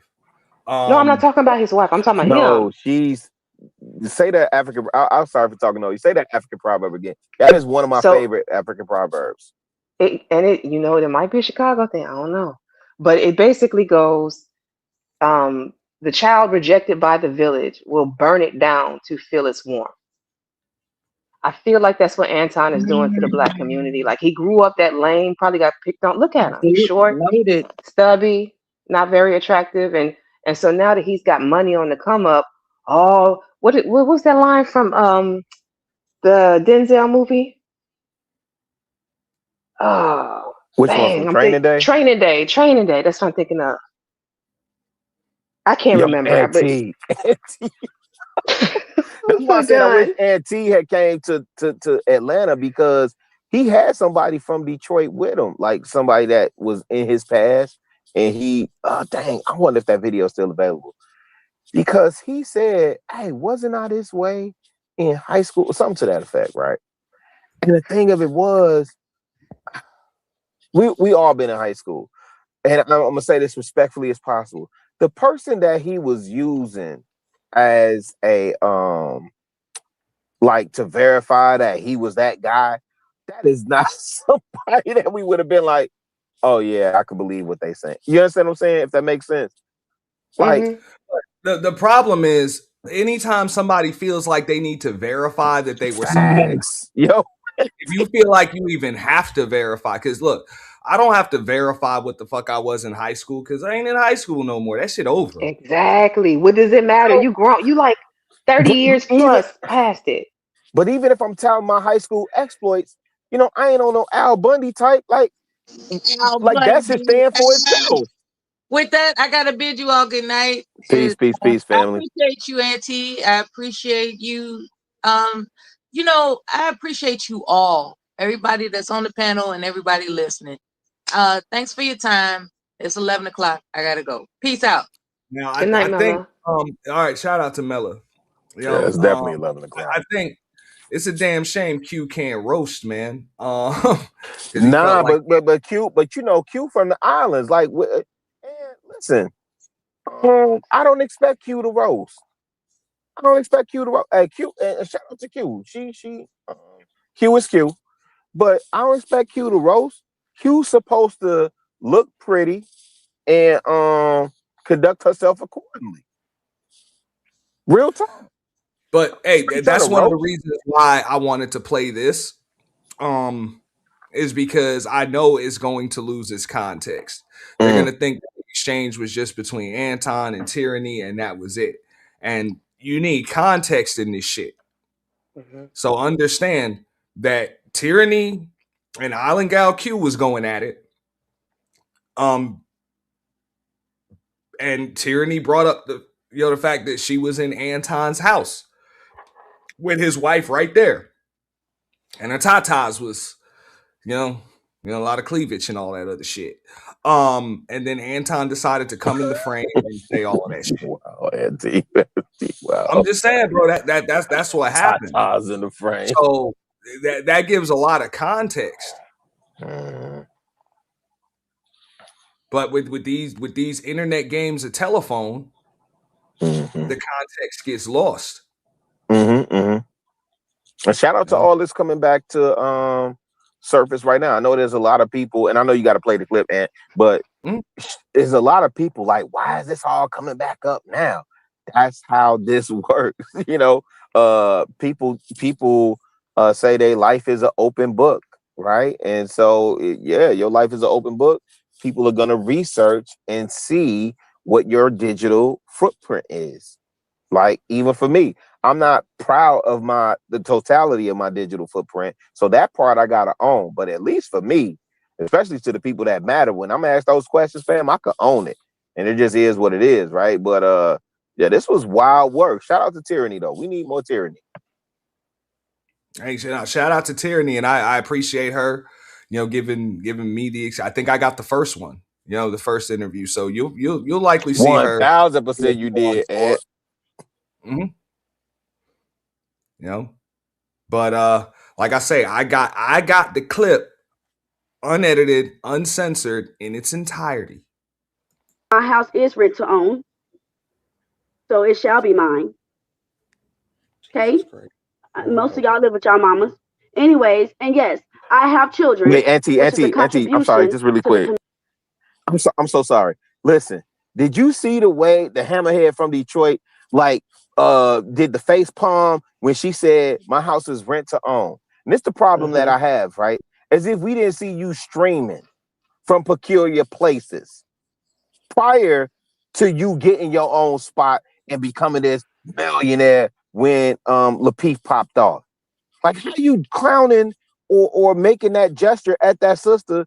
Like, there's a lot of people in some rent to own situations. I'm not, but I'm just saying I understand it because I have. I know rich people, like actual rich people, that refuse refuse to own the home they live in. They own property, but they rent that shit to somebody. But the crib they live in, they refuse. They ain't trying to fix the broken AC. You know, for like top dollar and shit like that, they trying to fix shit for as cheap as possible if they got to fix some shit at all. And then they're like, why would I be stuck somewhere with a 15, 20, 30-year fucking mortgage or some shit, especially in this day and age when you don't have to live in the city where you make money anymore. Yeah, and like so, there's a lot of rich folks that I know because I've actually been around motherfuckers with money. I've been a rich nigga before. I've been poor too. You know what I'm saying? I've been poor after being rich, which is that's a different journey. Shout out to Big L. But look, they'll tell you, I rent. Fuck out of here. I ain't trying to own the spot I live in. When some shit break in this motherfucker, I want to call somebody else fix that shit. And I think that's what Kwame Brown was getting at too, about new money and old money. Some shit broken. I'm trying to go to goddamn a damn secondhand spot and replace that motherfucker. The damn washing machine break or some shit. Man, motherfucker trying to get that shit secondhand. Take that shit from one of the vacant properties and bring some old shit in. They trying to fix shit dirt fucking cheap. You can't do that shit in the spot that you live in. So they trying to save money. This is a different day and age. This is a different day and age now. So in a crib that you don't own, like a lot of motherfuckers don't own the spots they live in, like millionaires. So you know what I'm saying? They'll tell you straight up, I ain't trying to lease, like I ain't trying to be nowhere more than 12 months anyway. Be stuck. That's a great point. Because they too busy making moves all over the place. So why would they be tied to one plot of land for the next 15 years? Hey, Ant, let me ask you this, because I don't think I asked you this before.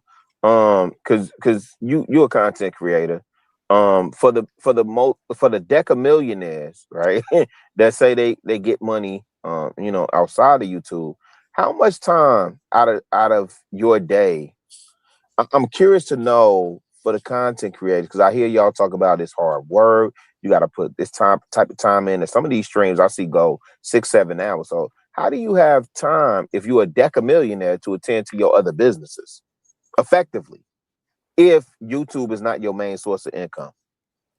Well, YouTube probably isn't. Like, I believe somebody like Anton, I mean, if you're doing this the right way, more than likely YouTube is fueling the other sources of income, like the Patreon, like the website, the merchandise, the other tools. If you got books, tutorial, tutorial residual income. So they fueling the residual, like that membership shit. But it's likely fueling something like, all right, somebody like Anton Daniels, for example, and I just know this as a business consultant. I would have to tell him that, hey, a business really isn't truly successful until you don't have to be there for it to run anymore. That's what most business owners understand. So when you got shit like AntonDaniels.com, Anton Daniels made, like everything's got your name on it. You can't sell that shit. Like you can't even sell that business. It can't run without you. So I'm not going to say it's not profitable. It's not profitable, but if you die tomorrow, that business dies with you. That was my assessment of Sean John when Jeff Tweedy blew that spot up. I'm just saying, like for me, for example, you can say that, okay, my business ain't as successful as Anton's. I'm like, it's not as profitable, but something like the official YT Purge, I don't have to be there for that shit to run. It's a system. You know what I'm saying? It's a system. Somebody else, like I can literally, let me knock on wood. I can die tomorrow. Somebody else can run that shit. You know what I'm saying? It doesn't need me. You like, without Anton Daniels, AntonDaniels.com doesn't exist. No? The Anton Daniels Millionaire Morning Show doesn't fucking exist. It's like, imagine if KFC needed the Colonel himself for the shit to keep running. Right. That shit would have been gone years ago. Or Wendy's, yeah. You're right. Dave Thomas, yeah. That's like with Oprah. When her show ended, it ended with her. Nobody else could take it over. Right? Oh, but she's also got Harpo Studios and productions and shit like that. So she's still got businesses that'll keep running. You know, but I'm like, you are the business, and no disrespect to you. You know what I'm saying? You built something that's profitable, you know, successful by your standards. But like I said, if you're not there, it doesn't run. I actually, before I go to Ferg, I had this conversation with him and Aaron O on Fight Club one night because they were, you know, this is right before, probably a few weeks, probably about a month before they ended it, because they were looking for ways to kind of keep the panelists there, you know, like Ali and, you know, JP and podcasts, because people were starting to build up their own platforms and shit, you know. And he's like, wow, people are kind of leaving, doing their own thing, and we don't have, you know, the platforms and the content. Now, I just came up there as a consultant and just said, look, the one thing that y'all are complaining about, believe it or not, that's actually the secret sauce to your show. The fact that people can come up here and kind of build their platforms, grow. And that's what that should be what you want, not what you're trying to guard against. You should want people to come up here, make names for themselves, and get the fuck out of here so somebody else can come. You don't want the same 8 people copping the squat every fucking night, because not only will your shit become bland, but eventually there's going to be fucking conflict, and then this shit can end up ending. So if you want the content to stay fresh, you're going to want new names and faces to keep coming in here. Like you would actually want that. And that shit kind of went over their heads. I don't think they really understood. But that's why I say, I'm like, you're a fake boss, bro. You're not a real boss, bro. You're not. You know, you're trying to keep people subservient to you. Like, it's almost like trying to catch spilling water, you know, in your hand. Like you built a name for yourself. You built a nice platform that gives people exposure that they wouldn't get otherwise. I agreed with that when it came to Fight Club. But why wouldn't you want people to grow their own brands? You know what I'm saying? Channels, get the fuck out of there and really brand this as a platform that does that. That's how you keep getting new motherfuckers in there. New motherfuckers hungry, the content's bland, and luckily for somebody like Anton, I said this, you don't have to be here for it to run. You got the perfect host. The content makes itself. You don't have to be here. You got the bounties. You got memberships and shit like that. It's extremely profitable, you know, without it even having to run. Your name don't even have to be on it, you know. But what up, Ferg? But nah, he just ended it because people were building their own platforms and he called them clout chasers. And I'm going to tell you why. He didn't want anybody to grow to his level or larger than him. How y'all doing, man? What's up, man? It activated insecurities. That's why I said these motherfuckers be stepping over crispy $100 bills to get shiny pennies. Go ahead. No, I mean, I'm just listening in, man. And, you know, what you're saying makes a lot of sense in that regard. But sometimes, man, that money make you a narcissist, man. It messes with your brain to sort of think beyond self sometimes, especially new money coming, new status, new opportunities with women and men's that you never had before. And you said something I thought was unique. What does it say? He enjoyed being the tallest midget in the room. Is that what you said? So, you know, again, man, I think, and I don't even know if that concept could work today as far as setting up a platform, because I've heard people talk about it before, having a space where people can come to sort of grow their channels, and this sort of got just swept under the rug at some point, because I think, you know, a lot of people are afraid to give up that type of control. But like you said, man, my business, I'm glad I didn't have to make money on YouTube. I made all my money before this space. And I don't know, man, it's just funny how we start to see the hypocrites. I ain't met too many people on YouTube that didn't make $100,000, but on YouTube all day. $100,000 don't have time to waste in being $100,000 man. That means putting boots on the ground. YouTube is a space. I've seen it just based off of that time when y'all talk about the Fight Club, how a lot of people branched off because it gave them even sort of a understanding on how to run the panels, how to generate the monies that they get, you know, and just within the platform, what that provided too. But, you know, it's just crazy, man, how, and I'll say this and I don't know the guy, he's a crack era adult, so I look at them as like big grown ass boys. And I don't know too many men that are in the bracket of making that money every day who ain't stepping out at least once a month, twice a month, going into a business deal with people they don't know who are other professionals that ain't showing up with that outfit on. That's for me, because I've had to. There's certain businesses you can't show up in your hoodie representing Detroit out of Chi. You got to come with that uniform on, you know. But this space, you can be whoever. And I get. Well, I mean, yeah. This you also got to understand that's what makes it profitable when you can kind of relate to people with the way you dress and the look and shit like that. But say, hey, I made it, so take my advice. When in actuality, the only reason why I made it is because y'all are paying me for my advice. So, like I say, it's just, hey, buy my book titled "How to Get People to fact. For a Book." Yeah, YouTube affords that. And it's cool. I don't knock the hustle. Yeah. I just know what it is. Yeah, but YouTube affords that to anybody. Anybody can. You can go, man. There's people telling all kinds of weird ass stories about life getting paid, who are monetized. So it affords that where you can step in. You can stay in your COVID-19 era, isolate yourself, talk about the ups and downs of your life. YouTube is a great space for that. Everybody has a story. Everybody's been ran through the streets.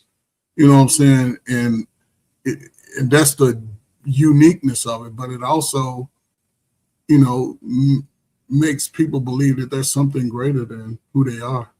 Look, I was taught this by actual billionaires, not fake millionaires, you know, and I can count on one hand, and I would still have a finger or two left over of the amount of billionaires that I've actually spoken to live in person in front of me without having to pay for a seminar or any of that, because they ain't charged me for no fucking seminar. You know? It was quick. Quick conversation, or we just had some shit we were doing, a hobby, you know, that we was doing, and hey, you find out, motherfucker, got billion. But they said, I mean, I told you this, you know, the other night on Drips. They said, look, don't pay for fucking classes or seminars on this shit. Like, it's pretty simple. You focus on your health, you know, you focus on your family. You don't do business with people you don't trust, and don't take unnecessary risks. Like, it's really that simple. I can't charge you for that because it's that fucking simple. Like, I don't need 400 pages to tell you that shit. That's what Damon John said to me. You know, he didn't charge me a dime. He didn't charge me a fucking dime. And also, you know, wait for the audience, Auntie. You got to tell them who Damon John is. No, he was the CEO of FUBU. Yeah. Or founder of FUBU, founder and CEO of FUBU. Yeah. Really didn't get rich until he started selling this shit, or didn't hit billionaire status until he got to deal with Walmart. Mm-hmm. You know, he wasn't selling that shit in the high end stores weren't what made him a billionaire. Selling this shit in Walmart's what made him a billionaire. Because by that time they had sold to Samsung, but his story, it's got to be. But also what I was told, and this is by each one of the billionaires that I've had conversation with, they say, first you work for the money, then the money works for you, then you become a venture capitalist, meaning you invest in people, other people, then you become a philanthropist. That's when you become truly successful. You help those that are less fortunate because you're able to, you know. But a lot of people get caught up in the first thing. You know, the first thing, which is just work for the money, chasing the bag chaser. And they never invest in people because they so stuck on that 48 laws of power shit that they're scared of somebody. They see themselves as the master, so they're scared of being outshined. You know, it activates insecurities. So they want to keep people beneath them and shit. It's like, nah, man, the true billionaires invest in people. Like the truly successful, they invest in people because it's the best investment you can make. You know, Auntie, like I'm curious. Did of the conversations that you've had, though, did any of them tell you like the key to success? Because you know, a lot of people say, "I'm an entrepreneur, I'm a business owner," right? And I know here in Chicago, it's a whole bunch of restaurants, and I'm telling these folk, we don't need no more restaurants. You should be trying to problem solve, right? If you're a business owner and you're opening a business, and I'm literally doing a Black History Month post every day on my social medias. So I just posted about A.G. Gaston, right? Look him up, Arthur George Gaston out of Alabama, right? And look up the businesses that he had. All of them solved problems for us for the time that he was in, right? There was a huge market for a person who would say that, quote unquote, entrepreneur. You can't see my air quotes, but entrepreneur in a time where America was segregated. So when they wasn't burying us, right? Now you have the opportunity for Black funeral homes, or when they weren't providing life insurance. Now you got Alonzo Herndon, or, you know, the Booker T. Washington, and all these different construction companies when they wouldn't come in and build our homes. And my point being is, in 2026, if you're an entrepreneur, my perspective is you should be solving a problem, and the money's going to come from you solving the problem. And my question to you, Auntie, was if that was similar conversation that you had with either the billionaires or millionaires that you talked to.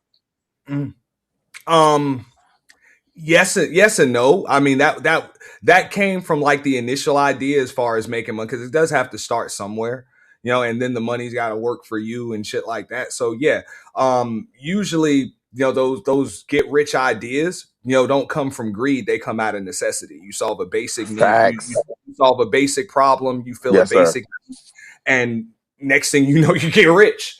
Like, you know, you don't get rich overnight, but you do get rich overnight. That's what I was told, you know. It could take years of putting the work in, the thought in, or whatever, but boom, when it happens, it just happens, you know, like that.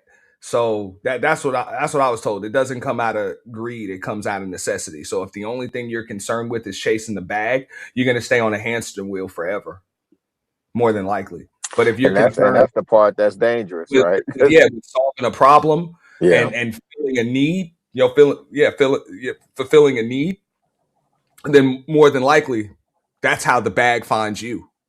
And I learned that, Auntie, in Atlanta. The 20 years I spent in Atlanta, when you saw wealth move through Atlanta, and I know it's still moving to this day. I'm 10 years removed from being in Atlanta, but when I was down there, fam, yo, and forget, because I know people, like a lot of people are introduced to the opulence of like a BMF and all that stuff. Yo, go to the old money. Go to the Alonzo Herndons of the world. Go to the gosh, what was his name? Thomas Deutsch, and his pops. Go to what Maynard Jackson did for the city in 72, 74. Like, yeah, man. Yeah, and we got a lot of work to do. Yeah, we need to be problem solving. But right? Instead of bag chasing. But here's one mistake a lot of people make when it comes to business, and they overlook this very important step.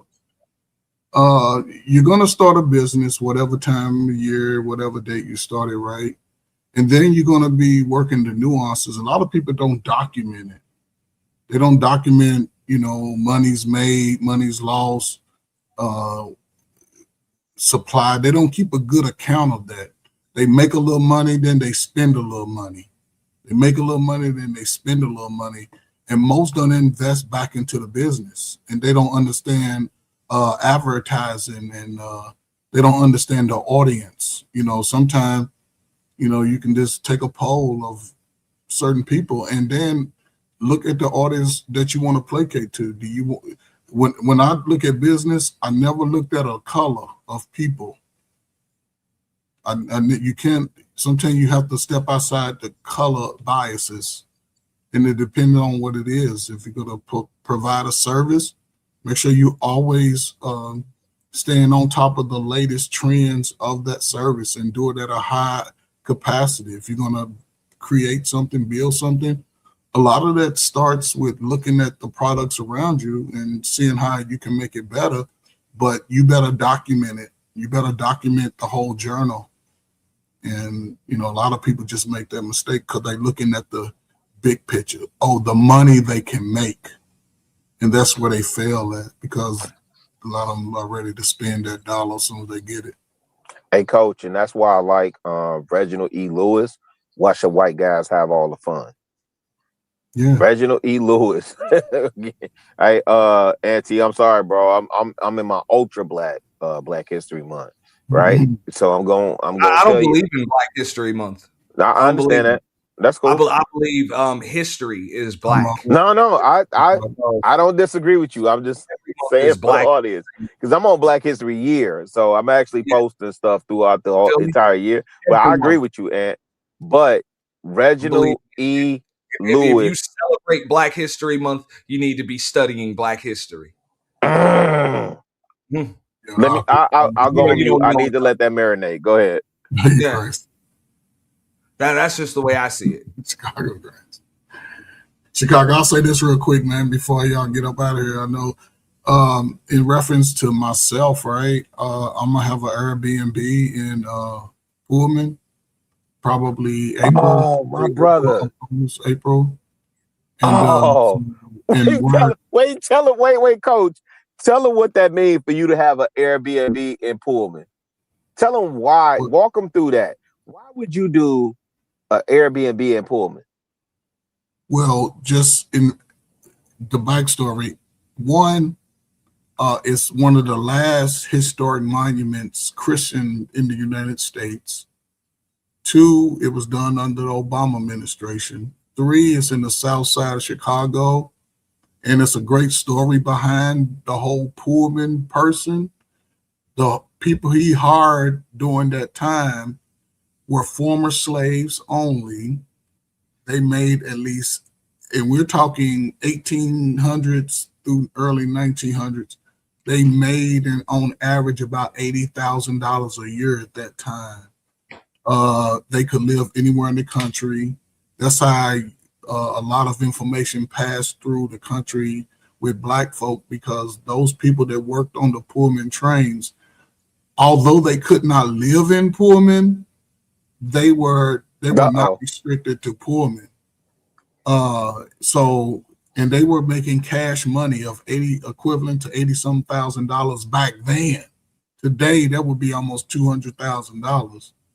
And I was able to purchase a property there when they were revitalizing the community. I got it for really cheap. It was brand new. I have a 2-bedroom with a basement and a carport. It's on that whole block from Chicago, from 103rd to 119th. Yeah. Wait, is it on Cottage Grove? Yeah, Cottage Grove. So imagine Pullman right there around Cottage Grove from 103rd all the way over to the Chicago River. That's how big Pullman was, all the way over to the marsh. That's how big it was originally. Yeah. And I got me a property there. I have a tenant. She's out of there this month. I'm going to be up there a few days, getting it together. We're going to create an Airbnb. And man, hey, coach, please let me know when you pull up, man. And listen, coach being smooth with it, man. Hey, the Pullman, Labor Day started in Chicago. You talking about A. Philip Randolph? You talking about ASAP? No, hold on. See, that's, I want to clarify how it worked, right? the people working at the factory, what Pullman did, he built luxury trains. And if you ever get to see the train, where at Labor Day worked out, that the people worked in the factory struck. They went on strike. Yeah. And he wasn't, and if you tried to go on strike, he would fire you. And if he fired you, you couldn't live in the Pullman housing. You had to get out on the street. But they protested, and during that protesting time, someone had got killed. And then when the laws changed, they started to create the Labor Day within that time at that incident. I used to give tours. And everything. Had on my little Ranger outfit and walk around giving tours. People giving me money. And coach, and this is what I'm telling you, coach. I told my sister this, and I took my nephew down there over on 111 in Cottage Grove. We literally could walk there, and we had no idea. We thought, oh, this is where the white people used to live, right? That's what we thought. We didn't know about Florence Hotel. We didn't know what we actually were in the middle of, and that again is why I'm not letting none of my uncles or nobody in my family sell that house on Wabash. You understand me? Yeah, none of that. None of that. We not selling the house. All of that area, especially, it's a unique story about Pullman, man, and I ain't got time to tell you, but I will tell you one story about him, right?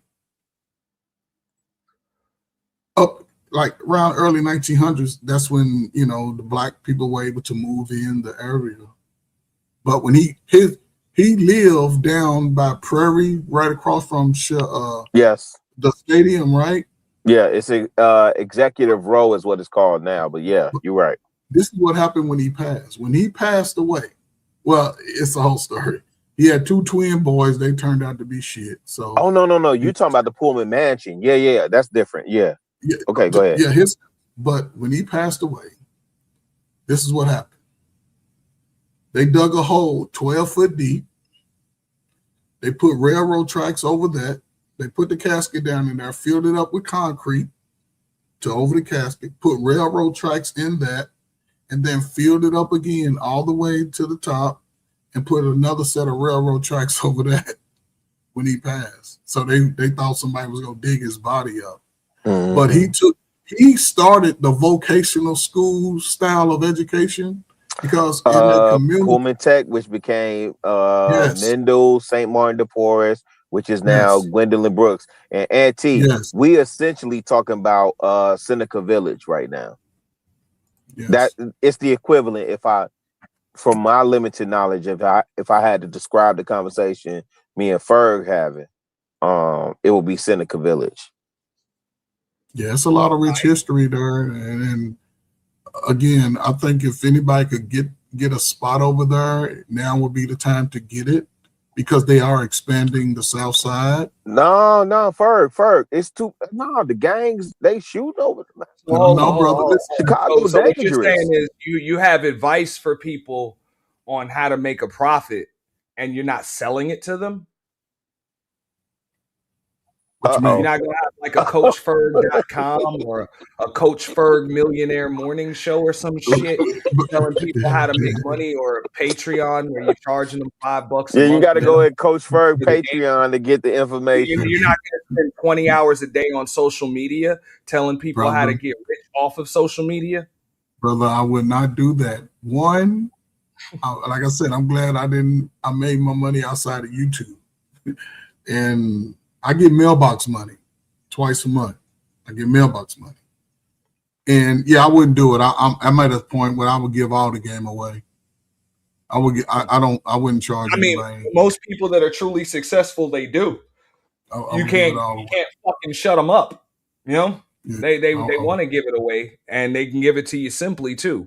They're explaining it to a fucking child. They give it to you real. That's a fact. That's why I was asking you that earlier, Auntie. Yep, that's a fact. I agree with you. All of the truly successful people, that have talked to me, like they just spit that shit out, man. Would it take about 5 minutes, 10 minutes? They done gave you 3 or 4 nuggets that you can apply once you sit back and think about it. That was if you have ears to hear. I'm not going to say that successful people weren't trying to charge. Like I never ran into successful people that were trying to charge, but more than likely that's where their success came from, was charging people for advice. Which is what the fuck I do. I'm a consultant. I can charge. Yeah, I've done that. Oh, I know that. Yeah, but I'm like, don't piss on my head and tell me it's raining. That's all I be saying. Nah, but Coach have been in these spaces plenty of time giving free game, right? And so the pimps will tell you the game is to be sold, not told, right? And so y'all getting plenty free game, and the question remains, what you gonna do with it? Yeah. Who's that? JT, the bigger threat. I can give it to you, but what you gonna do with it? There are things that I got to put behind a paywall. And it's not because I want to 1000% anti, yeah. But it's not because I want to charge people for it or I need to make a profit. It's just because I know people ain't gonna appreciate the shit unless they I pay agree with you, a Anti. couple of dollars. I listen, I agree with you on that. When you give certain shit away for free, you know what I'm saying? People are just pick I holes. have told another content creator some of the stuff that he talk about when he get into that business bag, he need to put that behind a paywall. So I agree with you. It's not so that I can get paid off of it. It's so that those that actually want it and will appreciate it are the ones that get it. Correct. That's it. Correct. Yeah. And regardless of what the audience thinks, we definitely gonna pay for the information we want. This is why you pay to go to a university and college, right? Because you want that information. 1000%. Those that are truly successful and they charge for it is not to make a fucking profit. It's to make sure that it goes to the right people.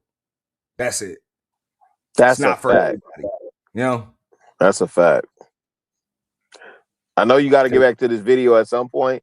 I don't have much on it. I'm here with you. I'm halfway through it. I don't have much on it because I wasn't here for this. But shout out to Tyranny.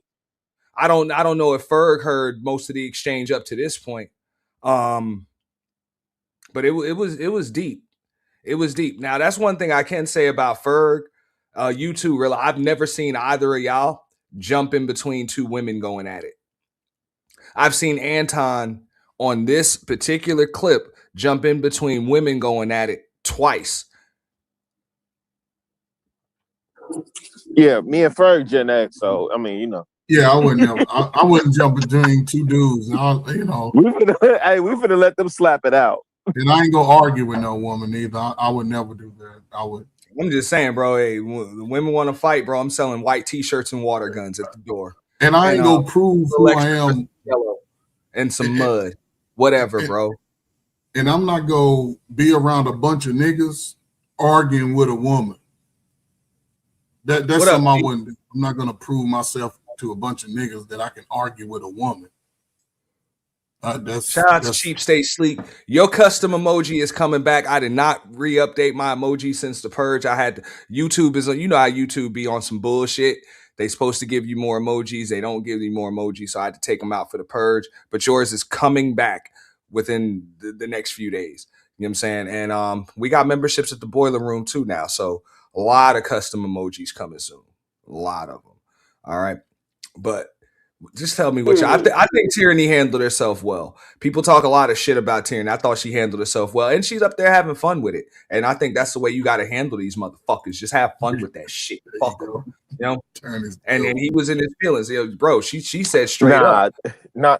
This one was one of Tyranny's. Tyranny is Tyranny, man. And this is one of the ones where it just didn't get the shine until it needed to get the shine. You understand what I'm saying? It was wild. Shout out to Sheep on the $5 ball. But believe it or not, it did when it happened, because I can remember, man, we had a group conversation about it. And even some women was telling me, they was like, man, they felt bad about the way he was talking. He said, I want your kids making license plates for me and this and that. It's like, damn, dog. Like, and trust me, I done roasted a few chicks on here. Yeah.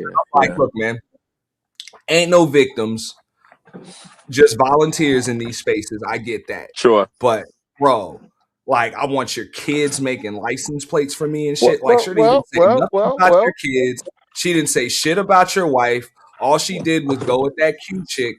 And I got to agree with her when she said that shit. She said, look, if you was all hanging around my husband with your tatas out and shit, I'd beat your ass. Yeah.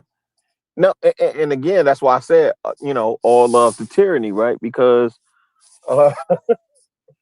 that was a dude jumping and interjecting himself into a female conversation. These are two females arguing about y'all get a look at this shit. This is Anton Daniels on Island Gal Q's laptop, like on her cam. Right. That's why I don't say Anton Daniels there. It says Q. Because she was there and he jumps in the fucking frame. But hey, this is who I'm supposed to raise my seeds to pattern themselves after. Because this is also the same individual that said they the closest thing to Jesus. I'm just saying, y'all just keep that in mind. Like that chick was up there with her own box, her own name under there, all of that shit. You know what I'm saying? Handling her business, and then you got to jump in and save a chick that's not even your chick from another chick on a panel. Like the fuck? And yeah, that's why you were saying she can't roast. Or maybe she could, but she really wasn't even given the opportunity to do it. So I'll take that back. No. You saying with Q. You said Q couldn't roast. I'm like, maybe she could, but she didn't. She wasn't even given the opportunity because he cut her off. Nah. That's how those type of dudes do, right? It's setting up the play. It's an old school thing. You set up the play. I'll come in, play superhero. I'll look good to her, and on the back end, I'm gonna try to slide through them DMs. That's old. Shit, Q is at his house right now.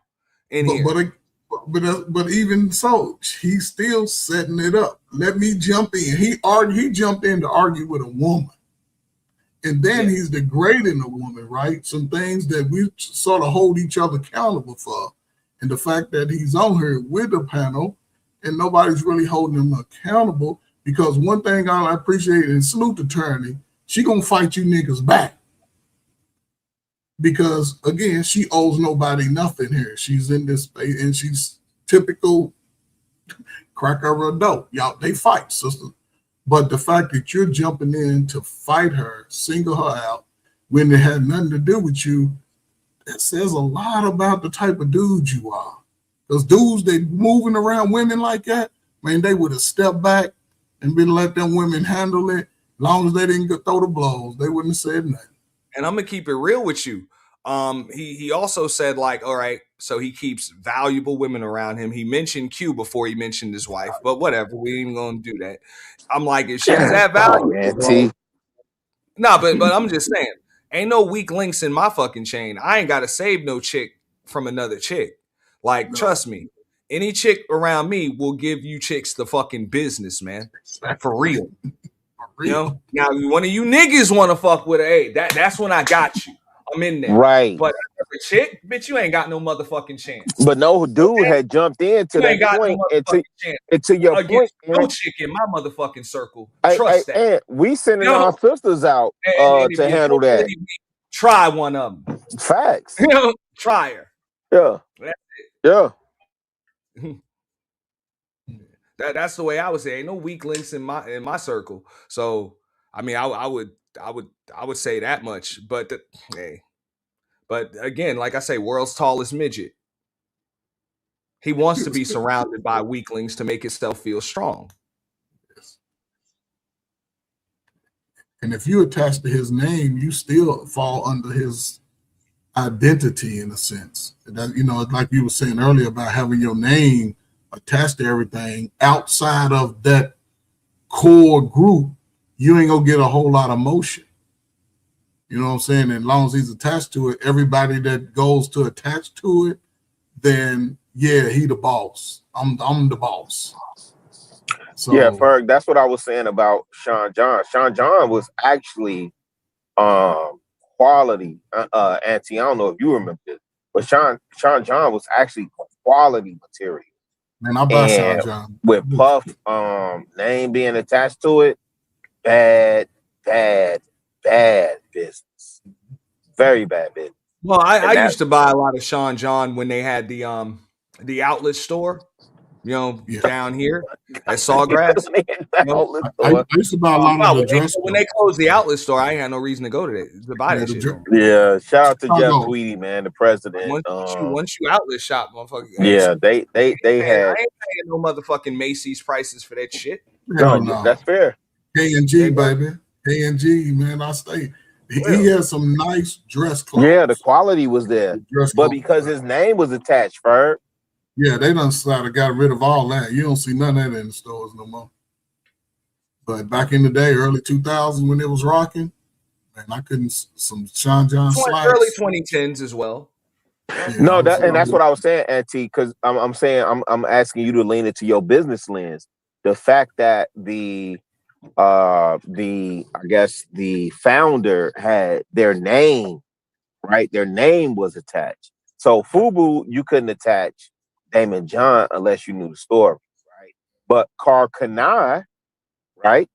Because his name was attached. Maurice Malone. I mean, that's the era me and Ferg grew up in.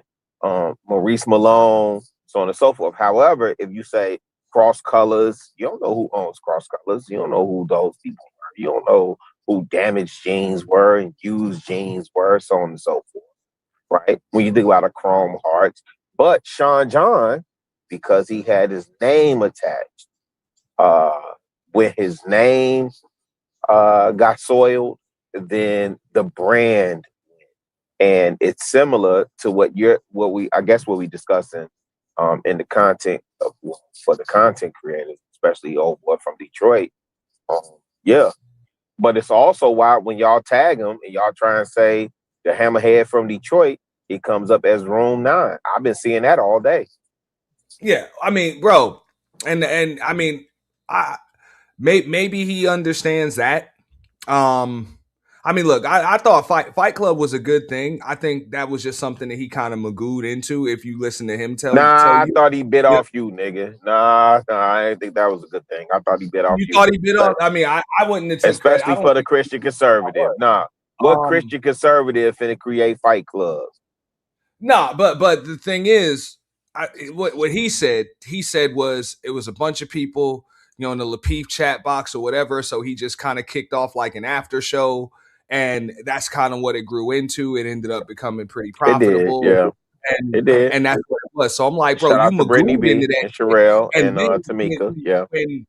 When I believe it actually showed that it had potential to grow even larger, that's when you shut it down.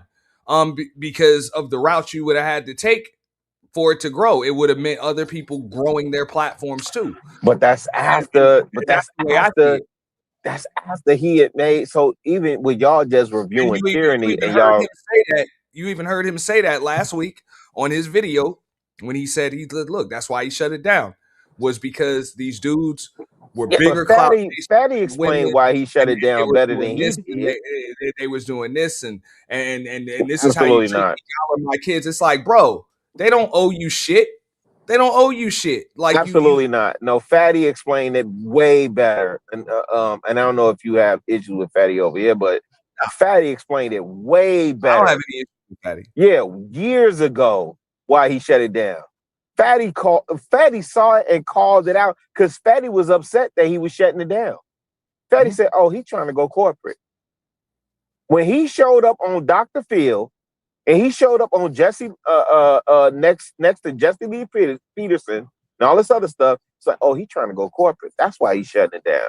Now he's always bragged on how he had the YouTube plug, so maybe the YouTube plug was, you know, telling him something different or whatever. Whoop-de-whoop.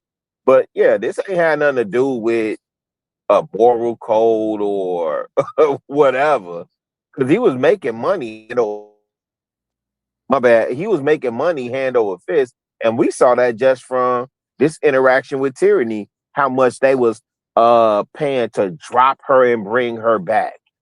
And shout out to Aaron O, man. We definitely need that money conversation. I think Aaron O was the best host that you could have for that shit. You said that, yeah. You said that. I've always said that, and I always said that there is no Fight Club without Aaron O, and to this day I don't think 1,000% the credit he deserved. Yes, sir. For that, I don't think it runs without him at all. It damn sure doesn't run like it did. But at the same time, I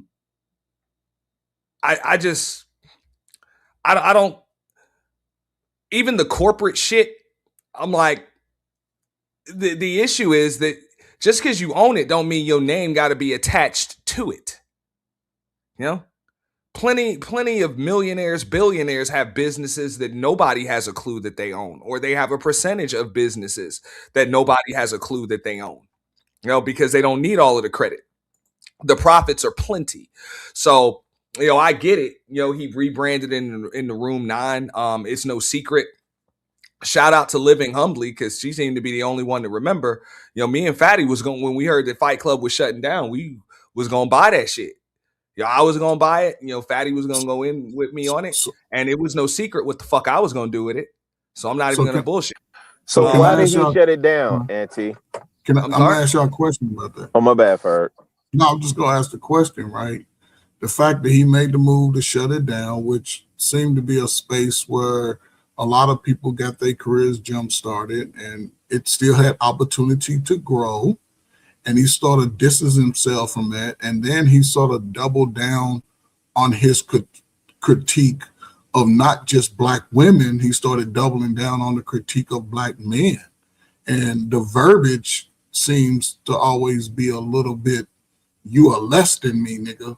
Speak," right? Yeah. But then he all of a sudden appeared on spaces outside of YouTube when it came to corporate white America. You think that they could have gave him the bag play and allowed him that? I'll go back to what I was just saying a moment ago. I don't even blame the dude because that was something that I communicated briefly, very brief. So I'm not gonna bullshit like I had a conversation or any of that stuff with Island Gal Q, but that's who I had to communicate with about it. And there was no offer made because he didn't want to sell it. He didn't want to sell it. He already had plans for his rebrand, and I can respect that. And Room 9 is profitable. You know what I'm saying? It's profitable. You know what I'm saying? He's doing his thing. So whatever he did with that, I guess it worked out for him.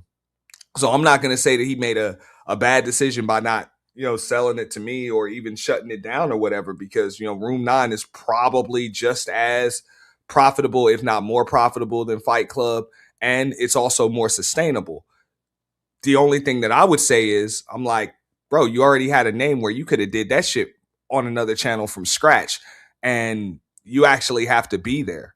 So I personally think the concept of people being able to come and grow their platforms off of yours without you even having to fucking be there or your name having to be on it is like way bigger than a panel that you literally have to fucking sit on every time you're live.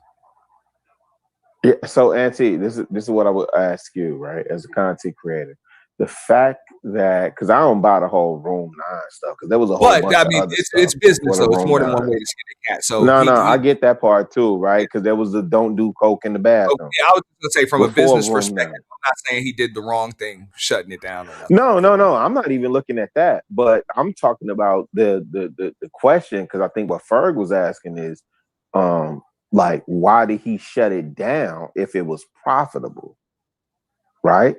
And I heard Fatty explain it, and Fatty was speculating, but I think he gave the best explanation is because old boy was trying to go corporate. You cannot go corporate with having Black people argue over the weekend. And Ferg, that's what Fight Club was. They was arguing. It was the purge on steroids. They really weren't. I mean, look. What? Look, trust me, bro. Maybe I'm just seeing the clips because you're right. I wasn't over there like that, bro. You had topics, you had conversation, you had debates. Sometimes it could be arguments, but that's not what it was. Trust me, we come from a space where motherfuckers argue. Goddamn it, motherfuckers argue. People drag, people roast. Kept that shit even too, Yeah, I wouldn't necessarily say an argument. That was who just pulled up? Watered down shit, but it's cool. I'm trying to look. Uda, shout out to Uda. It's always seemed like your mic is low, man. My bad. Yeah, shout out to Uda. I'm turning you up on this. But I think it sort of provided a jump start to where spaces are now in looking. We started out, looking at that space, it started out as y'all from all over the country. We don't know each other, so we're going to be like this, trying to prove that we are the man, we a man. But then I think that allowed for other people like yourself and everybody who has a platform that's consistent, they were able to take that foundation and then butterfly it out to the unique style of it. Look at that! Hey, your filter hits you. But then it's sort of like in that space over time. If it was, I think it would have evolved and still us trying to be better as men. Eventually, you got to get to that point. Now you see it everywhere. But again, they also pay niggas to not go further. Shut that shit down for this bag. I couldn't begrudge him for it. I mean, I was willing to make an offer. They didn't even want to hear an offer because they already had plans to rebrand it. So would I have been able to grow this shit larger than Room 9? Probably not. Maybe. I mean, I had a plan for it. You know what I'm saying? I had a plan for it. Like I say, it was no secret what I was gonna do with it. Nah. We're not dealing with this. No. And when I'm talking about you and no. So when I'm thinking about this, I see foresight, even with you, Ant. I seen foresight with you because the first day you created what you created, I seen the home of the YouTube purge. I saw that and I left YouTube after that because God set me on another place, right?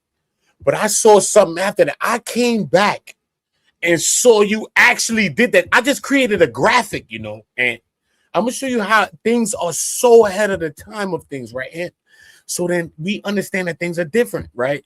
Because I literally just created a graphic and I was like, nah, because you just created the purge. And I was like, you know what? This is the home of the YouTuber. Nah, this is crazy. I didn't think about next year. I didn't think about the following year. I wasn't even there for some of them years, bro. But when I came back to it and when I seen it again, and I saw it and it was there, right? And I see your channel, the name of it, right? And this is all God, not me or anything that anybody want to claim. I'm just saying, like, God is just like when you moving in the way you moving and God is moving the way you moving, it's just like so on time. And that is like one of the best things and one of the things that me and you both know is like a premonition before us both because you created the thing. And I was like, yo, Ant, I swear to God, I think you before I'm telling you before I told you that. And I was like, you know what? And then I created a graphic, right? And when I created the graphic, that's what I put on that thing, Ant. And when I came back to see you, was where I got the idea. I was like, yo, Ant, no, God only, not me, ever. Fuck me. I'm a baby. I will always be a baby.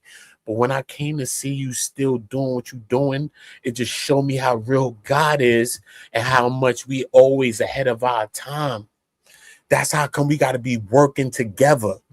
All of this separating the man from the woman. That's why I never was with Kevin Samuels ever, bro. You feel me? RIP to him, but he wasn't doing us no good. I'm sorry. It is what it's going to be. You know what I mean? And I'm going to say that all the time that I always say it. You know what I mean? Because it's about us going to a further place. And it's about us bringing some connection together. And I believe that that's what God always made me to be. And I was missing a lot of my time being everything else that I was being. But when I really see the real thing, it's just about us connecting. It's not about us thinking about us different and this and that. And we get so caught up in religion and all these other things. That's why even in one community, I never talked about religion because religion is the thing that separated everybody. But when I was 14, God told me to study all of the ways of life. So I read everybody's ways of life. I studied the 1%, the God bodies, the 120s. I read them all. I read everything. I read the metaphysicals. I read everything. I read the Hinduism. I read them all. I read everything that ever believed because I want to know what everybody believed. And when I read everything that everybody believed, all I saw was correlations and no differences. So for me, you know, it's not about being anything or what anybody want to be, but for us to go to where we want to go now, we got to separate everything from us because everybody got religion, like the Jews, the small hats or anything else got everything that they have, right? But what the black man and the black woman has to have today is something that's beyond religion. It's something that's beyond everything. It's something that when we look at each other, we have to literally see each other. I swear to God, make my light go on. You hear me? Make sure my light go on right now, God, at this time. Please, because my light acting up. It's a short in my wire. But make sure this light go on at this time right now. Because this is what it's really about. Okay? I'm against the manosphere. Okay? I'm against it. I'm going to tell you the truth. Kevin Samuels here. Obsidian is the creator of the framework. Okay. I spoke to him. I read his books. Okay, cool. I understand it. right? The manosphere is one of the only things that doesn't have a framework. It only has loose ends that want to tie in, right? That's what created the incels. So when I spoke to him on Freezy's channel, Obsidian, who's the god of these people, because he created the framework that even Kevin Samuels used. Okay? Kevin Samuels never had a framework. Obsidian's the god to them. He's a king. He's the one. He's the one that created the thing. He's the one with the mind. I go for the head of the snake. I don't go for the people that the illusions of it all.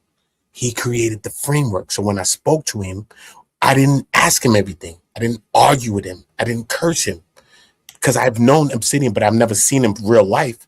I've always seen a black image when I've always seen it like 7 years ago. But I got the chance to be on a panel with this man, and this man was it. And I didn't argue with him. I asked him a question. This is the question I asked him. I said, yo, look, you know what, Obsidian, after you've created this framework, right, we're left to deal with a bunch of incels and people that is going to deal with this mindset, right, of whatever you've created, right? So what do we do with those people, right? He said, listen to me, Buddha. This is what he said. I could bring it up right now. He said, listen to me.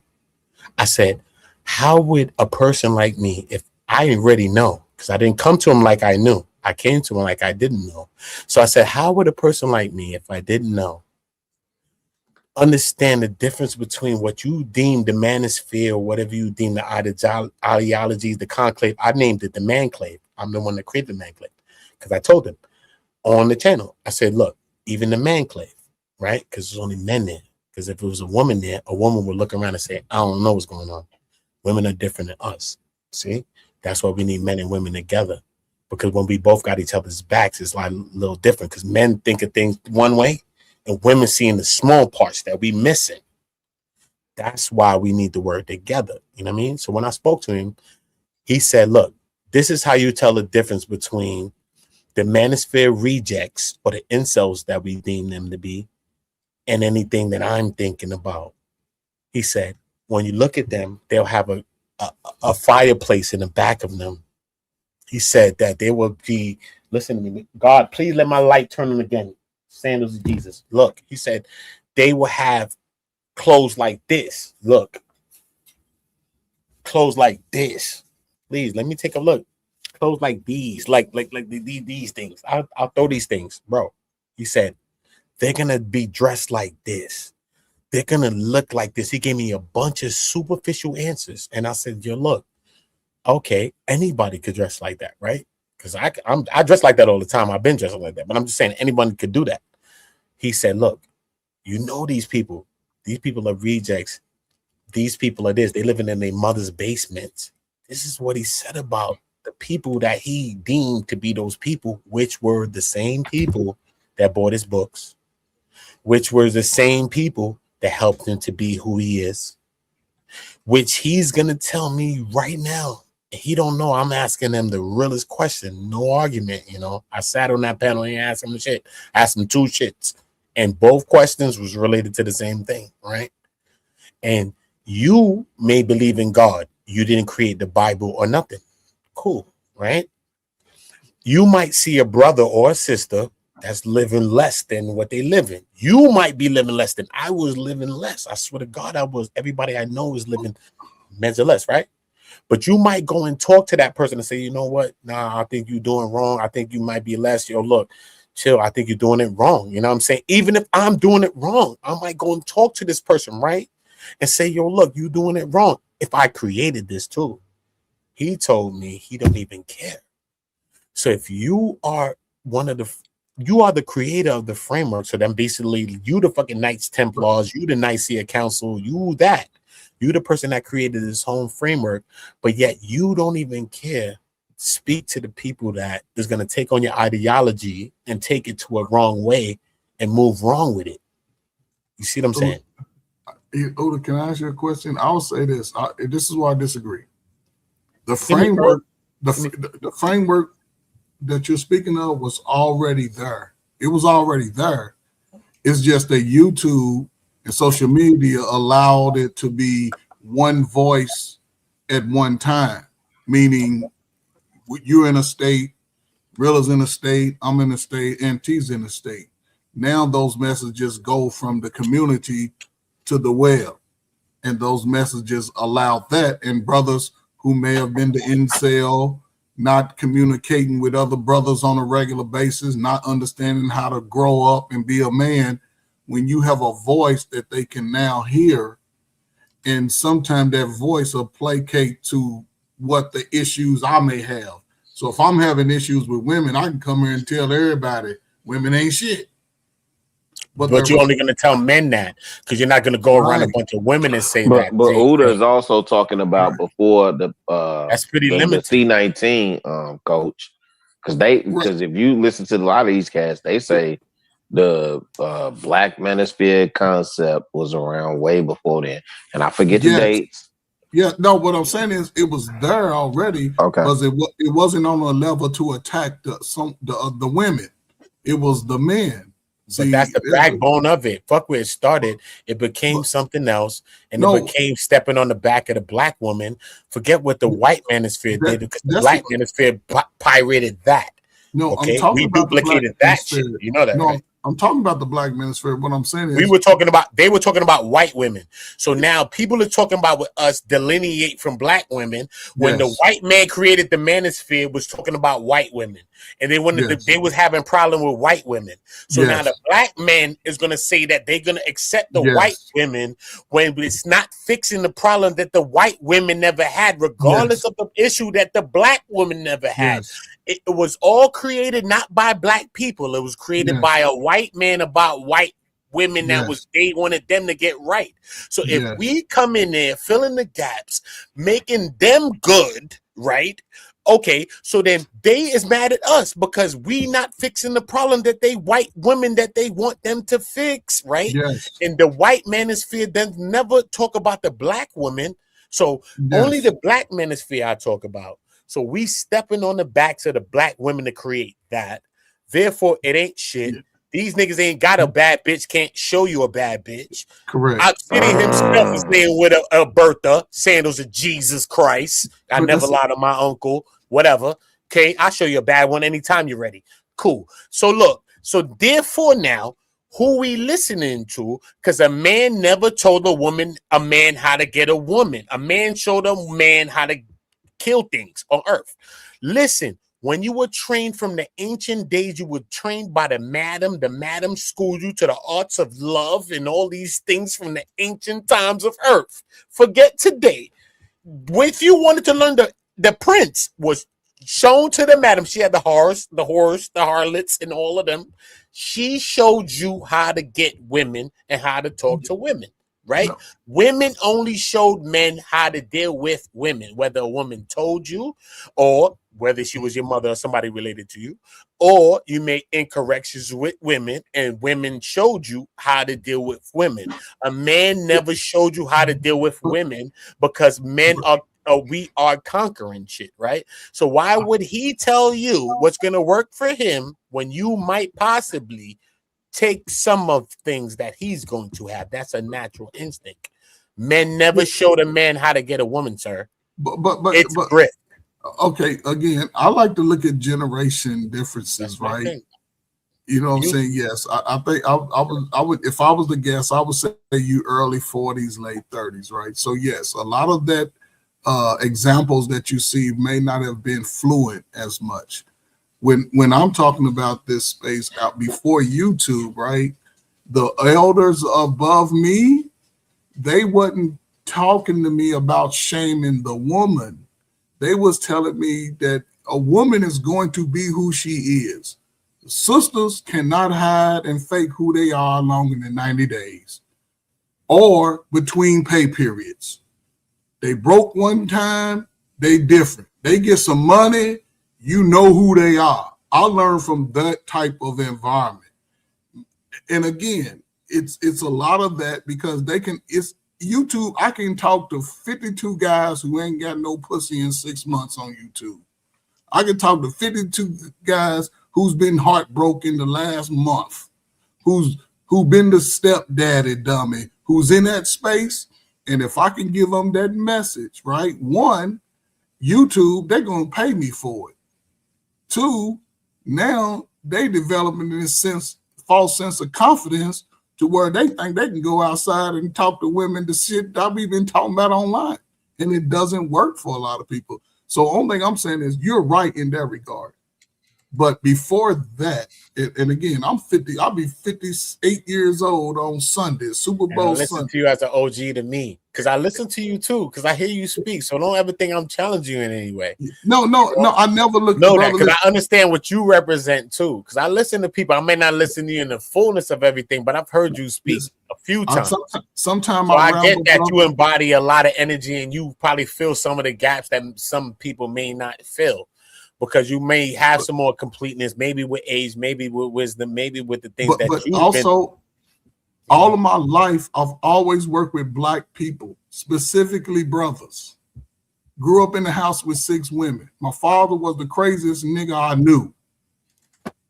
And he gave me the realness about life. My mother told me about women, and I had sisters. And then as I traveled throughout the country, light skin, had muscles, stood tall, I didn't have a problem with the women that y'all had today. Y'all aunties was nice. They took you out to dinner. They still nice. When you talking about they still nice. They're dealing with the order. They still nice. Yeah, they still nice. They great. And they know how to treat a man. So hold on. Are y'all talking about relationships again? Hold on. Me and him just had a moment. Like I said, I respect the aunties, baby. Because they still treating us good. No, we ain't talking about relationships. We ain't talking about relationships. He's dropping jewels. No, I'm just taking in reference to this like manospherian man rejuvenation, but at the expense of women a lot of times, because a lot of men today have come out of their shell that they didn't have in their 20s. They didn't have that type of confidence. Let me explain something. The women are losing men that really support them. Because Auntie, I'm telling you, like a lot of people, I'm telling you, look, the way I don't know what's happening, but I'm telling you, it's something happening. You know what I mean? Because I'm telling you, I know brothers that really support women. So I don't know if talking points change or maybe people change for some shit.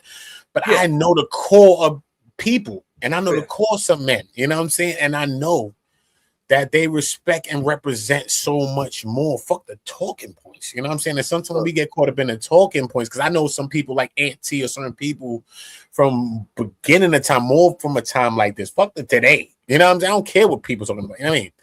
So I know that, come on, bro. You know that we represent certain things and you know that we're going to defend ours and it's that. And it's that. You know what I mean?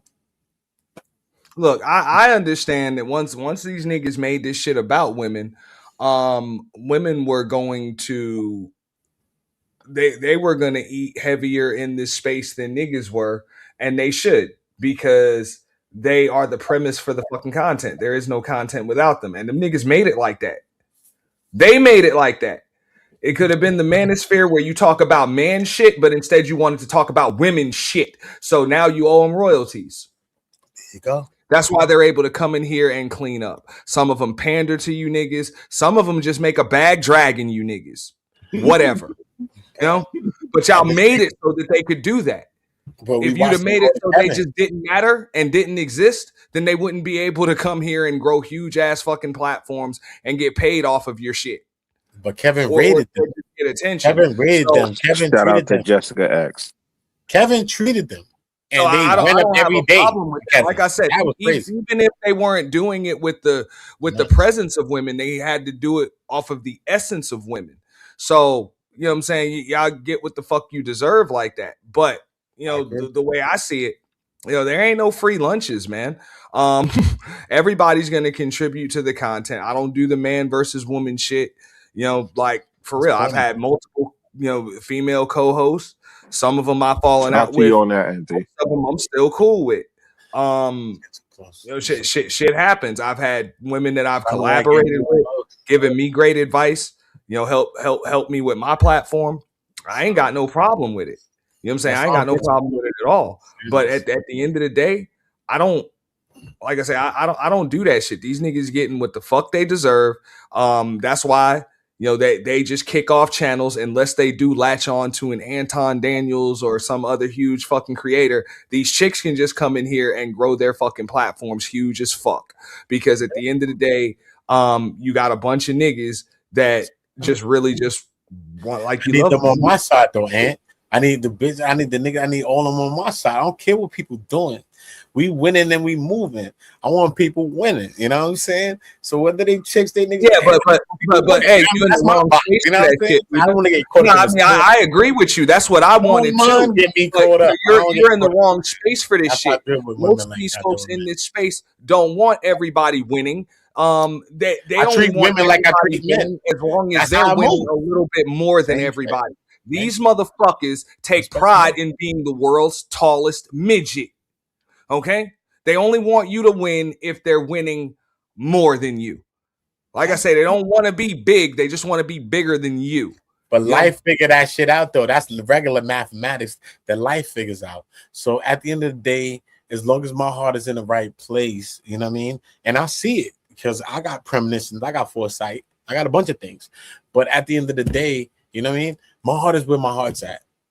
But the way things end up being every time that I've ever seen, I can tell you through how I ancient grew my history, bro. I'm like, yo, I'd rather take this long way around the corner. No, this Ancient is one of the history, reasons bro. why It's I gonna still work in have my the favor. connections that I do. People be like, "Oh, well, your numbers ain't that big." Look, I'll get it popping. I'll get it popping at No, any your given numbers ain't time, that and big I don't because even they have to made put the you, word and they purge in the title if I don't fucking want to. No, Because at the end of the day, if I really wanted to get them numbers popping, for all you niggas that think you doing something, let me put myself on the big screen for this shit. For all you niggas that think you doing something, I can just fucking get it popping talking about you if I fucking want to. No, Like real they shit. paying you. That's how come. Like that's real shit.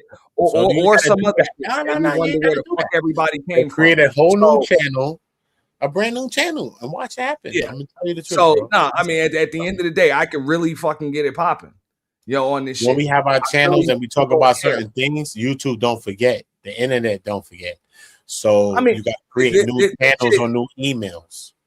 This You shit gotta is not have new channels that's going to bring new energy to this channel, and then that's going to push this one to get in the 100 bro. viewers. I'm every not day. I'm not worried about that shit, bro. No, that's Like, what it is, though. I'm just saying what it is. It's just a science, bro. It's just a formula. I'm just saying, man.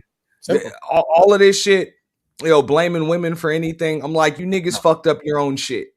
Not you dudes up here, but you niggas fucked up your own shit. And y'all I know who fucked the up my fuck shit a couple of times too, nigga. The fuck, I fucked up with women too, nigga. That's how Yeah, come we I all learned have. it, though, Ant. That's how We come I all have. learned it because I made But mistakes. So if a man ain't make mistakes, he's talking alive. about as far as this shit's concerned. But you build this shit off of the essence and presence of off of the essence of women. You're gonna need the presence of women to keep that shit going. So it was a matter of time before they came in here and took your shit over, or you needed them on your fucking panels in order to keep fucking viewers. I'm just saying though, what women validate men though, regardless of the fact. What can men? have a channel with a bunch of men all day, but women, if a woman and women come on that shit, it's another energy. They just bring another vibe. You know what I mean? So women validate men. So regardless if I want to create something for men, I need women involved in it because women validate what I they always want said to it like create this, for men. Peter. That's This is gonna the make way more men come. I You know don't what I'm have saying? to be. I don't have to try to be Michael Jordan when I can just build Madison Square Garden. True. Like I don't have to be the best ball player when I own the venue that all the ball players come to compete. You know, that's true. That'll be here long after I'm gone. You know, That's like for true. real. If I'm the mogul, I don't need to be dancing all in the fucking videos and all of that other shit. It's my job to put up to have a platform for the star. So that's why I say fuck niggas like Anton. You know. Because that's Diddy. I think he's trying to dance all in the fucking videos. Yeah, for sure. Because you can't. What I learned about when I watch it, everybody that's on his show when he's running the panels, they placating to everything he say. They don't even challenge none of that bullshit. And as a man, you have to be able to challenge that, or you're just gonna be a follower. And in this modern day, following somebody with ideologies that speak against some of your cousins and experiences, that ain't genuine to me. I've seen these type all my life. I've seen it, and it's unfortunate that you're coming up really speaking against the foundation of what made you who you are. Yeah, Doesn't but matter. they don't give a fuck about that because with a lot of these niggas, a couple of dollars is what made them what the fuck they are because they Yeah, like there you go, substance bro. in the first place. It was So they're broke, not man. speaking against that; they're Yeah, speaking to that because that's what's making them more dollars. Yeah, but So that's short lived though. That's a broke man's mentality. Understandable. That's why people tell me I'm crazy Right. when I say it's only money. Nah, it's only money. Ferg, I want to ask you something, right? So, like, okay, you know, certain brothers understand something because anything that the manosphere that I ever showed, I ever taught, I learned from the streets. So anything that ever showed me, I literally learned from the streets. So I never followed that shit ever. So I learned everything outside.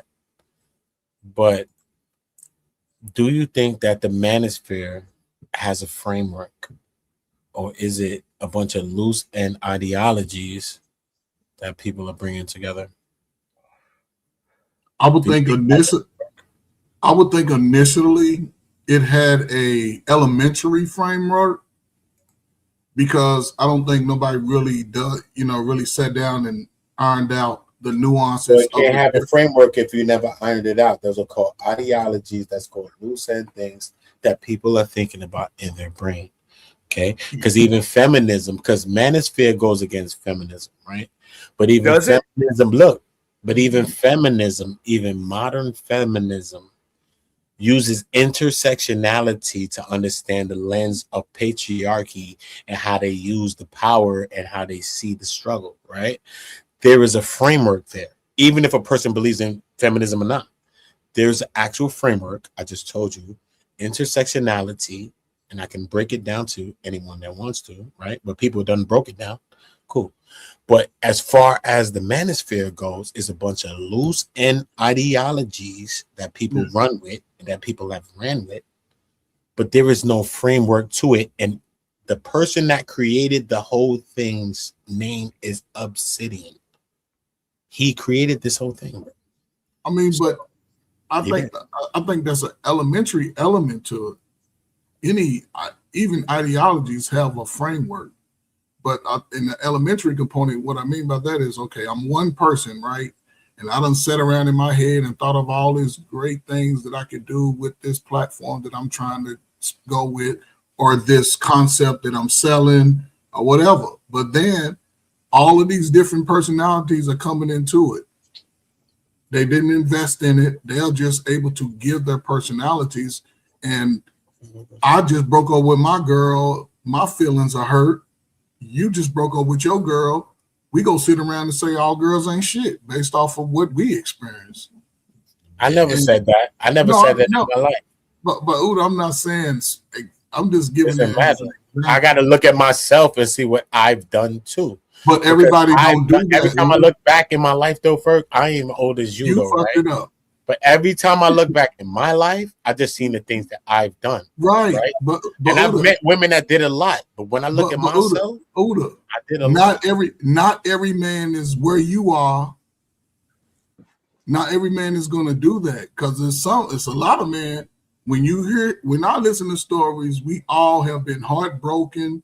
We done been cheated on, or we done cheated. I did, bro. I did too, though. I don't even look at the shit that happened to me. I know what I did. But though. Uda, not every man in your age group who say that they're a man. I did a lot. Not every man in your age group who say that they're a man. I did a lot, Uncle Ferg. But that's what I'm saying.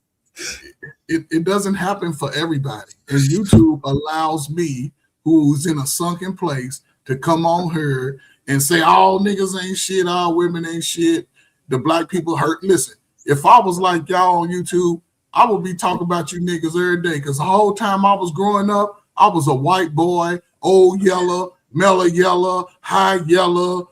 Damn. But to the niggas, but the women, they love this high level of dude. I respect it. So again, you're coming into that age of wisdom. That age of wisdom, you should be able to reflect back and say, damn, I fucked up. And then going forward, I don't have to give the people attention who I know I'm not even going, you know what I'm saying, that I grew past. A lot of dudes are still stuck in the time they got their heart broke. That's a lot of black people over the last 35 years because That's why everybody moving their feelings. I'm not going to sit up here and coddle the feelings of There you grown go. ass men. A lot of niggas in their feelings. That's the problem. You know, like that. Women That's too, bull, bro. I'm not going to pander to motherfuckers. Women too, bro. But Uda, women been in their feelings since the beginning of time. Now, Yeah, I never thought that I would get to a place where I hear a grown ass man talking about how I feel.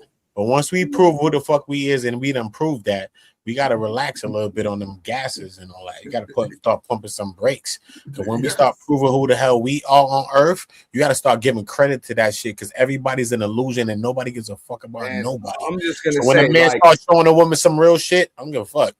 Because some shit you might meet from a side motherfucker that your man won't give you. So when you start seeing certain things that people start doing on Earth, because we got family that's not real. So we just got to start looking at life for real and start getting caught up in the boxes and start looking at what people actually doing on Earth. You got real women around us. We got real men around you doing real stuff. You got to start respecting what's happening. Uda, We need to get to that spot of mind. That's why I'm against all of these things. I think we need to be in a reciprocal age. Brother, take that to the 16 to 29-year-old. They gonna listen to everything you said. Now they not, man. They catching Yes, the body, they are. bro. You gotta build that relationship. It starts They with with me. relationship. I'm with them. They'll listen. Everybody got to listen to it because the older people is worse than the younger people. So I don't want to take it to nobody. Everything is for the younger people. Nothing's meant for no older people. The older people have to get this message at the same time that the young people getting it.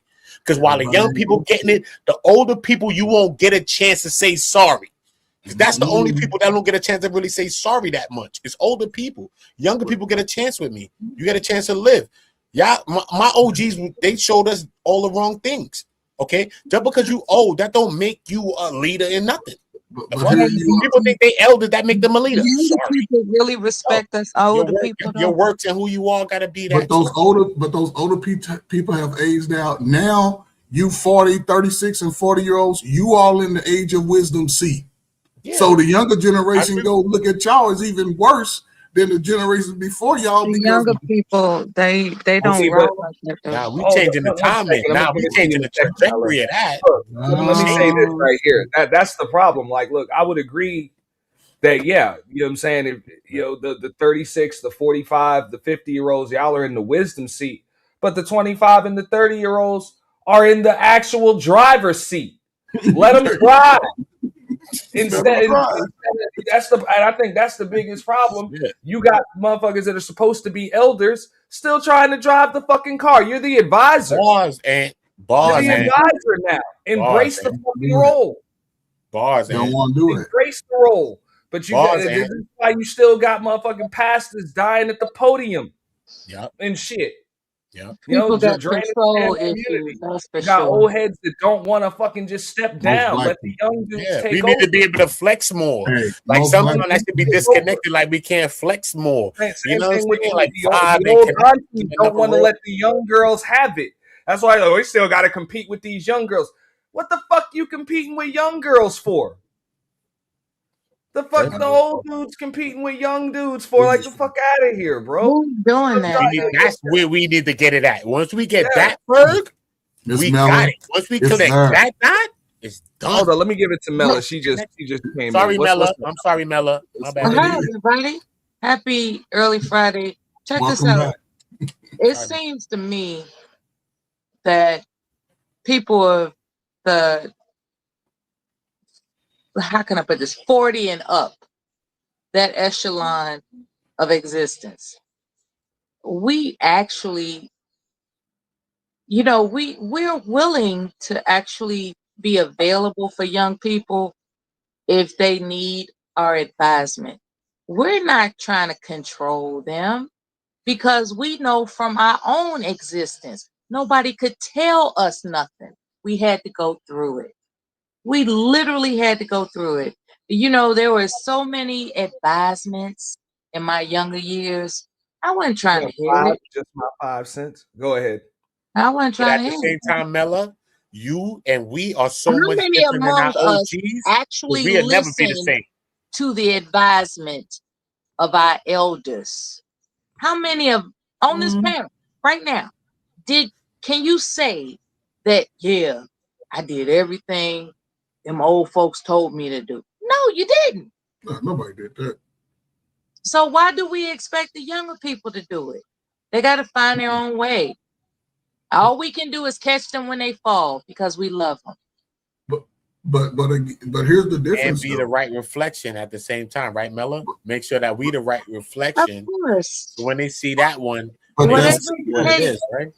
to keep them, you know, sane, sovereign, and successful. I'm here for that. It's just that I realize, based on the nature of hormones or whatever the fuck the conundrum is that we go through that don't let us listen to good common sense. I've been through that. Sometimes you just have to you just got to have somebody waiting for you to fall and catch you. That's a hard pill to swallow. Like, I gotta wait for them to do all this dumb shit. Or you can accept you can accept the fact that, hey, sometimes these young people gotta fall without somebody catching them, so that way they can learn to get the fuck up. I don't believe I don't want that for my son. And though. that's the problem. You don't believe in that. But he ain't that. He ain't me. He not. I'm not gonna let them fall. No, I mean that's where strength comes from. Yeah, that's the problem. We I don't that's want where that strength from, comes son. from. I'm gonna tell you, People I learn don't, from their bro. mistakes. Like, you know, like that's what I'm saying. You got to allow people to make mistakes and think Mistakes their way and falling through are it. two Learn different from that things, shit and all of that. You can't always be there to. I'm not to gonna clean let a young person I love be homeless. bro. Okay, Well, but again, I'm not gonna let that happen. But again, this is the difference in how we have evolved sort of in this condition, because we assume that people who are children that are younger, that they don't know how to do it or they can't do it. That's where they grow from, like what Edgy's saying. We're not going to let them go all the way out. We're always going to always have a nugget in their ear, but they have to learn those life experiences. And then once they humble themselves, you have to be able to still give them the wisdom. I tell my son shit whether he want to hear it or not. And a lot of times I let him know. You don't never understand. fall, if you never fall off the bike or fall down, you'll never know how to ride the bike. And this is where we're introducing You damn sure ain't gonna learn how to do tricks and wheelies that's why and kids bunny hops and all of that other shit. You gotta let them fall. Like, I mean, they can't ride on that motherfucker with training wheels forever. Let me tell you something about the ignorance of older people. We refuse to believe that there's greater wisdom than what we carry. And there actually is greater wisdom than what we carry. What we can introduce to these young people is the greater wisdom. We can introduce it to them. You know, we're convinced that young people don't want to listen to us. I'm convinced of it. It's a lie.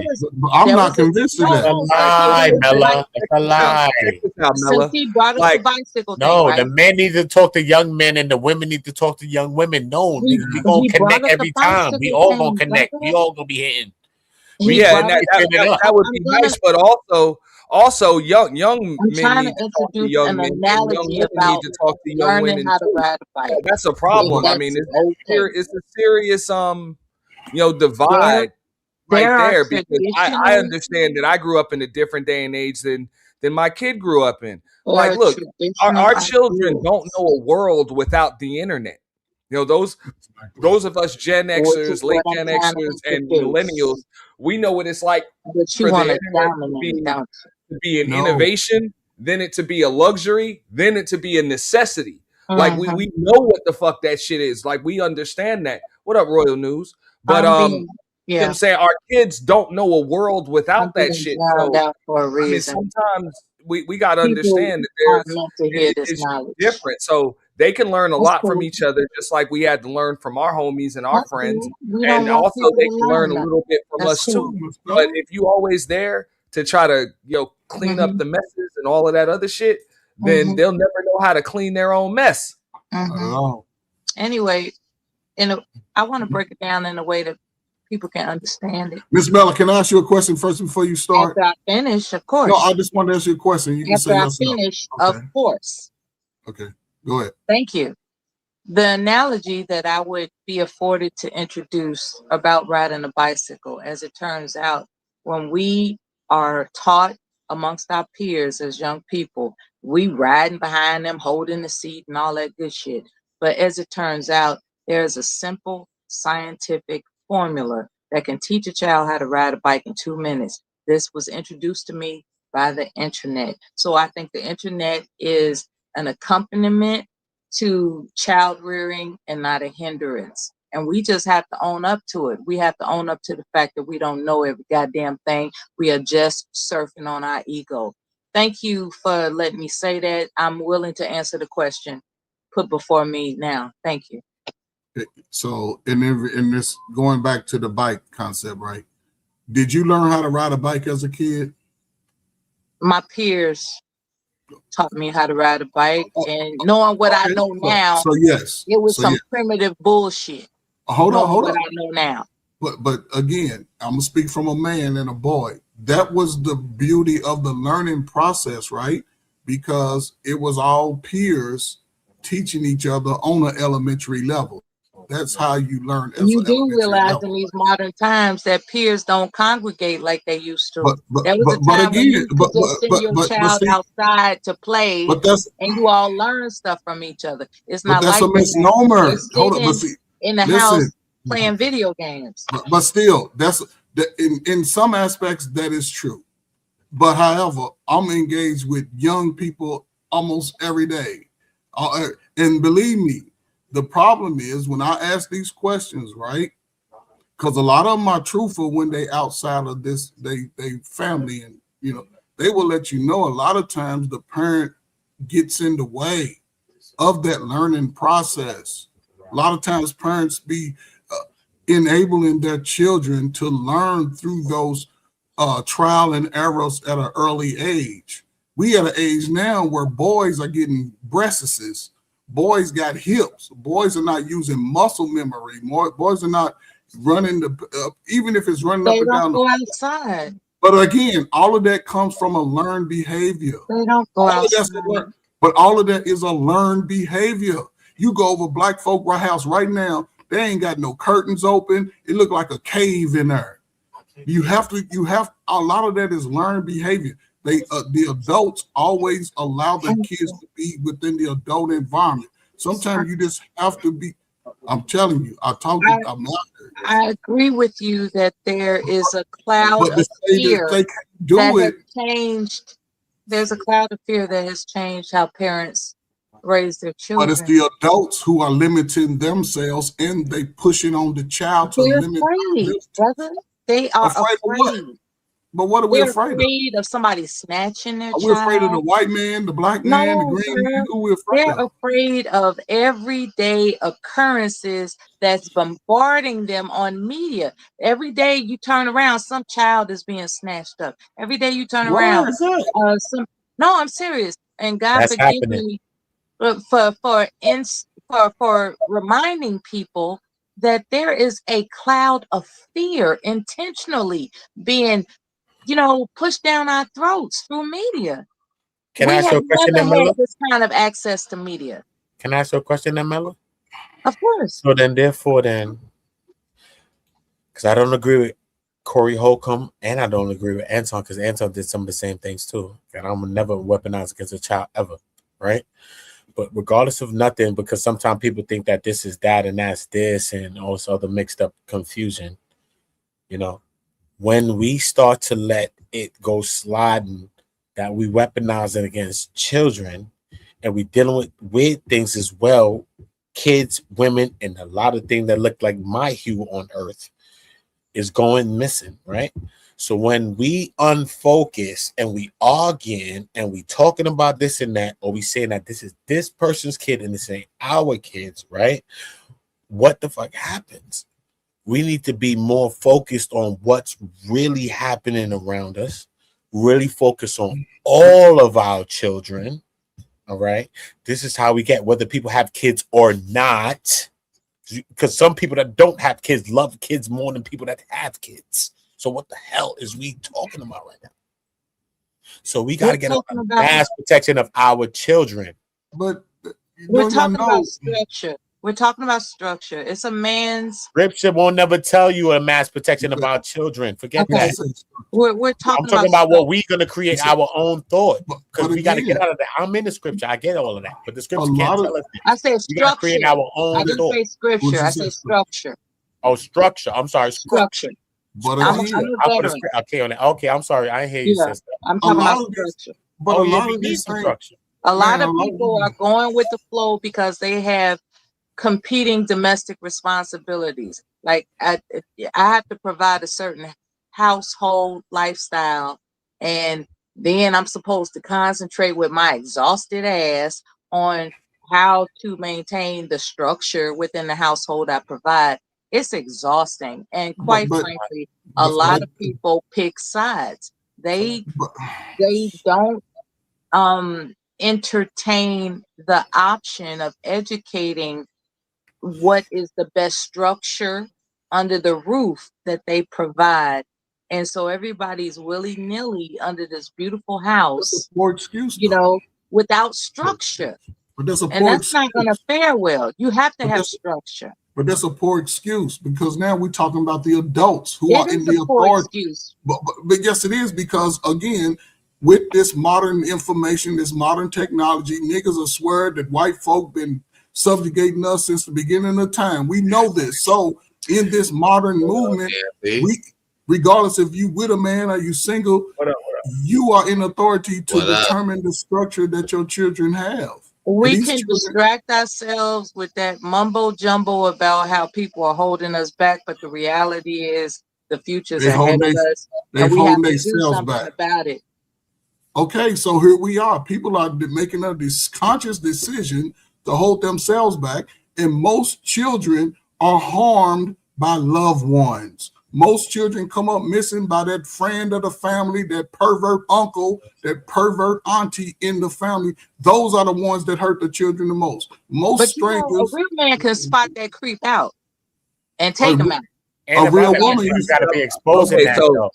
We hold gotta be up before I go to Mr. Money ADS. All right, so I had this conversation on Sharon's earlier, which they were trying to say, look, to leave the women and children out of it, whatever.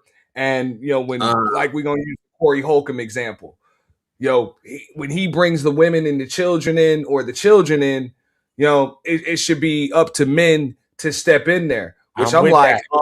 hold on up. with that. Hold up. That's when I said, look, this is one of the reasons why, like, United States got a policy you don't negotiate with terrorists. Like, you know what I'm saying? You saw in Speed, like, hey, he's got the hostage, shoot the hostage type shit. If you continue to clean up the messes of niggas like Anton Daniels for them, when they decide to use their children and their women as human fucking shields, they will continue to use their women and children as human shields. So at some point, you got to let the weak hold their own nuts. And it doesn't mean that, okay, well, you're not going to protect children. No, it's the job of children's protectors to protect children. That is what it is. So I'm not going to go at Corey Holcomb about what he did with Anton's family, not because I condone what Corey did, but because it's Anton's job to stand the fuck up and handle that shit. It was really his job to avoid it, but he's human. We all make mistakes. Now that you're in that situation, what the fuck are you going to do about it? The fuck are you going to do about it? You going to file a lawsuit? Cool, I'll shut the fuck up while you file your lawsuit, but I'm not fighting your battle for you. It's your job to protect your family. You're not going to come up here, cry victim, and try to weaponize the entire fucking internet to fight a battle that you brought upon yourself and put your children in the fucking way of. Well, Hold stated. up. Mello, I mean, you don't gotta do that, right? It really got one thing. Look, at the same time, I agree with Ann, whatever Ann's saying. Talking about, we got to fight for the weak. I don't Ann think didn't people lie. have identified who's actually the weak ones. The weak ones are the ones that are burdened with protection of the weak. Like, don't clean.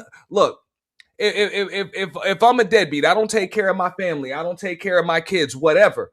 Don't keep cleaning up my fucking messes. Don't take care of my fucking family for me. You got to check me for being the fuck up. First, I mean, that sounds like some lazy ass shit. I ain't gonna lie. But That at the sounds like same some time, lazy though, ass Ant, shit. right? But That at the sounds same like some lazy shit, right? to me. Nah, but I'm going to keep fucking up. Like, this is why even like Ferg would tell you, back in those days or whatever, you had a single mother or a father on crack or some shit. They couldn't take care of their fucking kids. The kids went with the grandparents.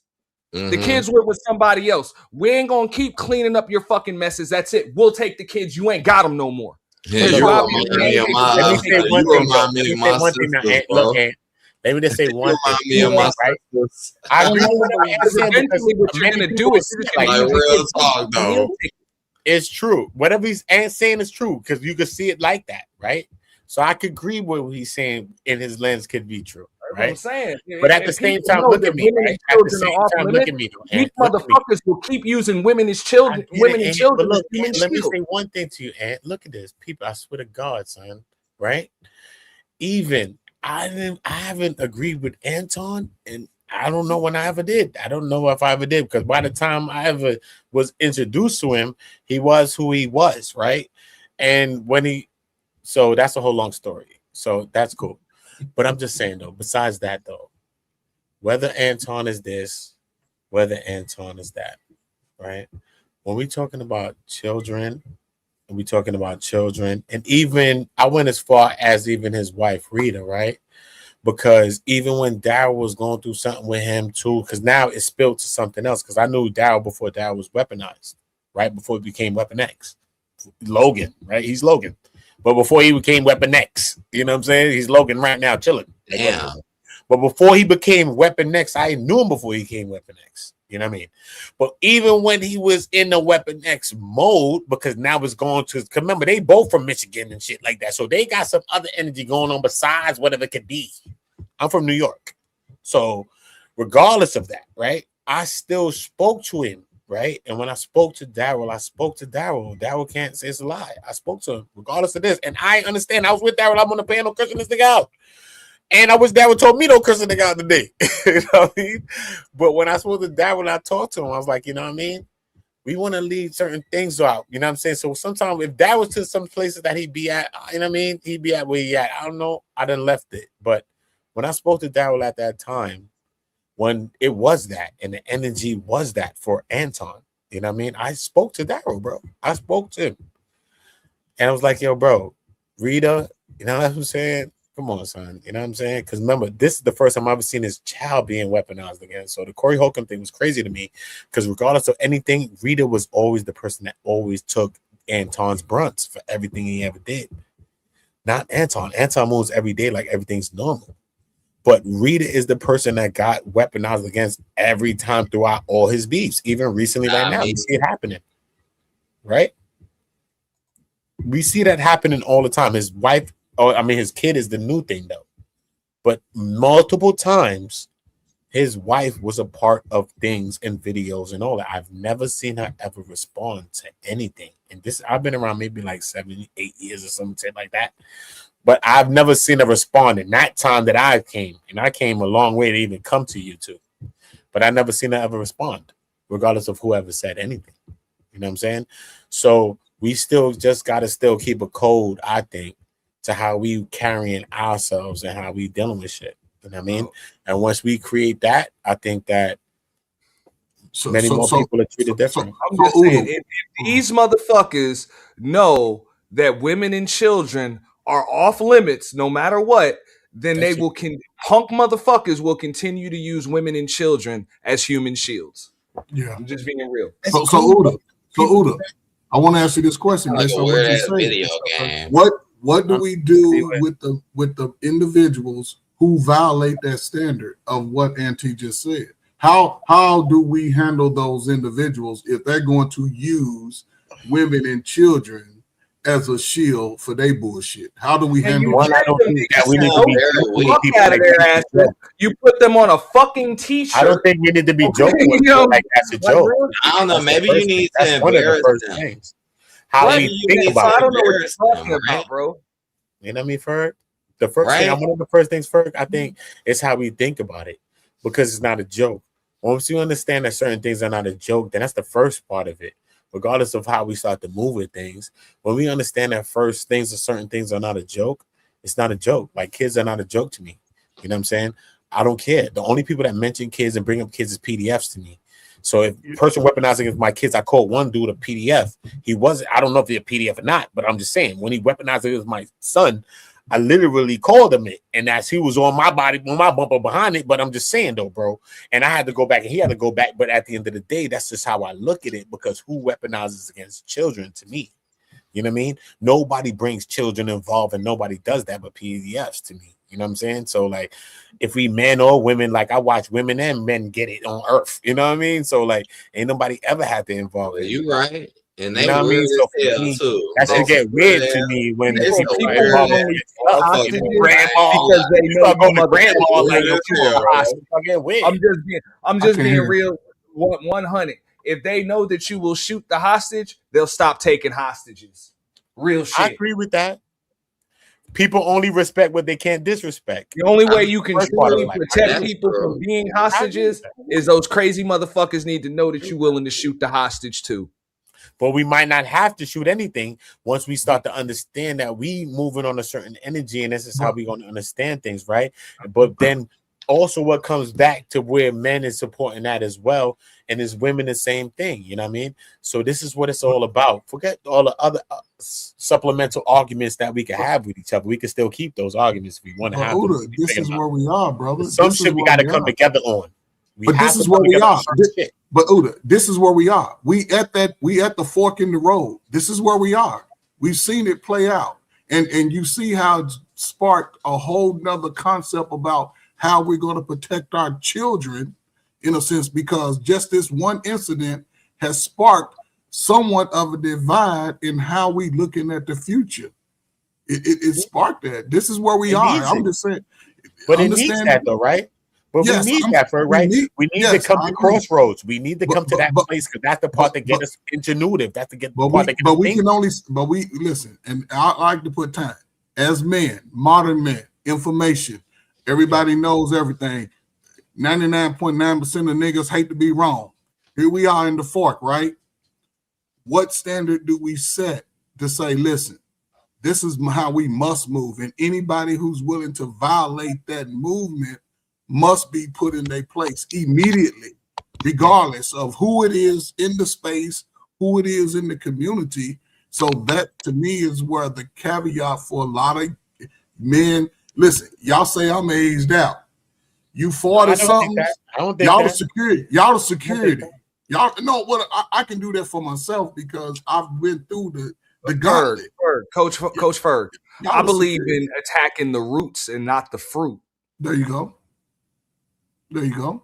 So what does attacking the roots mean in the concept of, bro?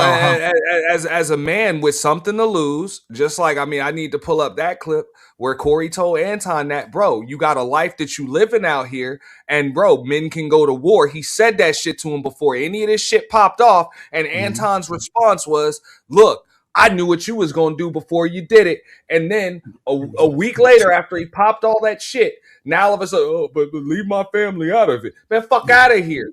No, you have a life that you live in. The best way to handle conflict in your case would have been to avoid it in the first place.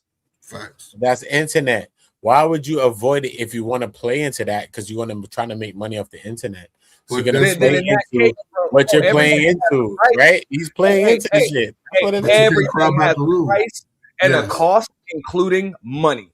Yes. So if you want to make money, you have to give something up. You're gonna have to give up a product, a service, maybe even your family's emotional. Daughter got involved. That's you're gonna have to sacrifice Biggie and Tupac. And he chose. Biggie and Tupac got involved. I'm like, why the fuck? Why the hell are all of the men and all of the black women and shit supposed to come to this motherfucker's aid when he motherfuckers like this will continue to use his family as a human shield? I said this shit to him on Fight Club, bro. You can't keep trying to use your wife and your daughter to win every argument, and then when somebody uses your wife and daughter to win against you, you want to be a victim. No, nigga. That's bitch he tried shit. To argue, bro. I told you what I said, bro. He tried to argue with Daryl, bro. I spoke to him, bro. I didn't have to tell Daryl shit, bro. You see a video of me argue with this. That's the first interaction with this nigga. My only interaction. I never went to Fight Club. I never went to any of these things, bro. I already thought what I thought about it.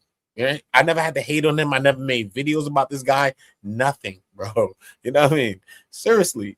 But at the end of the day, at the same time, 2 weeks still ago, try to protect your own wife. You know what I'm saying? At the same time, homie. Come on, bro. So if you ain't gonna be protecting your own shit, like what's going on now? What's going on now? Like what we doing, bro? I try to protect your right, bro. It's on Earth, niggas. Stand You on ain't Earth. blocking Nigga. your shit. Hey, I you went ain't to your blocking house your and said, "Yo, shit. son, don't do that to his wife, bro." I You went ain't to your blocking house your. and said that. Hey, bro, like a Come on, bro. chessboard. You ain't blocking your shit. I said, What's going on? No, now? I mean, bro, some games, and like I said, this was if you a real chess player, you understand game theory and things change. Like, oh, this is not a logical move. But if you're dealing with an opponent that's not logical, how do you handle that? You deal now your standards of logic change. The dynamics are different if you understand game theory. So that proves to me that you're either number one, not a chess player, or number two, you just been playing chess against novices, motherfucker. I mean, if they're not logical, you know what I'm saying? Real shit. Smart, Because they'll tell you that. You know what I'm saying? When you dealing with a crazy motherfucker, stupid. That changes the dynamics of the game. You dealing with a crazy motherfucker that will sacrifice all types of pieces that don't seem like the optimal fucking play. That can actually change the dynamics of how you move now. You know what I'm saying? It's just like, you know what I'm saying? Just like the nuke analogy. Yeah, common sense would tell anybody, I can't fire mine because then you'll fire yours and nobody wants fallout. But if I'm dealing with a fucking psychopath, a madman that'll fire theirs, now I can become the illogical motherfucker that fires his first. Now who's the madman? You know? Just because I'm dealing with the madman, I can become the madman. If you understand game theory, and then what's illogical becomes logical. You know? Because I'm dealing with a crazy motherfucker that I don't know what's gonna do. Now I do something that's illogical. Now I became the madman. It's and that's why they be illogical. It's game theory 101. I took And a class on this in college. Because they are a man. And that's why they be illogical. Because But they I'm don't really know how to be Your logical. if your opponent is a madman, that changes the dynamics of what you consider logical by normal standards. Well, that's true. But you can be a man too if you want to in a logical aspect. So that's why some motherfuckers like will shoot the hostage. Oh shit. Like straight up. But let's be real though. Can I go back a little bit? Because even in our culture, right? Let's just say we was jonesing on each other. The only person off limit is your mama. Your sister gonna get it. Your girlfriend gonna get it. Your kids gonna get it. Since when was your mama off limits? I grew up in the days of your mama jokes. But when you have your mama There's joke, nothing off limits. but that That's was a what people certain get level. messed up. You know what I'm saying? It was when it comes, mamas, they could be Jones on, but it still had a level of respect in it, No, right? it's not off No, limits. it didn't. Hey, Berg, it can just lead to a fight. And if Well, a it's a motherfucker different time. wants Yeah. to fight you, That's what I'm anyway, saying. he's gonna say something about your mama that's gonna trigger you into fighting him. Yes, and a lot of people Because he knows how to trigger you. But this is similar to this whole situation. They run about your mama, they spit on you, then you expect me to spit back. No, I'm slapping the taste I'll out roast of their ass. I'll tell See them what you I'm couldn't saying, even son? fuck my mama. Like, bitch, please, you wish you could fuck my mama. I just No, roast their ass back. Cause they do be trying to trigger people with the most weirdest shit. I might just have to roast your ass back. Bro, as Like, far as bitch, you what's wish off you could limits, roast. so You wish that's you could fuck my mama. subjective. And You wish. look, I'm a firm believer that when it comes to fucking just battle, my opponent needs to know that there's nothing off limits for me. Yeah, ain't no rules to this shit. Like there's nothing off limits for me, And if that's you what don't makes know it that- funner. To me, Wait a that's what second, makes it bro, I'm funner still talking, and make bro. it better. To me, Yeah. like that's I'm still talking. Yeah, but because if my opponent thinks there's certain things off limits, he's gonna attack that as he should, because that's how you get under my fucking skin. And you're supposed to use that shit as a defense for yourself. Now, fuck that. There's nothing off limits to me. And if you have a problem with it, don't be my opponent. There's nothing off limits for me. I will ruin your fucking life. That's it. You know, and if you don't like that shit, that's it. I don't make a good opponent. Now I get it. If I'm playing a chess game or a basketball game or a boxing match that's sanctioned or some shit, yeah, there's certain shit that I don't want to do because I don't want to lose. Kids out. We just gotta leave the kids out. Why? Why? I like that. Because I'm with Earth. You don't want your kids getting fucked up. Don't make yourself my opponent. Because I'm with jungle tactics. I don't care about that because those things don't pay me no never mind. I'd rather see you, sir. So for me, that's what I'm on. I don't care about your kids, bro. I don't care about your girl. I don't care about your mother. I don't care about your grandmother, sir. When I see you, your name is Extraction, sir. That's it. I don't care about your kids, bro. I'll probably come back, spin back, and give your kids some money. Forget you, though. That's how deep this shit go, bro. So I don't care about violating nobody's kids, bro. Motherfuckers in the world that are like, fuck you and your goddamn kids. Right. Yeah. And if I gotta fucking get your kids to get you, fine. I don't play that game on toggling of certain fence. Building you're nobody in. can I'll defend. blow up the whole fucking building. Play that world. Nobody can defend it. I got one target. It can my homeboy when he's doing that. In the goddamn building. I don't give a fuck if I got 199. I just can't defend my man when he's doing you're one of them. Problem solved. My father. To keep doing this. My father violated my mother. Slow down, sir. I put that shit in my holster. So whoever else, what are we talking about? So anybody can get the situation. Anybody can get the gravy.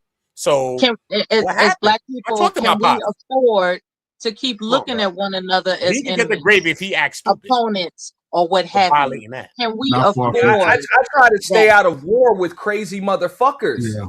That's all I'm saying. I try not to make crazy motherfuckers. Don't violate the children, sir. I know everybody don't violate the children, sir. Yeah. You recognize him who they are. We and the woman not crazy anymore because he's my Miss enemy. Mello, we're gonna have to. We're gonna have structure, man. Miss Mello, that's the caveat. This is the fork in the road where we are because that's the fork in the road, brother. At some point, are we going to have structure? Those that get it will understand. That's the structure. Avoid conflict, and you don't have to worry about crazy shit like this. Look. I'm just saying, if your opponent does what you want them to do, then they wouldn't make a good opponent, would they? Mm-mm. If your opponent refuses to go to that other level, they wouldn't make a good opponent. Your opponent's supposed to do whatever the fuck they can to beat you. Yeah. Whatever they can. You know? That's true. You can't expect your opponent to play against you the way you want them to. Yeah, and that's where I think again, a lot of people come to the ocean trying to fish, and they don't even think about the sharks that are in the water.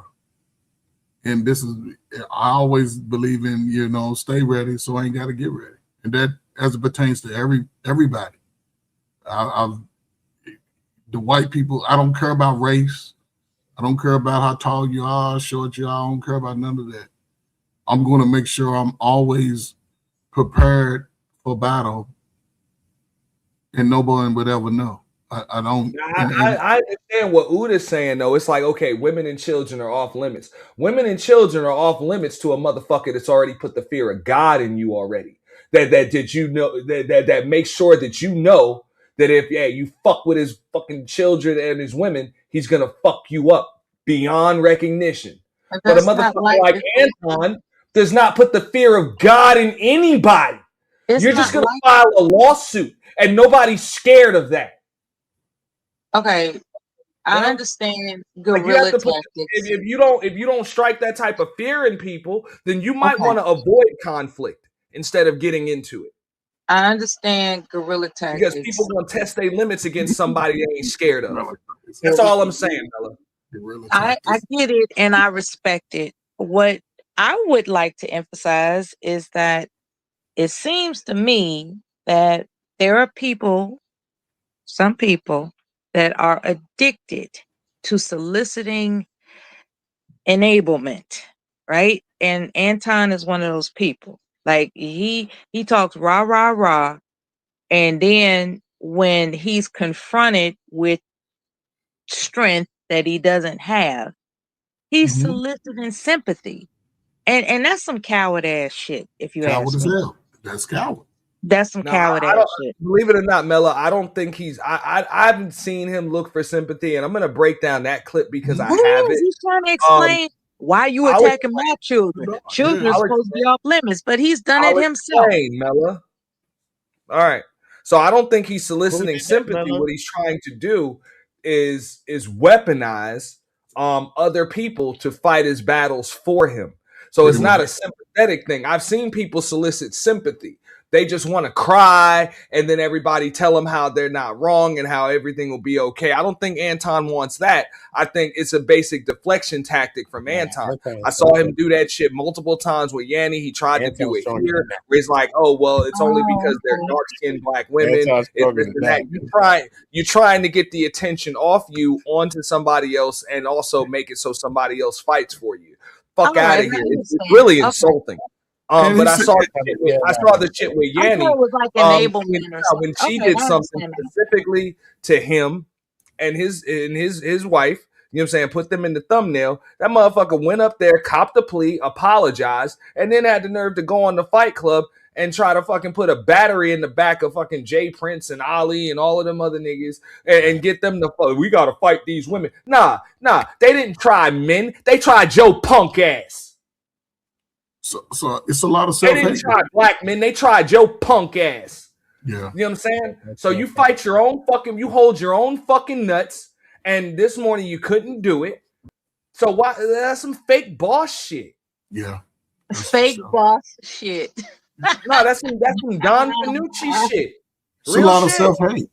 It's a lot of self-hate. It's unfortunate because that's some fake boss shit. That's why I said straight up. I'm like, yo, you got 50 employees. You tell all 50 of them they can pull up on me. I'll tell all 50 of them one by one or all at the same time that all 50 of them got a bitch for a boss. Mm-hmm. Real shit. It's unfortunate. And I guarantee let me count the ways. You won't do a fucking thing about it because you're a fake boss. You know? You're a fake boss. Yeah, if you can't speak your true opinion and your true thoughts around men, then of course, then you have problems too. Because again, there's no way. A real boss, when there's fucking conflict, your crew comes to you and says, "What do we do, boss?" Yeah, what's the move? What's happening? You tell them what the fuck to do, but you only tell them that because it's what you would do in their place. Exactly, you know? and they know that they're ready. You don't tell them to do some shit that you would never do your fucking self. Nobody can have faith in a boss like that. Exactly. Yeah, power is undeniable, and it's attractive. And sometimes it's not attractive. Put the battery in the backs of a bunch of motherfuckers to do some shit that you would never do your fucking woman self. saying that. Okay. Yes, it's addictive to some people who's never had that experience of being a captain. I've been playing sports all my life, and I don't have to prove to anybody that I am the man. It shows. I'm not gonna cuss. I don't have to cuss out women just because y'all didn't like my light skinned ass when I was fine as hell. I didn't, and it's funny because I listen to people, I watch people. Listen, you dark skinned niggas, stay to y'all dark skinned women.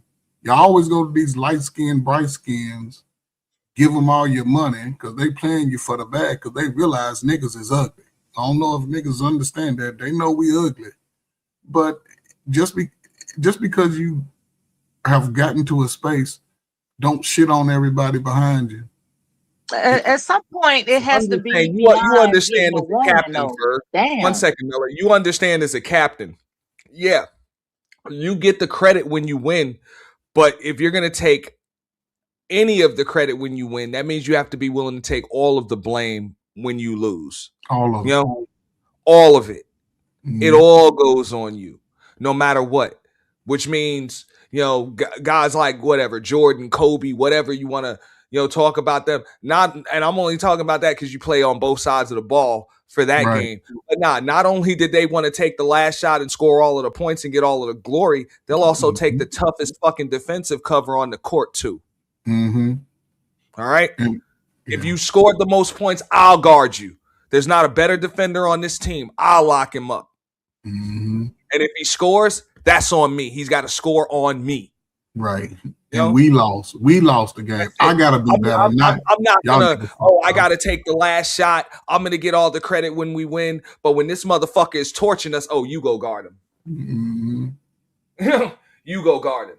Nah, it doesn't work like that. And that's what I see from this motherfucker. Hey, Auntie, man, great show, man. I'm glad I caught you, man. Listen, man, I'm great celebrating my birthday.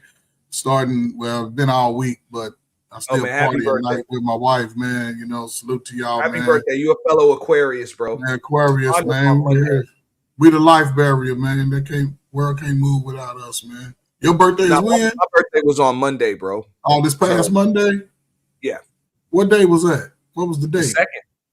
Oh, okay, cool. Okay, I got a son. Nancy, why you mute me? Nancy, why you mute me, bro?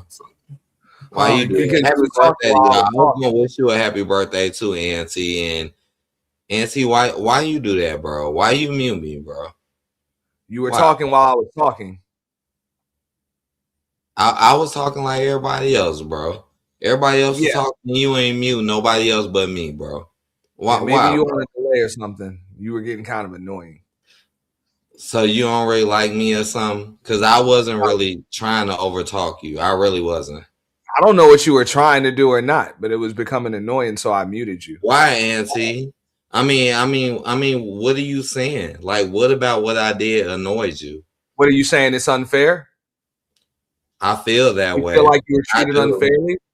I mean, I do feel that way, you know. Okay. Like, I mean, you know, all right. So you know what my response is to that? You're finna get rid of me or something? No, I'm just gonna tell you. I'm not gonna get rid of you because I would have done that already. What's that? I don't give a fuck. I mean, what's the problem though? There's no problem. Me not giving a fuck is never a problem. That's my point. So you saying you don't have a problem, but you're saying that I don't give a fuck. Do you have a problem with that? Because if so, I can get rid of you. Really have to say much, honestly.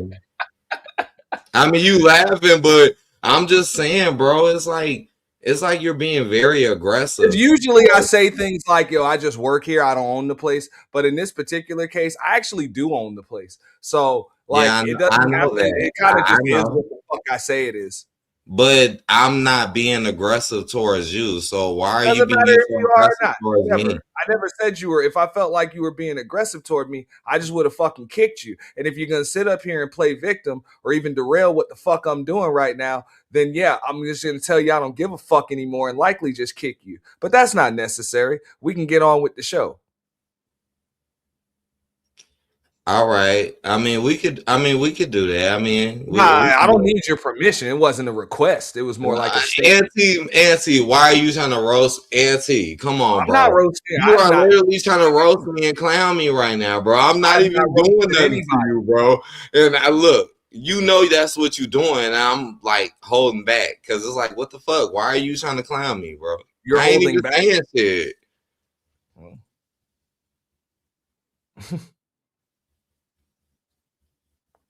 Yeah. All right. So I've had this still frame up here for a while because nobody wanted to stop talking. I couldn't really get into the clip, but yeah. So your children is a contribution to the community. How? Because without people, there's no more continuation of people. With more people equals more contribution to more people, right? Any more who? Makes sense. Thank you. Thank you, Mr. Walker. Somebody got some sense on here. No, it's the quality of the person, though, Tyranny. It just can't Thank be you, a person. Jesus, for somebody. Hold on, Tyranny. I'm being real. Hold on. No, you being real from what you know, but you don't know me. No, Tyranny. Let me get it clear. Somebody else is talking the same way that they extended courtesy. Okay, fantastic. I hear you. I'm not disrespecting your seed. Also, I'm not in this. I don't got shit to do with this. I'm not disrespecting your seed. Okay. I'm just saying having people and those people not growing up to be possibly. I'm not saying I'm not wishing them bad on your kids and all that shit. Just hold on. Don't mention my children. I'm sorry, ma'am. Don't mention the future of. No, I'm gonna tell you all this. Don't. Tyranny, that's what I'm doing. Tyranny, that's what I'm straightening out. Don't mention my children. Tyranny, that's what I'm straightening out. That's what I'm trying to let you know. I'm not whether doing. you agree with him or you disagree with him, the same way that he extended courtesy to you and letting you get your thoughts out, you're going to be able to respond. I have boundaries. Okay, well then that's not what we're gonna do. But all right, you're not gonna just be randomly interrupting men just for the sake of interrupting, just because you want to cause chaos. Now, if you want to have a conversation, that's one thing. Again, because it don't necessarily mean that you right or he wrong or he wrong. But if he extends you the level of respect to actually let you finish your thought, and then he comes in respectfully and then wants to contribute to the conversation, you're gonna respect him enough to not interrupt him. You're gonna respect the men on this panel. Because for too long, you just been coming up here disrespecting and causing chaos and expecting everybody to just acquiesce over it in your bad behavior. Well, like I said, I would agree. Don't use my kids as your talking point. That's what I'm No, telling you. I'm not. No, doing Mr. that. Fantastic. We're gonna set this straight right here. You inserted your kids into the conversation as a part of one. No, I didn't. You did. You did. I asked you why you contribute to society. You added that as one of your talking points so he can speak today. But I'm speaking to the Go fact ahead and that say you what know you're I'm gonna not say. talking about your kids. Hold, Okay. Tyranny, listen to me. I'm telling you, I'm not saying your kids gonna turn out to be anything. I'm talking about parents in general. Okay, every parent that has children, you have a responsibility to make sure, or at least try, you raise those kids to be positive motherfucking contributors to society, not just a body. That's what I'm saying. I'm not just everybody across the board.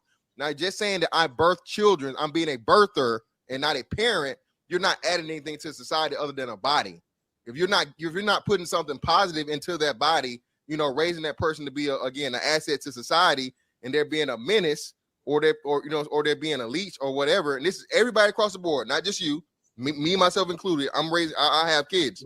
So what I'm saying is, the answer you said is you're not doing anything. That's a horrible answer you gave. Okay, are you done? Listen, Yes, ma'am, I'm y'all need done. to stop trying to use my children as your talking points. I Okay? just said it. Let me finish. I just said it 5 times. I'm not My saying your children, kids. you don't even know my I'm not gonna allow you to do that. Tyranny, I'm not gonna allow you to do that. His now. name. You don't know. You don't even Tyranny, know I'm not gonna allow you to do try that. to use them as your talking Tyranny, point. I So am not don't. going to allow you to do Fantastic. that. I let you finish. made it Now you have to explicitly let me clear. finish, right? No, It's I'm called not a- gonna let you finish until you. All right. You is gonna let me finish. You gonna let me finish. Hold on, Tyranny. Hold on. Don't use my kids as y'all talking point. I'm not. You keep saying that, and I'm not doing that. Mr. Fantastic. You gotta let her finish. But she accused me of some Hold shit. on. I done said I'm not doing. Nope. You're gonna get an opportunity to respond. But listen, if nobody can hear anybody, then it's no point in even us having Fight Club in the first place, because nobody is gonna get a coherent thought out. You gotta let her finish, and then you're gonna be able to respond to her. Whatever it is that she's gonna say, you're gonna be able to respond to her. Go ahead, Tyranny.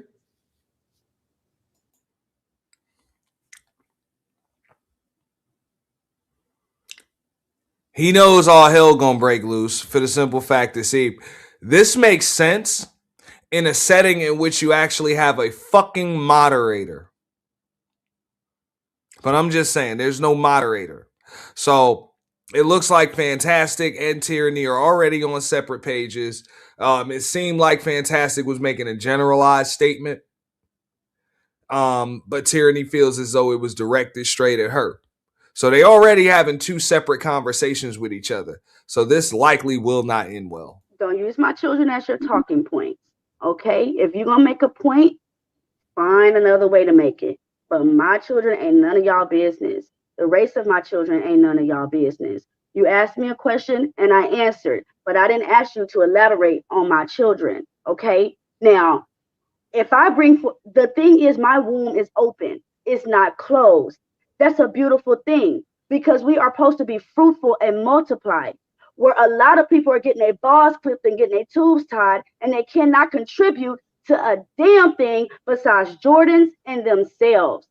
Okay? Now, if I do have children, when I do, my children are going to be awesome. Yeah, Aaron was the moderator / host, But when Anton Daniels is up there, he's just the cashier. That's it. He just makes sure that the till doesn't come up short, and he puts the receipts on the screen. That's really Aaron O's only job when he's up there. When Anton's up there, that's the way it worked. So my children know 2 languages. Most of y'all kids only know 1. But my kids know 2 languages. Can't talk about okay, your kids. that's when you stop talking about your children. Stop talking about your children, because then you okay, get mad. okay, yeah, we're gonna get off my kids. But he did just step in and moderate right there, which was a good moderation point because, hey, she doesn't want anybody to talk about her kids. He stopped her from talking about her own kids. So we can get off my kids. Thank you.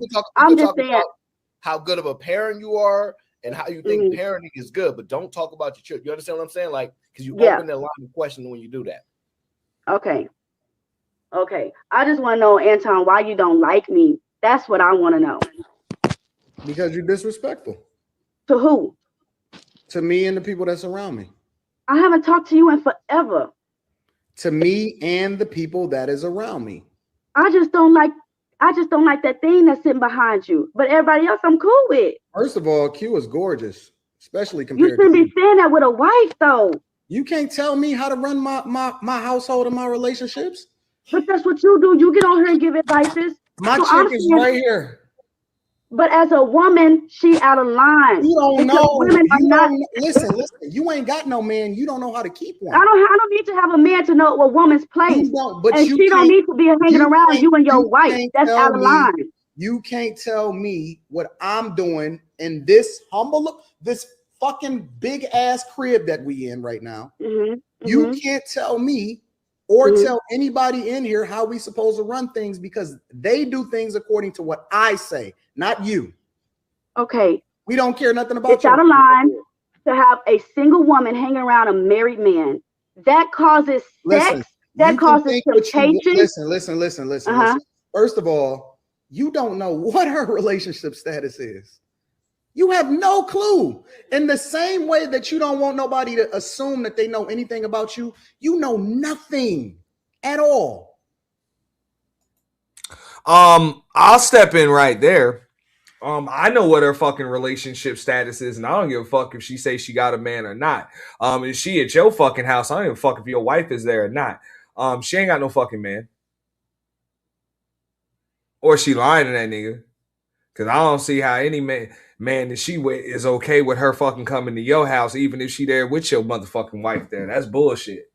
You know? I wouldn't give a fuck what her relationship status is. That's some bullshit. Real shit. Fuck out of here. You know? Got your woman over at Mr. Cartwright's house and shit. Fuck out of here. Listen, okay. I'll go so far as to tell you this. You don't even know how many people is in this house right now. I don't care about that. If you think you know something, but you stupid because now if her man is there too, that changes things. That changes things. If her man is there too. You know, that would kind of change things. Like if you just invited her and her dude there, whatever, and her dude is on the other side, that would change things. I give him that.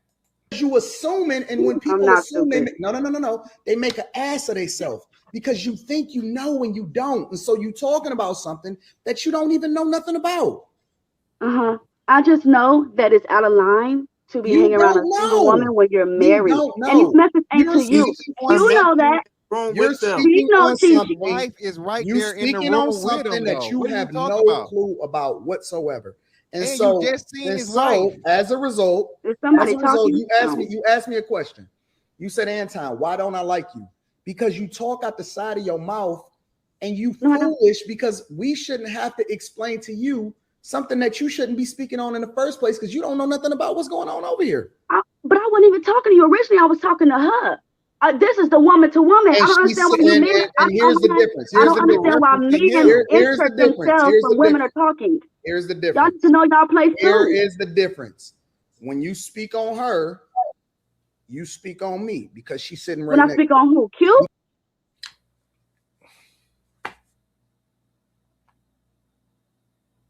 Fuck is that? Fuck is that? Them two women going at it, bro. Like, yes, that's correct. That's out of line. Call it what you want. When you speak on her, you speak on me. She's an extension of me. No, whatever. Hey, okay, you know what? You're right. This is 2023.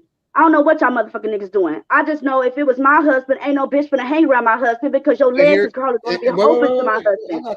So but you know, it is what it is. You know what the beautiful part about it is though?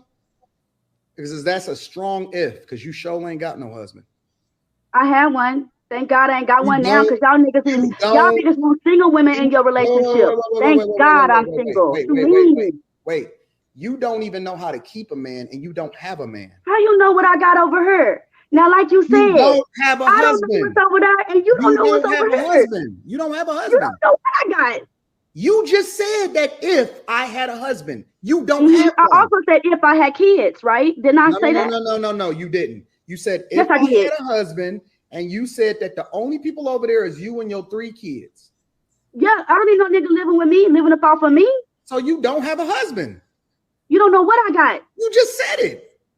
I didn't say that. Why your commitment living up to you? We can go back and forth with semantics. Yeah, we know you don't have a husband. Right. Either way, we got this over here. We good. I know y'all got this. I ain't got no. I mean, I can't say I ain't got no problem with you. It's just that every time y'all bring up tyranny, you always got something negative to say about me. I just want to know why. The minute you came on, the minute you clicked on the stream, you start talking shit about Q in the chat. And then the minute that you jumped on the panel, you start talking shit to her. Now, don't sit here and complain when you get that ain't your wife. No. She is an extension of me. And let's be clear. Don't start complaining when you get the smoke handed back to you. I'm not complaining.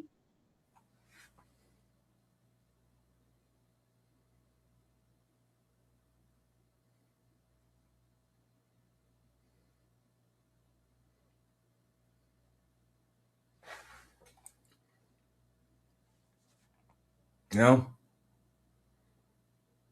So I guess apparently you're not allowed to talk about anybody that's around him, even if they talk about you. Because I'm like, yo, whatever. You know, her and Q had whatever back and forth. I don't get into women shit, but you know, Q called her a bald headed hoe. You know, Tyranny called her a harlot. You know. A harlot and some other shit. I just don't see a need for a nigga to jump in the middle of that shit. Looks pretty effeminate to me.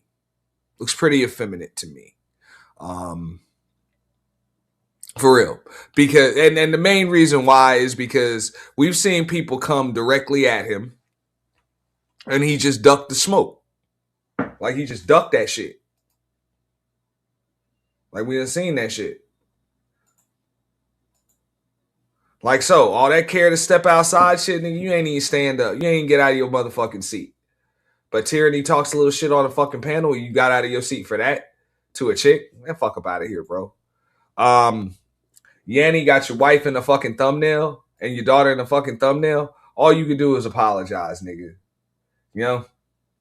Tawana G-Man said he beat your motherfucking ass. Called you a bitch. You know? All you did was just talking to the microphone, nigga. You know? Like, fuck, bro. But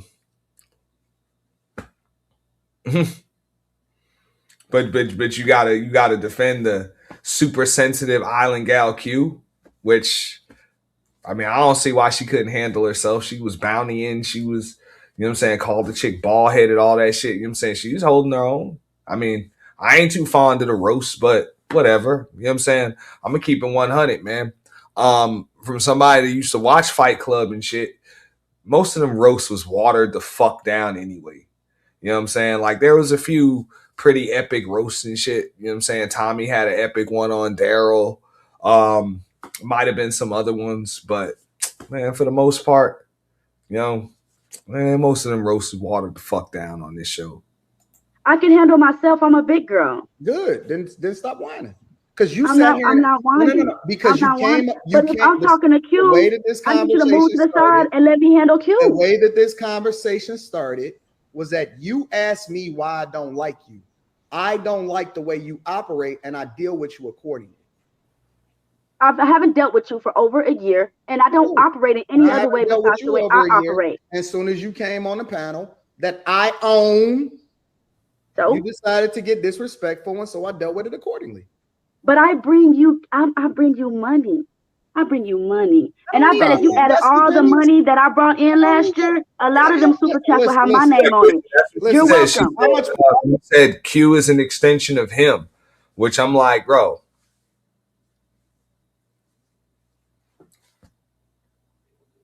Now, granted, I've been, in situations where if I've got to defend a chick versus another chick, I'm just not about to let a chick like lie on one. You know what I'm saying? Like lie or say something is untrue. I'd be like, nah, that's not true, whatever. But other than that, you know what I'm saying? If you there to defend yourself, I don't have to defend you against another chick, especially when it comes to just some talking shit. Any woman that's in my circle can hold her fucking own.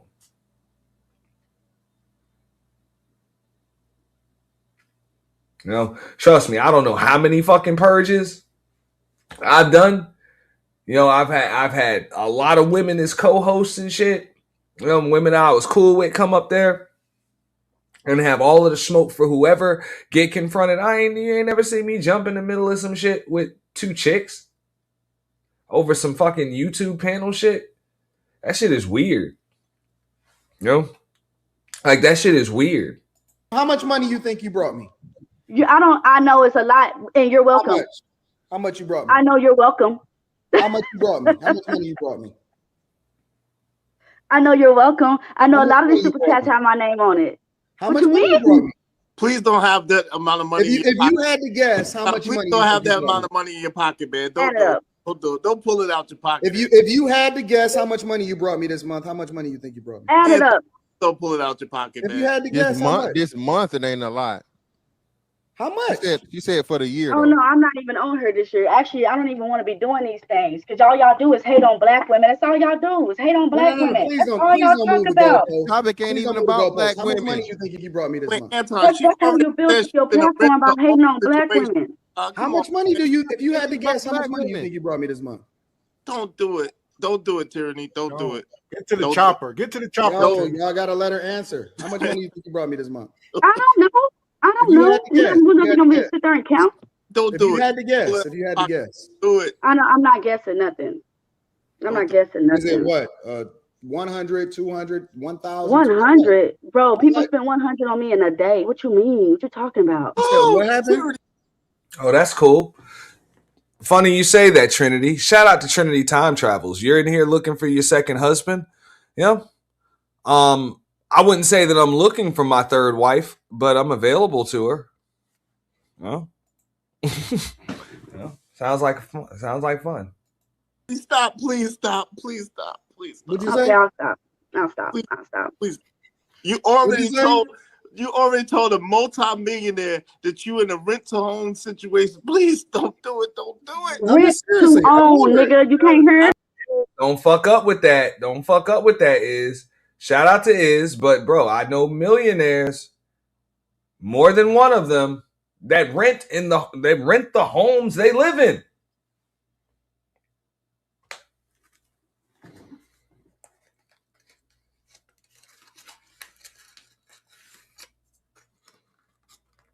Because it doesn't make sense for them to own the motherfucker.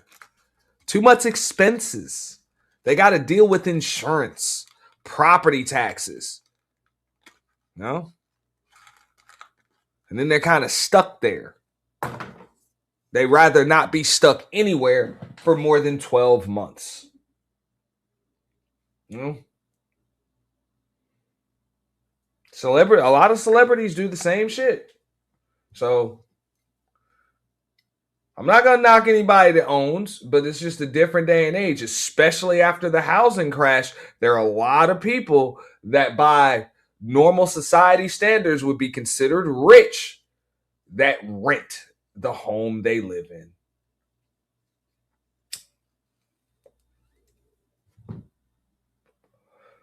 You know, I know people that own multifamily homes, have tenants, but the one they live in, they rent that motherfucker. You know?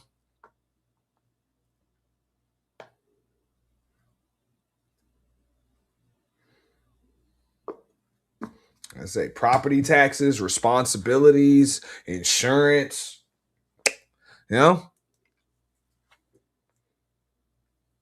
And, you know, also just the lack of mobility they have, you know? They can't just be here, there, wherever, you know, because they're kind of stuck here. You know what I'm saying? If they want to go anywhere else, they got to go buy another fucking house somewhere, you know? So it's easier to just fucking rent. They ain't tied down nowhere. Just saying. Let me explain it. Y'all, if y'all don't understand what I'm saying or y'all have not seen them situations, just either Google that shit or look up a YouTube video. Why a lot of wealthy, rich people rent the homes they live in these days. And I'll tell you. Yeah. There was a saying I heard not too long ago. Like there was a time, you know, when they said cash was king. And, you know, poor people rented, rich people owned. And now they said that, like, times changed, you know, where they're like, yo, debt, credit is king, especially in America. Debt and credit is king. It's worth more than fucking cash in a debt-based society. And rich people are renting and poor people are the ones owning. I didn't make it up. I just heard it. Yeah. No, don't do it. I know, baby. I know. Okay. Baby. Don't do it. Don't do it. How much you think I spent this month just in leisure? I don't care. Listen, we 21 days in. How much money you think I spent this month? Because I want to show you how. Listen. Because you think that what you saying is relevant to me, and so I'm trying to help you to understand what my life is really like. Right? I don't care. Well, you may not care, but let me help other people understand just for the sake of conversation. Simply because, again, we in a new year, and I want people to really understand that what she's saying has no relevance to me whatsoever. So this is January 2023, right? No, I can't look. I don't want to look. Time period, transactions, personal bank You shouldn't be showing your money because niggas don't worry kill about niggas it. for showing how much money This is they my got. Why spending you doing summary it? for the first 21 days of the month. Why are you doing Tyranny, I'll go back to December for you. The bag chases. Wait. I'm gonna go back to December for you. No, don't do it. Why are you doing it? So we're gonna go back to December. Sinful. You're being boastful, and you better stop because there's a lot of niggas on here that ain't got no money, and they'll kill you for yours. So you should stop. That's December. Are you dumb? Don't say that. Niggas killed each other for money. What you mean? Seriously, are you dumb? On his money. Let me help you to understand something. I gotta agree with Tyranny there, man. Monthly budget. Yeah, bro. You out here looking like something to eat, bro. You know what I'm saying? Like, there ain't no flex. Yo, people ain't looking up to you. They looking at you, bro.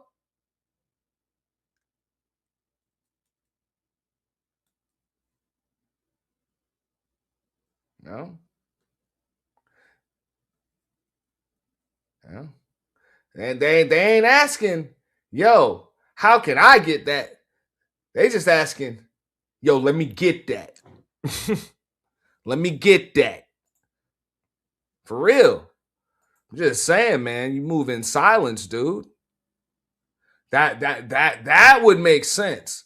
Like to show that shit on the screen. Number one, nobody asked you. You ain't do that shit just to win a bet or some shit. Like I get it, bro. Motherfucker want to bet 2,000, 3,000, 4,000 or whatever. Yo, show me a total spending statement of over $100K for the month, motherfucker. I give you $2,000 right now, $3,000 right now. No problem. Post some money. Bam. You know, I get that. What up, Brandy? Shout out to Brandy Davis. I get that, but to just do that shit for free, thinking you flexing or some shit, nah, bro. Like that, like I said, ain't no, hey, well, can you teach me how to spend? You know, $160,000 in a month, motherfucker. Let me get that. How much you got left? You know, how much you got left? What you got in cash, motherfucker? Where is it? You know, like real shit. Those are nice shoes. What size are they? My size, motherfucker. Just saying. Personal spending budget is anywhere between $250,000 and $300,000 a month. I don't care about what you talking about. I don't rock with people based off of how much money they make for me. I rock with people based off of good character, and then I align myself and I do business with them based off of that. You can't have anything over me by saying that you bring me anything. The only thing that I need people to bring me is peace. That's who I decide to surround myself with, is people that bring me peace. And so what I'm helping you to, ma'am, what I'm helping you to understand is that I'm not one of these dusties that you used to dealing with. I got a whole nother set of criteria in which I operate under. All right. And so if you ever want to get in the presence, and it don't have to be me, you can do whatever you want to do. You ever want to get in the presence of somebody that actually looks at you for value, you're going to have to look at yourself a little bit differently than these $200 or $100 or whatever it is that they bring you. Because I'm going to absolutely be 100% honest with you. All of the money that's generated on this platform, I don't give a fuck about, because I make sure that my people get it. I don't take that money. You ain't bringing me nothing. You know why I created this panel? You know why I created this platform? It's so that everybody else can have a voice, and then the people that run the platforms are the ones that benefit from it. I don't spend this money. I don't give a fuck about this. Come on, man. You're the same person that was on Dr. Phil talking about not black people not having no more kids. Like, what you saying don't matter. Your bank account don't matter because your message is horrible. Then why you don't love the black community. You find us as why did you say cows. that I should care about what you're saying based off Then of that? why do you say you bring it in here? So none of that matters. None of that matters. I don't care about your money. Hold on, let me tell you something. I'm with no females. Hold on, let me say this. I don't care about no man's bank account, right? Yes, you do. Because your bank account don't reflect your heart. Hold on. Protect your hubcaps, people. Protect your hubcaps. You have to. Yes, you do. I don't care about no man's bank account. Because the bigger the bank account is, hold on. So Tyranny, you plan on being by yourself and raising your kids by yourself for the rest of your life? That's a plan? I plan on being happy. And if me and my kids is going to make me happy, then that's fine. I'm not rushing getting over it. Hold on, can I answer? Well, Trinity, that's gonna work on a lot of the motherfuckers in this space. Yeah, I mean, it's just gonna work on them because you got a lot of people that are willing to be walked over for material shit. And y'all ladies are really supposed to be the ones coming up off that shit. So in that context, I really can't blame Anton. You know, because a lot of these motherfuckers are literal walking fucking licks. You know, they just are. You know, and they want shiny things, and you know, just for the hope and the dreams of getting it. It's a goddamn shame.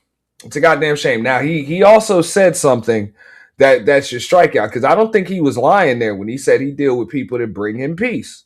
You know, you don't want people that bring him headaches, but to an insecure motherfucker, people that bring him peace are going to be people that he deems as beneath him. No? People that don't activate those insecurities, which is one of the reasons why, you know what I'm saying, his right-hand chick, he felt like he had to go up on the panel and defend her against the big bad "we need more tyranny." Damn shame. No. Damn shame, man. Damn shame. But I think everything that he said, I mean, I don't know if that spending statement was 100% on point, but I'm not gonna call the dude a liar, for that. But I think everything he said, he wasn't lying. You know, people bring him peace. But like I said, a lot of people, you know, and this ain't even gender specific. They would say that that's men or whatever. Like I say, there are dudes that take pride in being the world's tallest midget, or whatever. Like, bro, you seen it. You seen, you know what I'm saying, dudes go get their fucking genders changed and now they want to fucking play in women's sports and shit like that. You know what I'm saying? Because that's the win they get. You know what I'm saying? They want to compete against fucking women and shit. Makes them feel like they won something. Couldn't actually compete with men, so they went to go compete with fucking women. That's actually the equivalent to what you see here. When shout out to Candy Cane, Candy Cane Lane that was up here earlier. You in a room with either your equals or your superiors. You're not comfortable in that fucking room. Because they show you that there's still work to do. You haven't quite made it. You haven't quite made it. Now, for some men, that would be motivation. But for others, it's discouragement. Like it discourages them. Makes them feel low. Like I say, they don't want to be in the land of giants and get the slaying. They want to be in a room full of midgets and get the stomping. That's what you see right there. And like I say, trust me, that shit is gender specific. We know the pretty chicks that like hanging around the ugly chicks, or the average chicks that like hanging around the real fucking ugly chicks and shit. You know what I'm saying? Just because it makes them feel a little bit prettier and shit. Like it is what it is. Like that's not a male characteristic. That's not a female characteristic. That's an insecure people characteristic.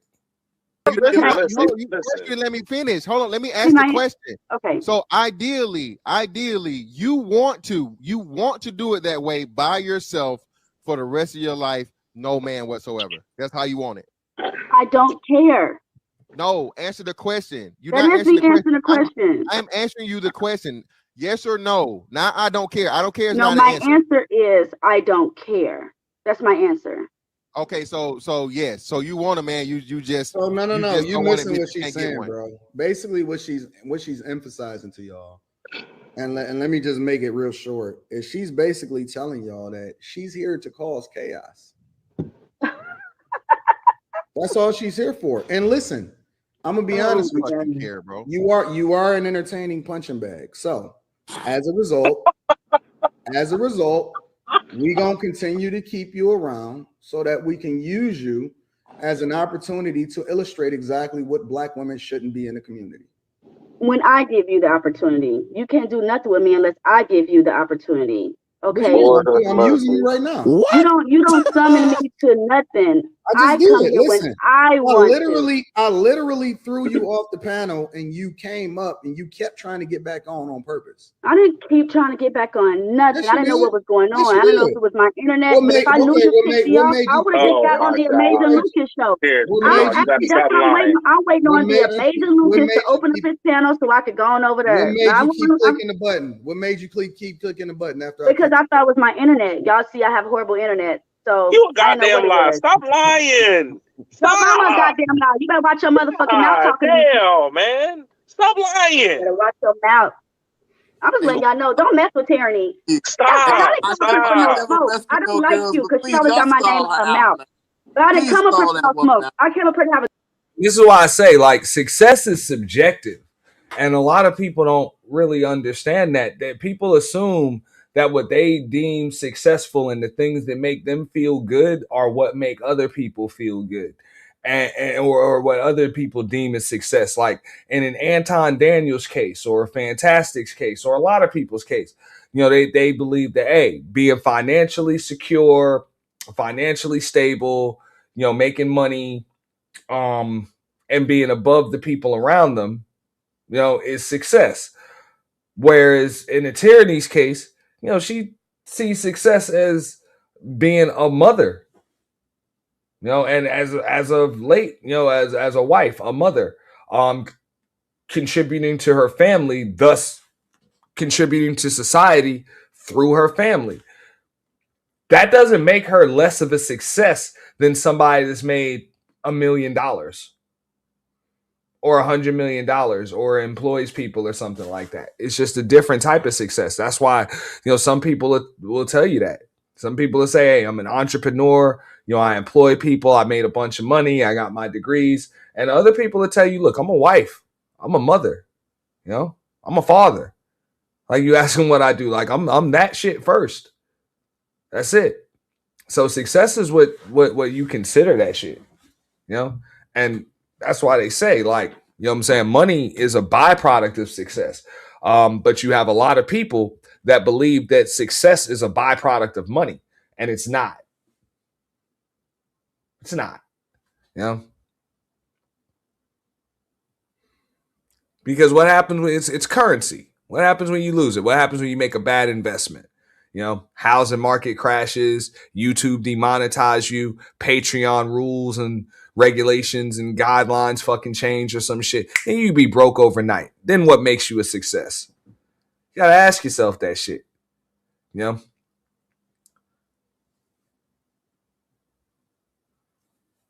It's not how much you made, it's what the hell you do to get it. That's what matters. Good time. God dang. You came up here with chaos. The first word. And then you want to be Captain Saberho. You came up here to start throwing shots. Now, I'm not going to tell somebody that's made a million or a billion or whatever that they're not successful. I mean, if that's what you deem as success, then cool, that's what you deem it. But I wouldn't diminish a mother or a father or somebody else, what I'm saying, that's done it a different way. I wouldn't say that they're less successful, because of that. Because there are a lot of people that I know with that have done nothing. Their only concern over the course of a day is their family, their children, their significant other, what I'm saying, the relationships that they build and shit like that. And they are way more fulfilled on a daily basis than people that that go through tens of millions of dollars on a fucking weekly or monthly basis. That's big. That's big. That's big, bro. Big, bro. That's real shit. That's real shit. But when it comes to internet shit, though, it's great. Consistency is a lot to me.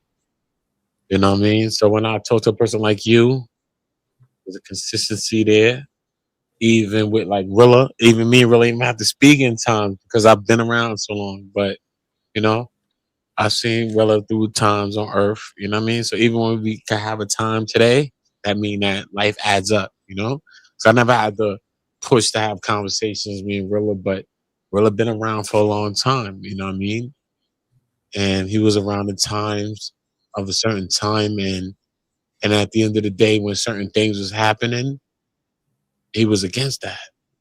You know what I mean? And all the brothers that I know been against the shit that we've been against. You know what I mean? So fuck what changed. I don't know what changed. Because when I came back to the internet, a lot of shit's changed because I left the internet for like 2 years. People had funerals for me and all that, right? Buddha's dead, all type of shit. One community, all type of shit, right? But I came to some of the funerals. I remember that shit, bro. Look, I came to some of the funerals. I didn't tell nobody stop the funeral. I'm alive. No, I let them do it. They're like, fuck it. Oh no, I got in touch with some people. We got a couple mutual friends, and they confirmed with me that you was. But Earth is Earth. But Earth is Earth, right? But Earth is Earth. Because some people chasing something to prove a point. I didn't even have to prove a point that I wasn't dead or not. Yeah, it didn't need to be. Multiple people in our world made a stream that I'm dead. That's what like, oh, you ain't dead. I know. Right? Hey, I know. But I came to some of the streams and I didn't stop anybody say, yo, I'm not dead. I didn't even tell nobody. Sometimes we making an argument with people on streams, right? They thought I was dead, bro. Machiavelli. You've never seen a Machiavelli in the space. Uda's the last Machiavelli.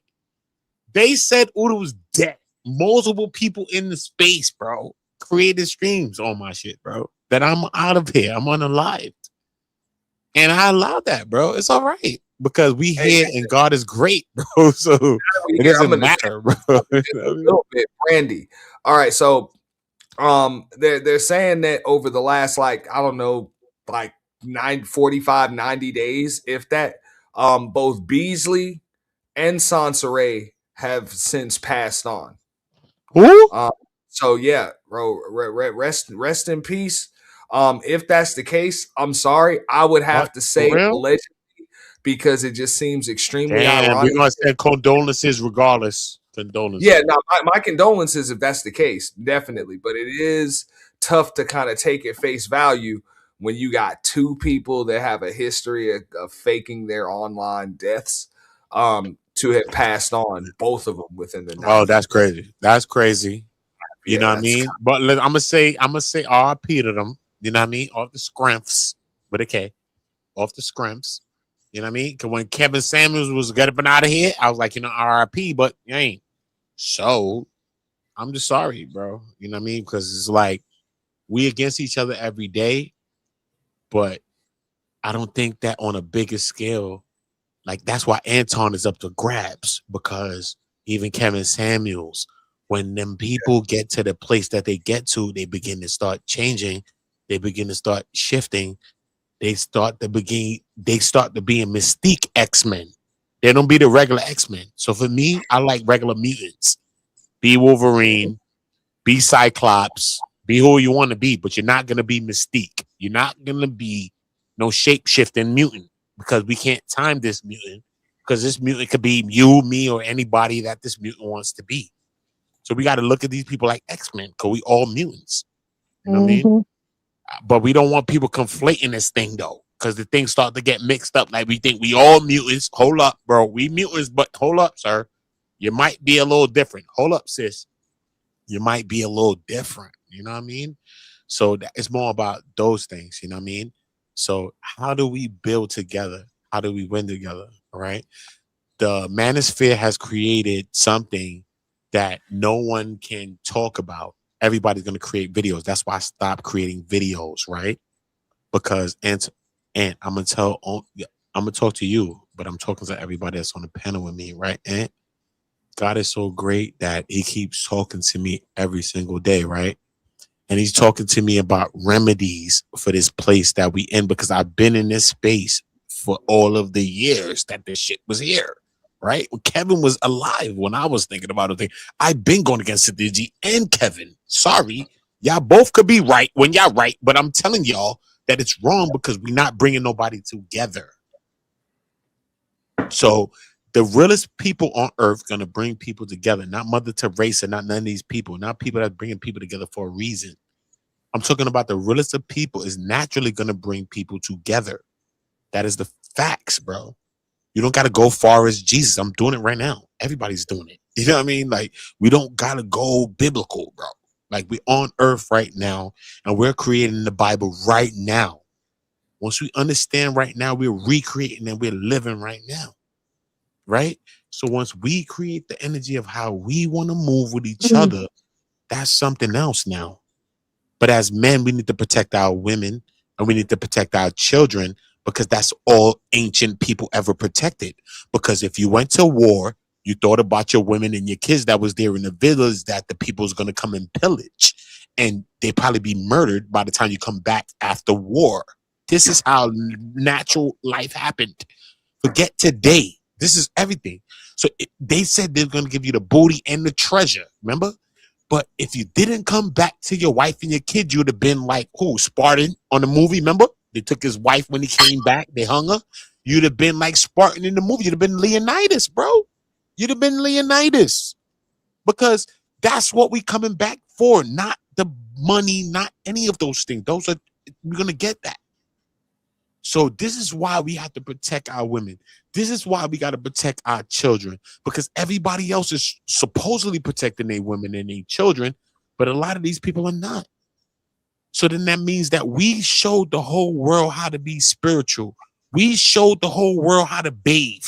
We showed the whole world how to do it. Then that mean that we could show the whole world again how to do it again, because everything gets resetted. So what the fuck is going on there? So that means that we got to push towards something that even I come from a world that everybody's unalive, but my friends are unalive if they ain't doing 30 years right now. And we all did the same things. And anybody unalive, my friends, allegedly, sir, you're unalive, bro. It's up to me, allegedly. That's just life, bro. That's nothing personal, right? But on this internet, it's too weird because it's personal. You feel me? even when people weaponize against my own child, and they weaponize against my kid, I never weaponized against these people, kids. I never talked about your girl.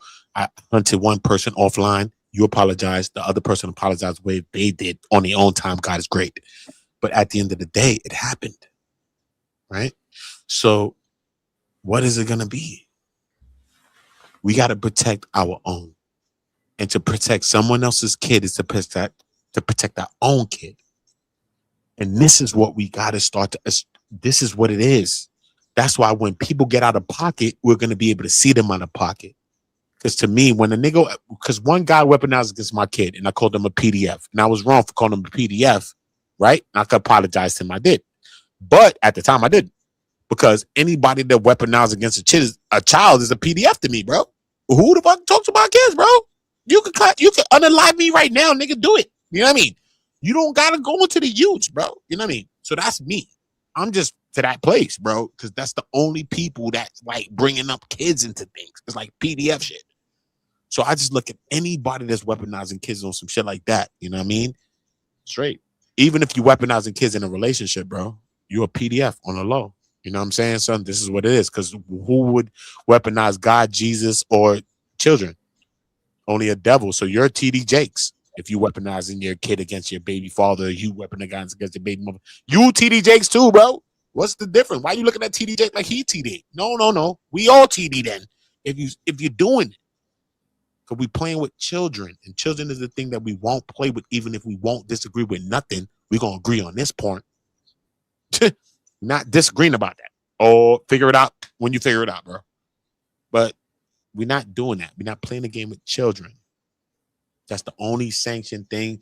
I'm sorry. The only sanctified thing. And that's the only blessed thing. Is children, not us.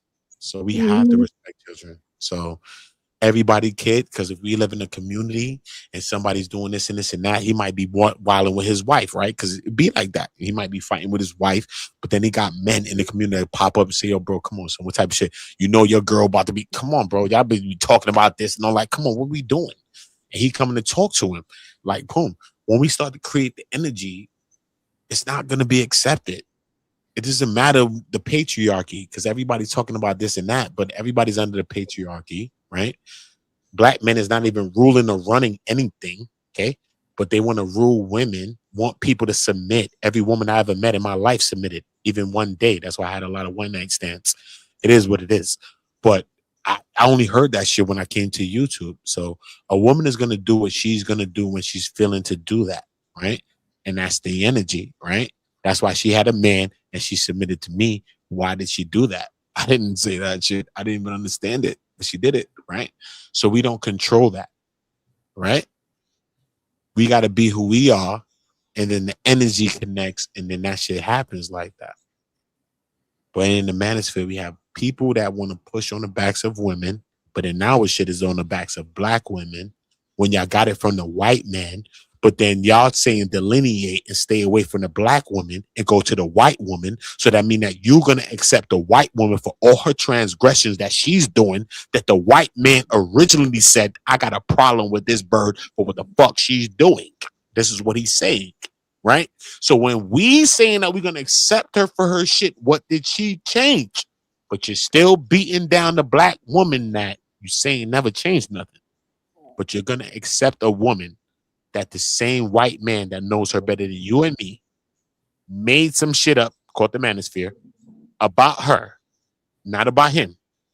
And you're going to jack it, go into it, respect her more than your own woman, all types of shit, but you still ain't fixed the white man's problem. But when you go to the white man's manosphere, he would never talk about the black woman or go to the black woman, never, right? But they want to fuck black women. That's a fact. But only the black man is going to push you to somewhere that a motherfucker not going to push us. So this is where we get psychologically fucked. See what I'm saying? Y'all don't even understand the creations of this whole thing. So I understand the microcosm and the macro. I understand the whole manosphere. I understand the whole thing now. That's why I created my first book, Anton. Daniels. And it's the realest book y'all ever gonna see. But the last chapter is for Obsidian. The last chapter of my book, bro. Because there's no answers for this. because there's only reciprocal energy that's going to move things. I don't care if you're a man or a woman. Only the things that you're competent in that you will lead in. If you're not competent in this, you cannot lead this, just like everything else in life. Doesn't matter if you're a man or a woman, right? So that means that if she was the math and the accounting person, right? I'm not the leader in that. I might be the leader in these other things, but I'm not the leader in that. No matter the leader that you think you want to be, sir, you're not the leader in that. And ma'am, no matter the leader you want to be, you're not the leader in this. So there's a balance to what we're talking about. So there's a reciprocal energy to what we want to do. So people need to get attributed to the things that they can actually produce or reproduce, actually, because anybody can produce. So you got to be able to do the things that you can do to get the credit for it, right? So if you can do that, then I don't have to do that. And this is how we do that. So if I have the money and a woman doesn't have it, right, then she reciprocates in a different way, right? She does all the other things to figure out the other part, right? Because money is nothing here, right? But nothing could be 50-50 daily. Because if you're looking for 50-50 daily, you're going to be upset. Everything is going to get 50-50 over time because we're both playing a role in what we're trying to do. So therefore, if you're doing all these things and I'm doing this, when we look at it all in a bigger scale, listen, bro, it's all 50-50. It's slow, right? But every day you might be giving the money and this and this and that, and you might not look at it like that, right? So it's more about reciprocal energy. It's not about an egalitarian system where they think, we think it's equal, but it's still under patriarchy, and we think that men or women or whatever you want to think lead it. You know what I mean?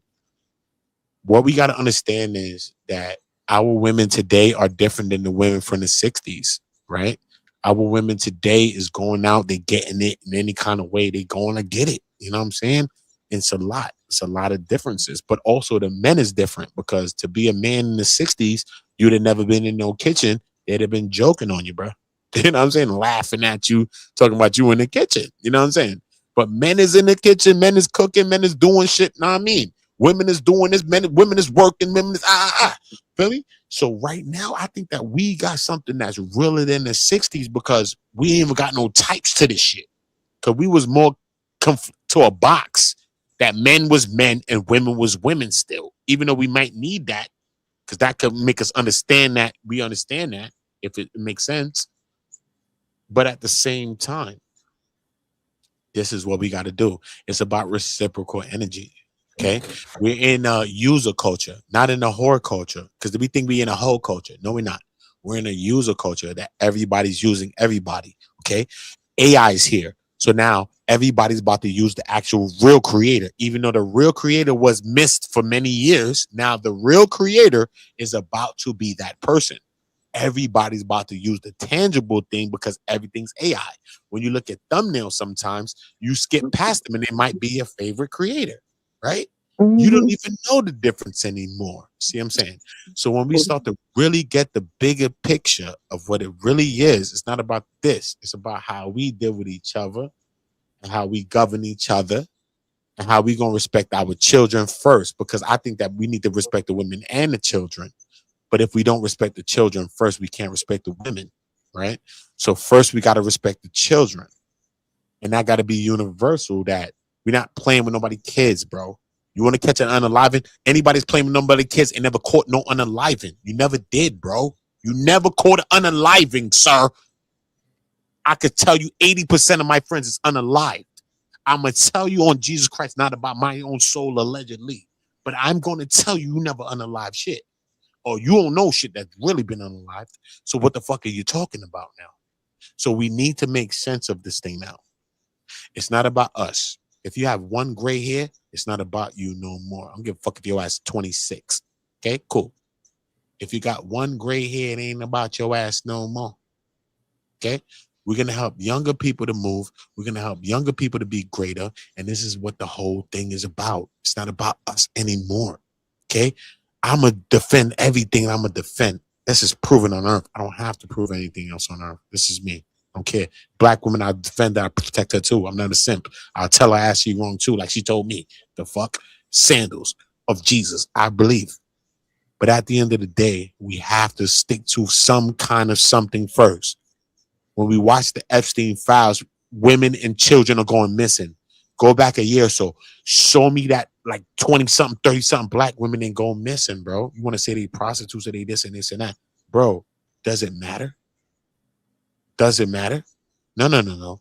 When our people matter is when people can't play with our people. I don't care if a person prostitute. I don't care if they're ex-drug dealer. I don't care what they is, bro. Because we the only people that can't change.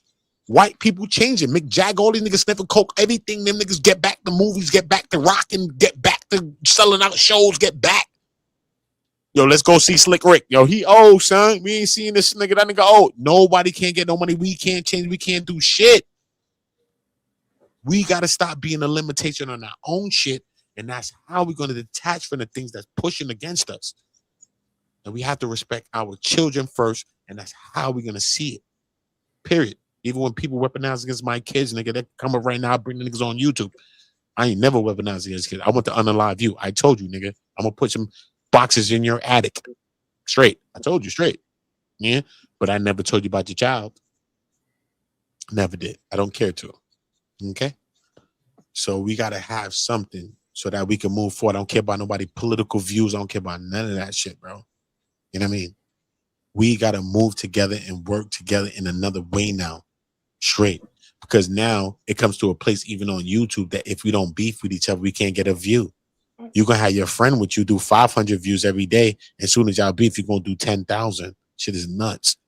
We have to reshape the same positions in the same system that's putting us in the same systematics. We have to change that, bro. If we don't shift it, it's not going to change. I can tell you the secret how to get 20,000 or 30,000 like my channel. Do trending news. Just do trending topics. Get out your own boxes. Stop talking about the same small people. Talk about bigger people. You're going to grow.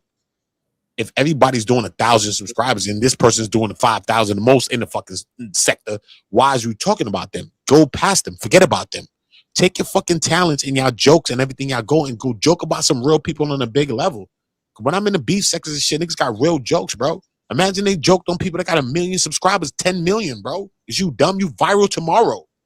Let's stop wasting our time and our energy on each other for a second. Even if we want to get back to your op, we gonna clip their ass anyway. But we gotta expand our shit. Because if we can expand our shit for a little bit, we might not even get back to our ops, bro. Because this shit's so real that, bro, them niggas is still stuck in a space. We beyond spaces. What we learn from this space is that we can be in any space. Start taking advantage of the other spaces. Not no small space, most 3 sector, no stupid shit. No. Celebrity sector, gossip sector, these sectors. Go to the big people that's really good. Joe Buttons. Talk about the real people that's trickling. And you're going to get 1,000 views guaranteed, bro. You may get, if you keep doing it, you're going to get 10,000 every one. Once we aim to target higher, we could still come back to say, yo, they some fake ass niggas in my sector. But we have to reach further with the content still. So even when we come back to say what we're going to say about the people, the message will be received because we've reached further. I've went deeper into the ocean, past the land buoys and shit. I went past that place, bro. So when they see the certain waves, they don't get it. You know what I mean? So this is where we got to be at. We got to stop being so separatist and so separate. You know what I mean? It's not about no politicians. It's not about none of that shit, bro. I don't care about any of that. It's all the same shit.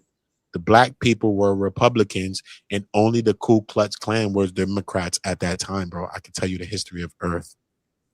I can tell you the history of America. I can tell you the history of Africa. I can tell you the history of fucking what country you want me to tell you? Japan. What country? I can tell you now. If we don't know the history of Earth, then we don't know what's happening. We don't know this whole shit is Egypt that we living in today. These people using Egypt with us every day, all day. Fuck the person that's an Egyptologist. I'm cursing this nigga out. But the people at B is using Egypt with me as I'm cursing out an Egyptologist with me. Like, what the fuck? This was happening, bro. So when we start to open our minds for real and start to really do research, we're going to start to connect all the dots now. Because the black man and the black woman is the whole earth. So there's no limitations on this shit. Okay? Whoever's not getting down with the plight, that's a fuck person. That's a tether. Who not getting down with the thing?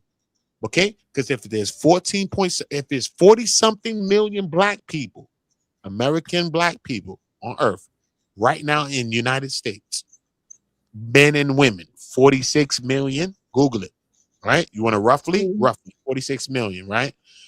How many citizens are immigrants that's actual citizens? About 4.6, maybe like 5. Let's round them off, right? 5 million, bro. Not that much, bro. Legal citizens, bro. 5 million only, right? All the other people, illegal, bro. It's crazy. It's nuts. And that shit like 14 million looking like y'all, nigga. It's crazy. But they all illegal. That's all illegal. But only 5 million. I roughly rounded that off, right? But how about we could get the people that don't even have a chance in no reparations or nothing to get on the side of the things that need to move. So we need to start seeing like causes, right? We need people that's going to move on the side because the Black American man and the Black American woman plight are always overlooked. I'm in New York City. We got little China, little Haiti, little everything. Why little Black America? Where's that at? Okay, cool. So that means that you need other people. Why they still highlighting them? Even the Asian motherfucker. Bring your ass in too, stupid.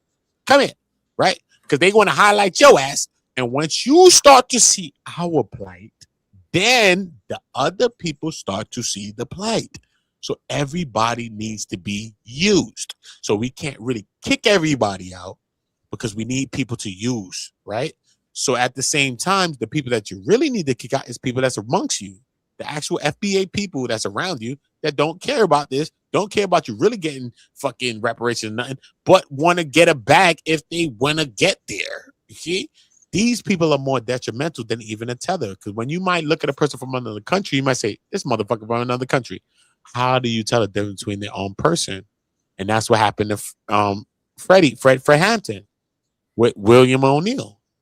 He couldn't see the difference in between that because he was a Black American guy like that, act like he was a part of the thing. And he was 21 years old or so, and they unalived him, and he was one of the greatest minds that we had, right? But what happened, not a tether, sir, it was an FBA tether, a FBAT. He was a guy from your shit that unalived you, sir. Why you keep looking at people that you might could see a trait and see the niggas different? You got to look at the people around you, sir. Tariq Nasheed's a baby. He's a devil. He's a political. He's not that, bro. He's a devil, bro. Nobody have your best interest in the earth unless you're going to have it. Okay? You have to take this shit unless you're going to watch people get rich from it. And he's going to be a politician. So now Tariq runs for mayor. I guess that's what you want. And now you're going to be arguing after you supported him the whole time and you built your whole channel supporting him. But that's the next level. Would you think he doesn't want to do that? You think he cares about you? All right. So take control of your own destinies. You know what I mean? But let's protect our women and let's protect our children. If a woman's a 304 and she want to be what she want to be, get what you got to be, bro.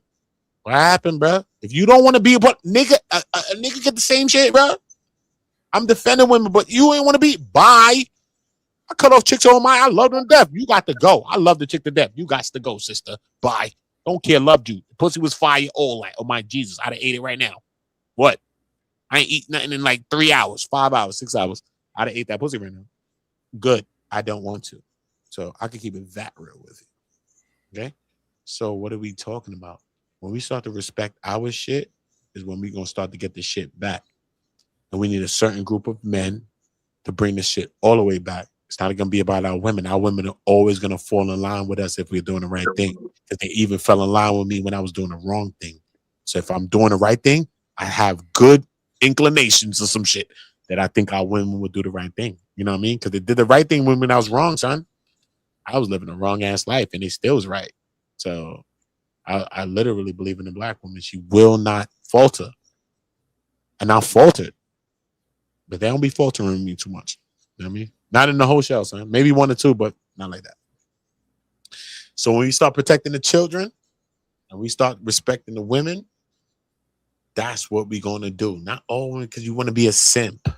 Fuck all of that. We're not simps, bro.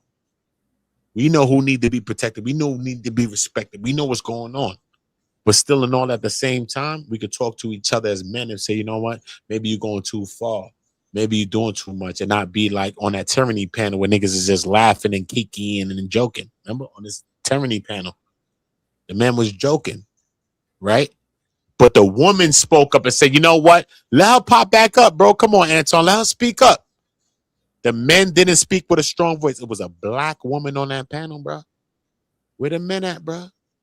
Why a man ain't say that, bro? But niggas want to say what they said and what they didn't say. Izzy, I love you to death. Not you, not nobody on that panel. My grandmother's soul, nigga. She died the day after my birthday, nigga. The fuck? None of you niggas on that panel respected tyranny. It was a black woman that popped out, nigga, on Jesus Christ's feet, nigga. Don't keep a cat for that, bro. That's a fact on earth, nigga. What? That's a fact. Okay, rewind the fucking tape. It's energy that, you know what I mean? Because if people jump at me and you just laughing and joking, talking about chill, chill, chill, you ain't do nothing. This bitch that said, what the fuck y'all doing? Even if they jump me still, all right, at least she says something. So if niggas is jumping me and you joking like you telling somebody, we not respecting that, bro. So we just got to be even and honest when we talking about things, bro. Because if that was your girl or your wife or your kid, we just send a different energy from you and fuck his panel and fuck if they wanted to kick you off a panel, if it's Fight Club and you wanted to stay on a panel. Our integrity can't make me stay on a panel. Fuck that. Don't care about this, nigga. I leave panels all the time, nigga. The fuck? I just left the panel just now, nigga. Fuck out of here. Don't care. And I came back. Don't matter, but I know what the fuck I think. I don't got to go back and rehash it. What you know how I think? What I thought? Nigga. So what are we talking about, bro? Only a black woman on that panel said something, bro. Okay, Izzy? Not you. Not any of those men on the shit. Not Anton. I want everybody to understand that. And I'm not against it. He's from Brooklyn like me. But we have to keep it 100,000 change, bro. No keeping, no capping, no dick tucking, sucking, son. I'm not that guy, bro. Okay? All my friends are unalive, bro. So if you don't care to do that, then I don't care to talk to people. Straight. So I'm telling you the truth.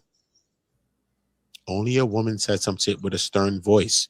I don't think this needs to be all wasn't a man, bro. So we need to be there as men. And niggas is arguing with the women when our women keep standing up. I was telling D Rugs in my hood, even if our homegirls was thotting off and sucking us and shit, they went to school. They actually finished their shit, bro. They actually was going to doctors and shit. My friends wasn't going to hospitals, doctors, nothing. Like, come on. We got to start thinking about the things that's really, really, really mattering right now. You know what I'm saying? Let's think of men. Let's think of women. Let's start thinking about how the shit working from where we came from, bro. You know what I'm saying? That's why I don't doubt that. I know. Yeah. What up, Riaz? You was patient. What's going on, big dog? I'm doing good though. That's good to hear. Good to hear. Yeah. So I'm actually how much more time I got left on this video? Not much time left. I'm gonna finish this video. Shout out to you. Shout out to Chicago Rilla. Shout out to you. Shout out to Chicago Rilla. Chicago Rilla done fell asleep. I real dudes, man. Yeah, I fuck with you, Anton. I fuck with Rilla. Rilla, no, I fuck with Rilla. Rilla don't even know how much I fuck with him. I fuck with you. You know I fuck with you, Anton. But Rilla might not. I mean, but Rilla might not know. You know what I'm saying? But I do. You know what I'm saying? Because I know Rilla from the beginning of the times.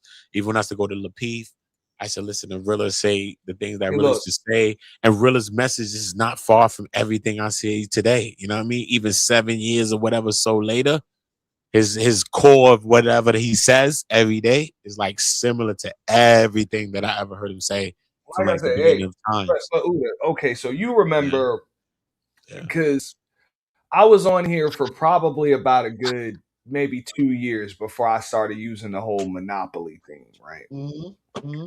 And there are a lot of reasons why I chose Monopoly. You know what I'm saying? As far as branding goes, it's recognizable, it's simple, it's easy but to pivot. First, you created a monopoly first.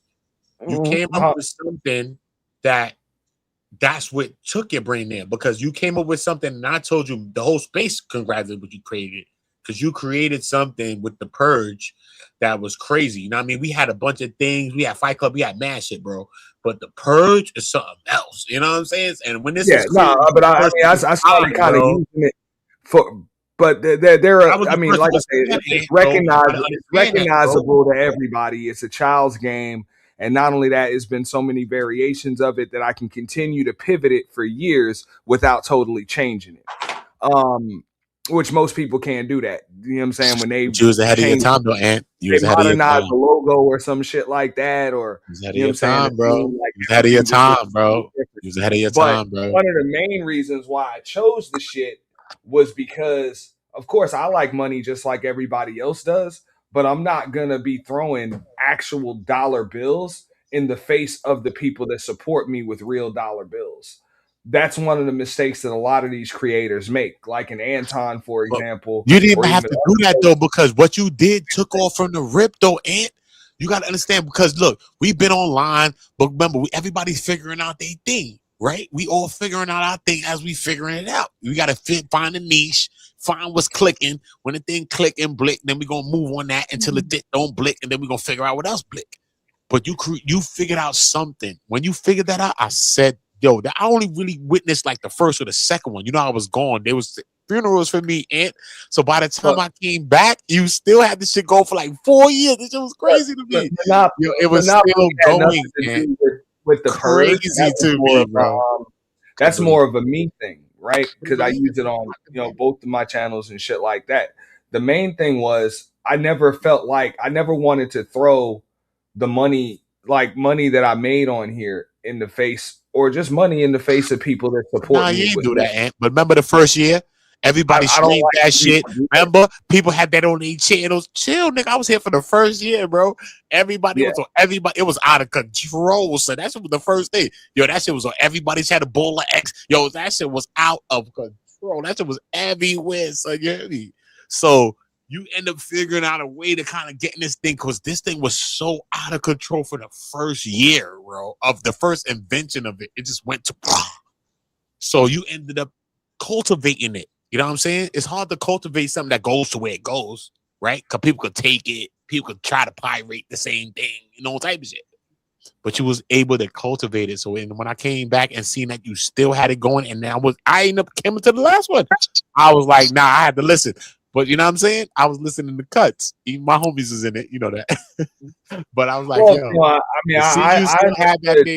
understood what I had, and I mean, and in some ways, some people would say like they're like it grew, but other people would say like it kind of stunted my growth, and it's kind of true and not. Part. But no, at the same time, it stunted your growth. It's gonna help you to grow still, because you're gonna learn how to repurpose it now.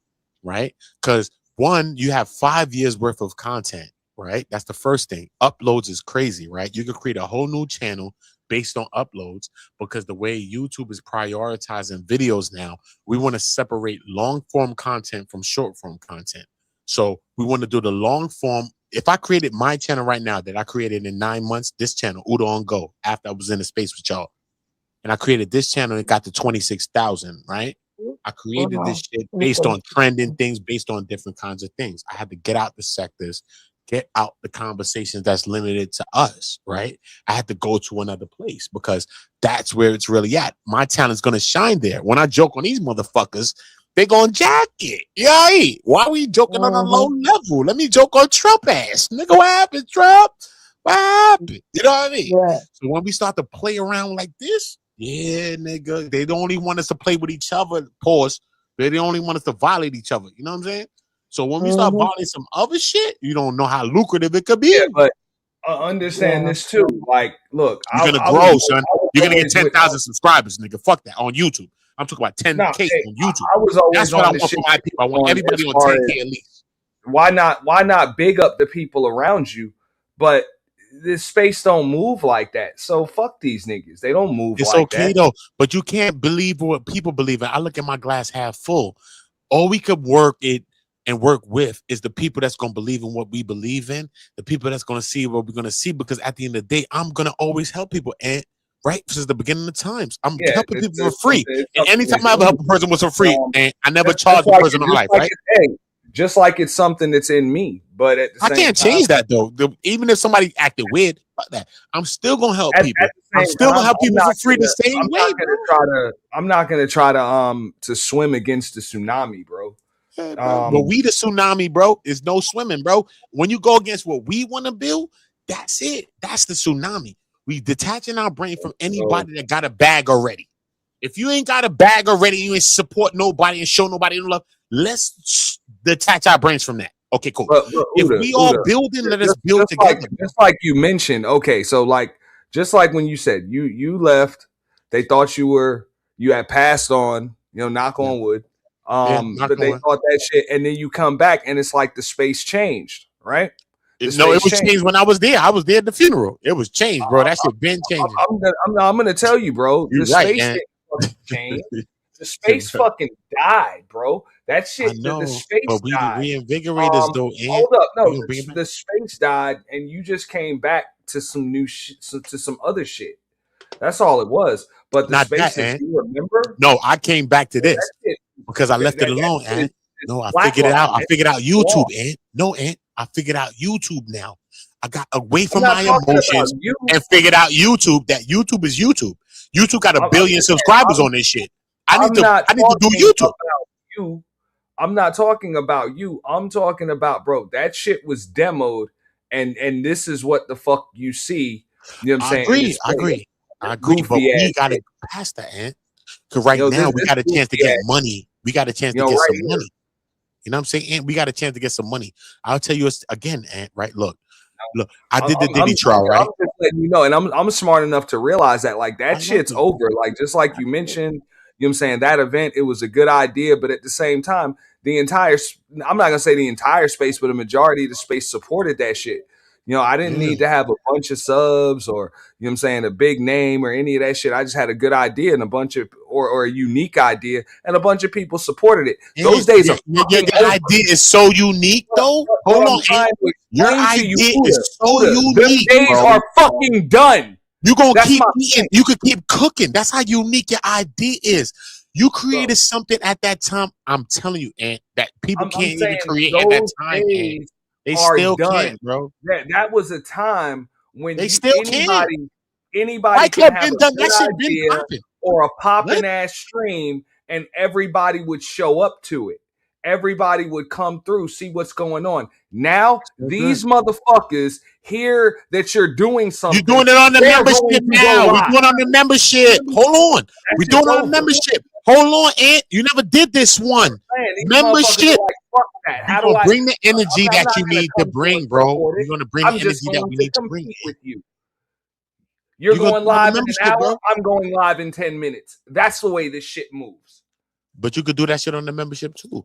Listen to me though, Ant. Listen to me. You know what I mean? All I see is just green lights glows. I personally don't give a shit, bro. I'm on house money with all that shit. It's all good, but when we work together though, if me and you work together, Ant, Ant, we gonna put our minds together, Ant. You know that. If you and me put our minds together, creativity and supported, you know what I'm saying? That supported creativity and supported new upcoming talent, thoughts, views, opinions, conversations. So then we got to take our emotion out of it to do that because people are going to change, Ant. People are going to change. You know how many people I helped to monetize? They're going to change. It doesn't matter. I got to separate my emotions. I'm going to help so many people that it doesn't even matter anymore. It doesn't even matter. I help them. It doesn't even matter. They can argue all day.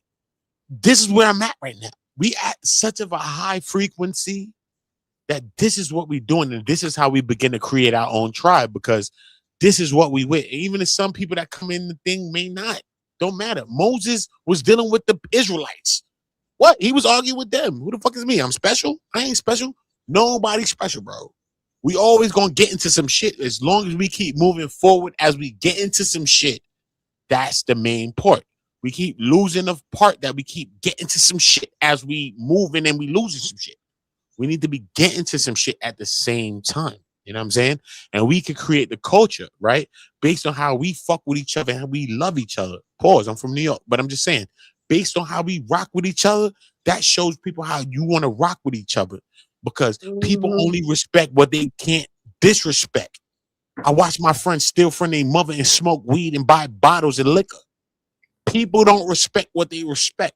People respect what they can't disrespect. That's why I be to the place with a person, because I know it. Because that's what I know. I don't know what people respect. I just know what people can't disrespect. And that's why I dealt with my OGs that showed me the things that they showed me. And they forgot that they showed me the things that they showed me. But I remember the things that I learned. But I'm going to tell them that people only disrespect what they can't, right? What they can't. That's it. So therefore, we create the culture of how everybody's going to deal with us. We're not worried about the masses of things. Everything starts from something small because we don't understand that we are so viral that we created viral, we created trending, we created everything on earth, right? Cool. So we don't even understand our impact. That's why everybody sells to us. If they can't create a new invention or a new product unless they market it to us, if it don't pop with us, it don't pop. They got to go back to the drawing board. That's a fact. They have to go back to the drawing board if it don't pop with us. So therefore, we have to start using each other. And this is how we're going to start to get our bag, bro. You know what I'm saying? For me, and people is people, dead. bro. As long as people don't go to the level with kids, like a nigga went with my children, one nigga apologized. The other nigga had to. I chased him down. I stayed away. The time when I stayed away from YouTube, one nigga tried to kill me. I wanted to find this person. I found one of them. I wish I found three. I only found one. The other person apologized. The next person I haven't seen. I'm gonna tell you the truth on earth, allegedly. See what I'm saying? So that's a fact. You know what I mean? Because we won't weaponize against children. Okay.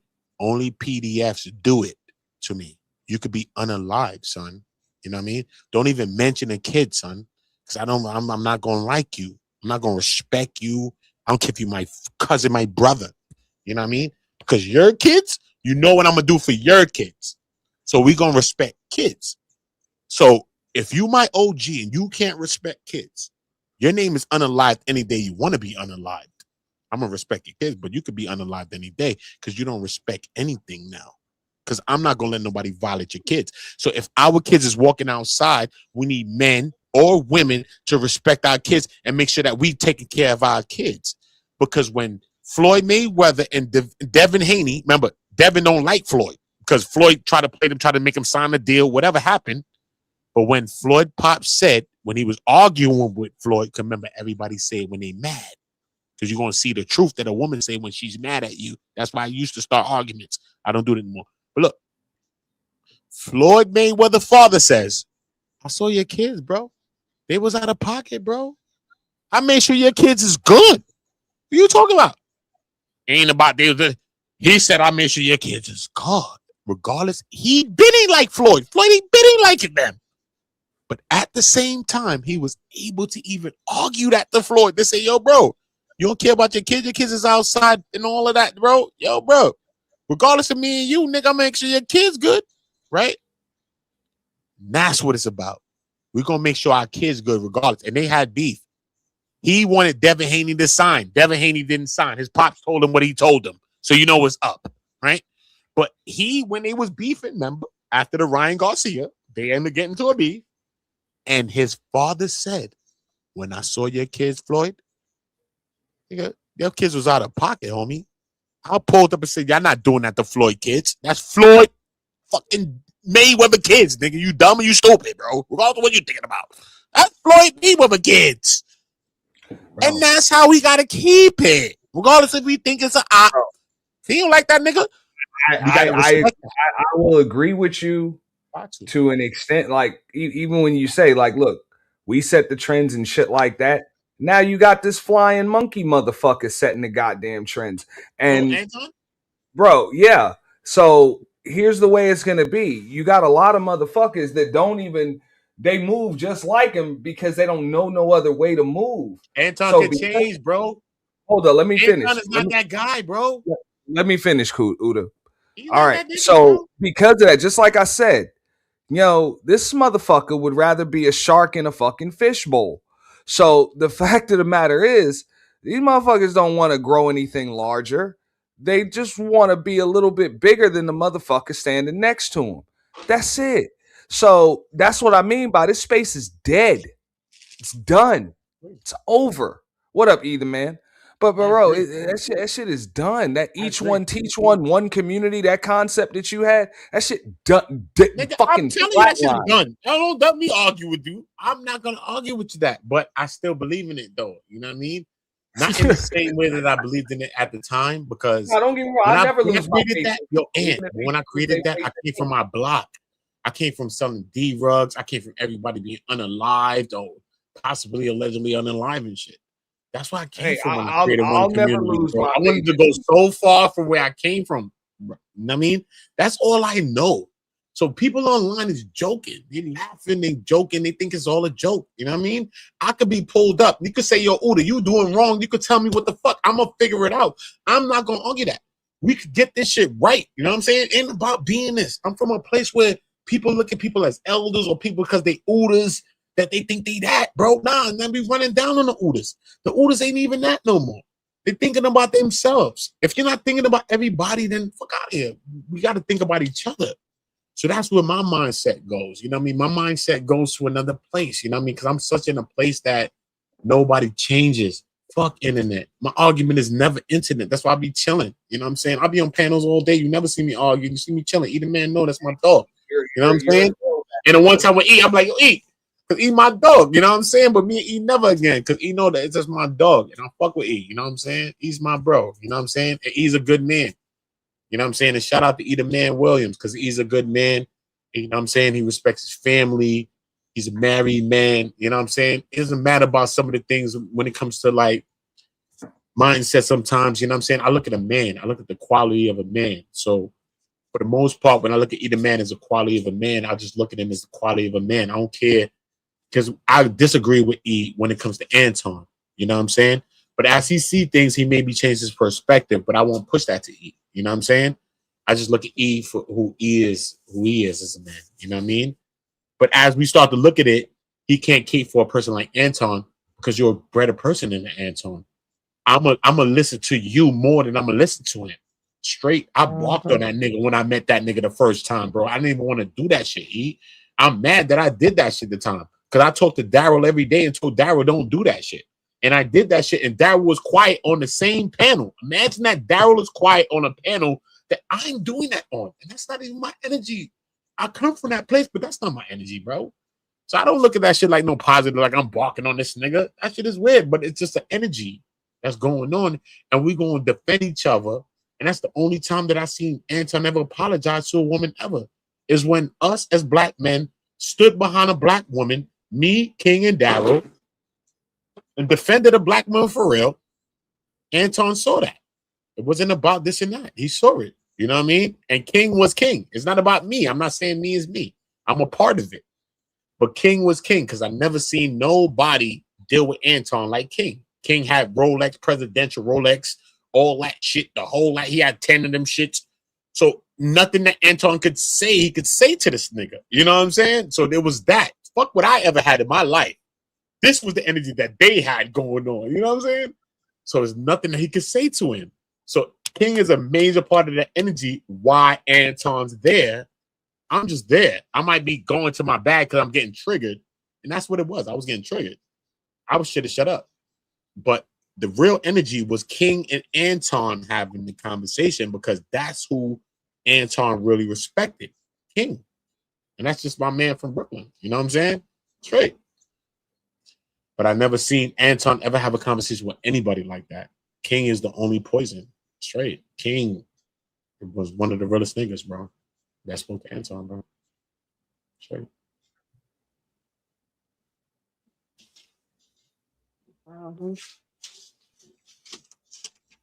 I just understand the space that I'm in, and I personally don't really like it, because even like it all stems from this shit right here, you know. Who's King? Oh man, E the Man William, King Harmeku. King Harmeku, my man King from Brooklyn. I'm from Brooklyn, E, right? King had he had his whole show on Lapeef. It's called King Talk on Lapeef. Anton was on Lapeef, but King had his own show on Lapeef. King was a controversial character. King was king, you know what I mean? He flamboyant, he wild, he got Rolexes, he talking about baddies, he wild, you know what I'm saying? So he was arguing with them at the time. So I watched Lapeef, but King was actually on Lapeef, you know what I'm saying? So when King ended up getting to the spat, not with Lapeef, because King's real thing was with Anton. But I never got into the beef like with Anton and King. You know what I'm saying? King came with his thing, you know what I'm saying? And then he created the 4 Horsemen. And the 4 Horsemen was Daryl, him, E Black, Chef Chapino. From the very beginning of the first episode, E Black was shooting at Daryl, like, yo, what's up, son? Niggas trying to play me, son? What's up, nigga? So that's how the shit went, right? Which led to E Black and Daryl. And me even talking to Daryl, like, yo, Daryl, chill, Daryl. You know what I'm saying? If you know when to go where it go, you can't tell a nigga nothing. But, you know what I mean? If you tell a person something, hopefully you could think a person could see, maybe understand what you say. So I talked to Daryl twice. You know what I'm saying? I talked to Daryl when it came to Anton, and I talked to Daryl when it came to E. You know what I'm saying? Both of them. And Daryl didn't argue me both times. You know what I'm saying? And me and Daryl got into an argument one time about some other shit. Daryl know. I ain't mad at Daryl or nothing. So Daryl know. I know Daryl before all the niggas. You know what I'm saying? But real shit, you know, Daryl was chilling. You know what I'm saying? Daryl was chilling, son. You know, and niggas started to weaponize against Daryl on his channels, and Daryl was always about to be monetized. Daryl Long, son. I swear to God, son. Words. I know Daryl for like 7 years, bro. But Daryl was about to monetize his channels and shit, and niggas just started clapping Daryl's channel. Daryl never was able to monetize since then, bro. All my channels monetized in like 3 weeks, bro. This is the last channel I created. It's on 26,000 in 9 months, bro. The fuck, bro? That was a great content creator, bro. It's no way that Daryl don't get 1,000 subscribers, bro. And he knows how to create content, bro. I knew Daryl while we was learning how to create content. I knew Daryl, bro. But it ain't about that. When I went to Daryl about Anton, he argued me, say, Uda, you fuck out of here, nigga. Nigga, nah. I said, yo, son, don't weaponize against Rita, bro.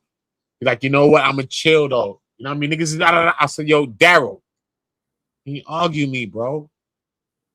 Even E Black TV, nigga. Ask Daryl, nigga. He gonna tell you the truth, nigga. I said, yo, bro. They went up. E and that shit was dangerous when it came between. That shit spilled in the King. You go back to E Black channel, you go see who my man King is. You're gonna see it because it's on E Black channel. E Black was weaponized. That's how E Black got to who he was gonna be. I met niggas that I helped to be who they gonna be when they went to war with me. E Black got like that when he went to war with fucking Daryl, nigga, and King. And that's how E Black came into who E Black is. So when I see E Black today, E Black is a different person when I look at him today. You know what I mean? But they push that shit out of E Black. You know what I'm saying? Straight, son. You know what I mean? But at the end of the day, you know, E Black wife, straight. You know what I'm saying? Like, you fuck. You know what I'm saying? Like, me personally, I don't care about that shit, bro. You know what I mean? So at that same time, I talked to Daryl like that. You know what I'm saying? Because I'm a real nigga, son. I don't care, nigga. Because curse me out, do what you want to do. But I'm the same nigga.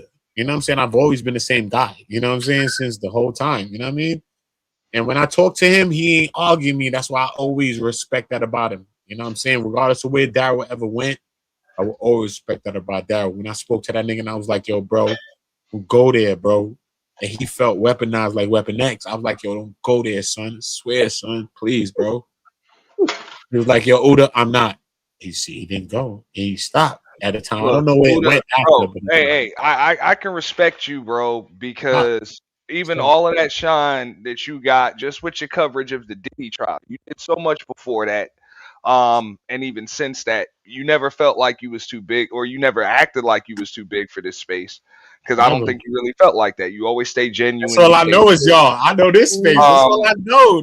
Nah, but you move all over the place, bro. Everybody know you. I know the fucking bro. I move in a lot of different. I move in a lot of different sectors, and luckily, I'm like, no, one second. I got the purge and shit, so of course I go to different sectors, and different sectors come to me, and I go to different sectors. But you ain't got the purge, and you still there ain't no place where they know me and they don't know you.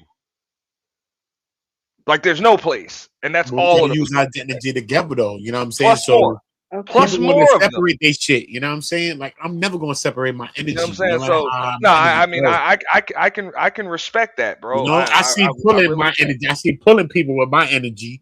That's how I always look at life. You know what I'm saying? Nobody does that, so everybody can kind of understand. Just for everybody listening. them genuine people like yourself are at a premium, bro. Like it's extremely scarce, dog. You know,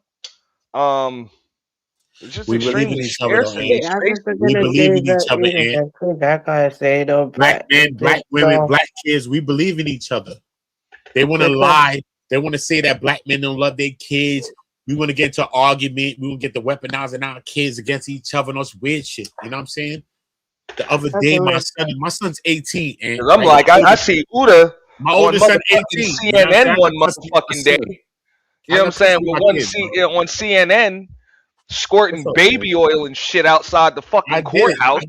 And then the next day, Uda pulls up on me. I'm like, what the fuck, bro? Yeah, you know? but look though, yo, my son is 18 years old, right? Y'all out there roasting Tisa and shit. I'm like, word. And then next day you pull up on me. I'm like, word, bro. You know, like you don't have to. You know what I'm saying? And of course we have to. I mean, but this space used to be like that. Like the larger creators, 100,000, 200,000 subs, big names, Fox News, all this shit that Anton hangs his hat on. Creators in this space been doing that shit, and they were still pulling up on small channels. You know what I'm saying? When I had 200 subs over here, one fucking channel, 200 subs, then the people that I had on my fucking panel, bro, they didn't have to come through. Ben Bossy. I'm just saying, bro, but that those days super panel, nigga, niggas created the super panel.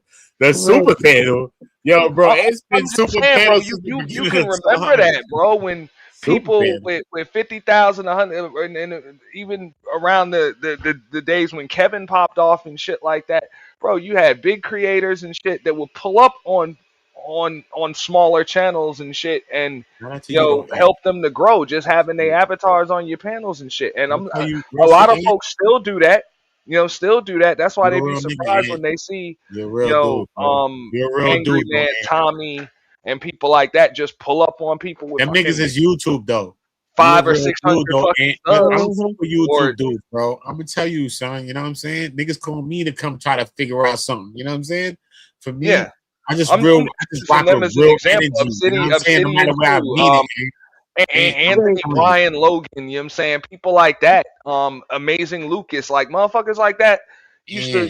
You know what I'm saying? About these niggas. And they I'm still telling who you are, nigga. But I'm just saying, it's very few. I'm just saying, very few of y'all. Swear to my very few of y'all still my in grandmother, these nigga. Sandals, nigga. Straight. And my grandmother died the day after my birthday, nigga. I just want y'all to know, bro. What I'm talking about, I believe this shit. My grandmother died the day after my shit. I swear to the day after my birthday when my grandmother died. When I'm saying what I'm saying. I mean, I'm just saying, bro. I can remember when those creators or creators like them, because I left a bunch of names out. You know what I'm saying? Yeah, you about to be one of the biggest content creators, man. Hold on, Ant. You about to be one of the biggest content creators. Hold on, sir. We're still gonna create. I'm gonna show you how to be more creative. You know that I know how to do everything, thumbnails, everything on earth. You know when it comes to that shit, you know I know how to do this, Ant. I fell back. I haven't even done this shit in a minute.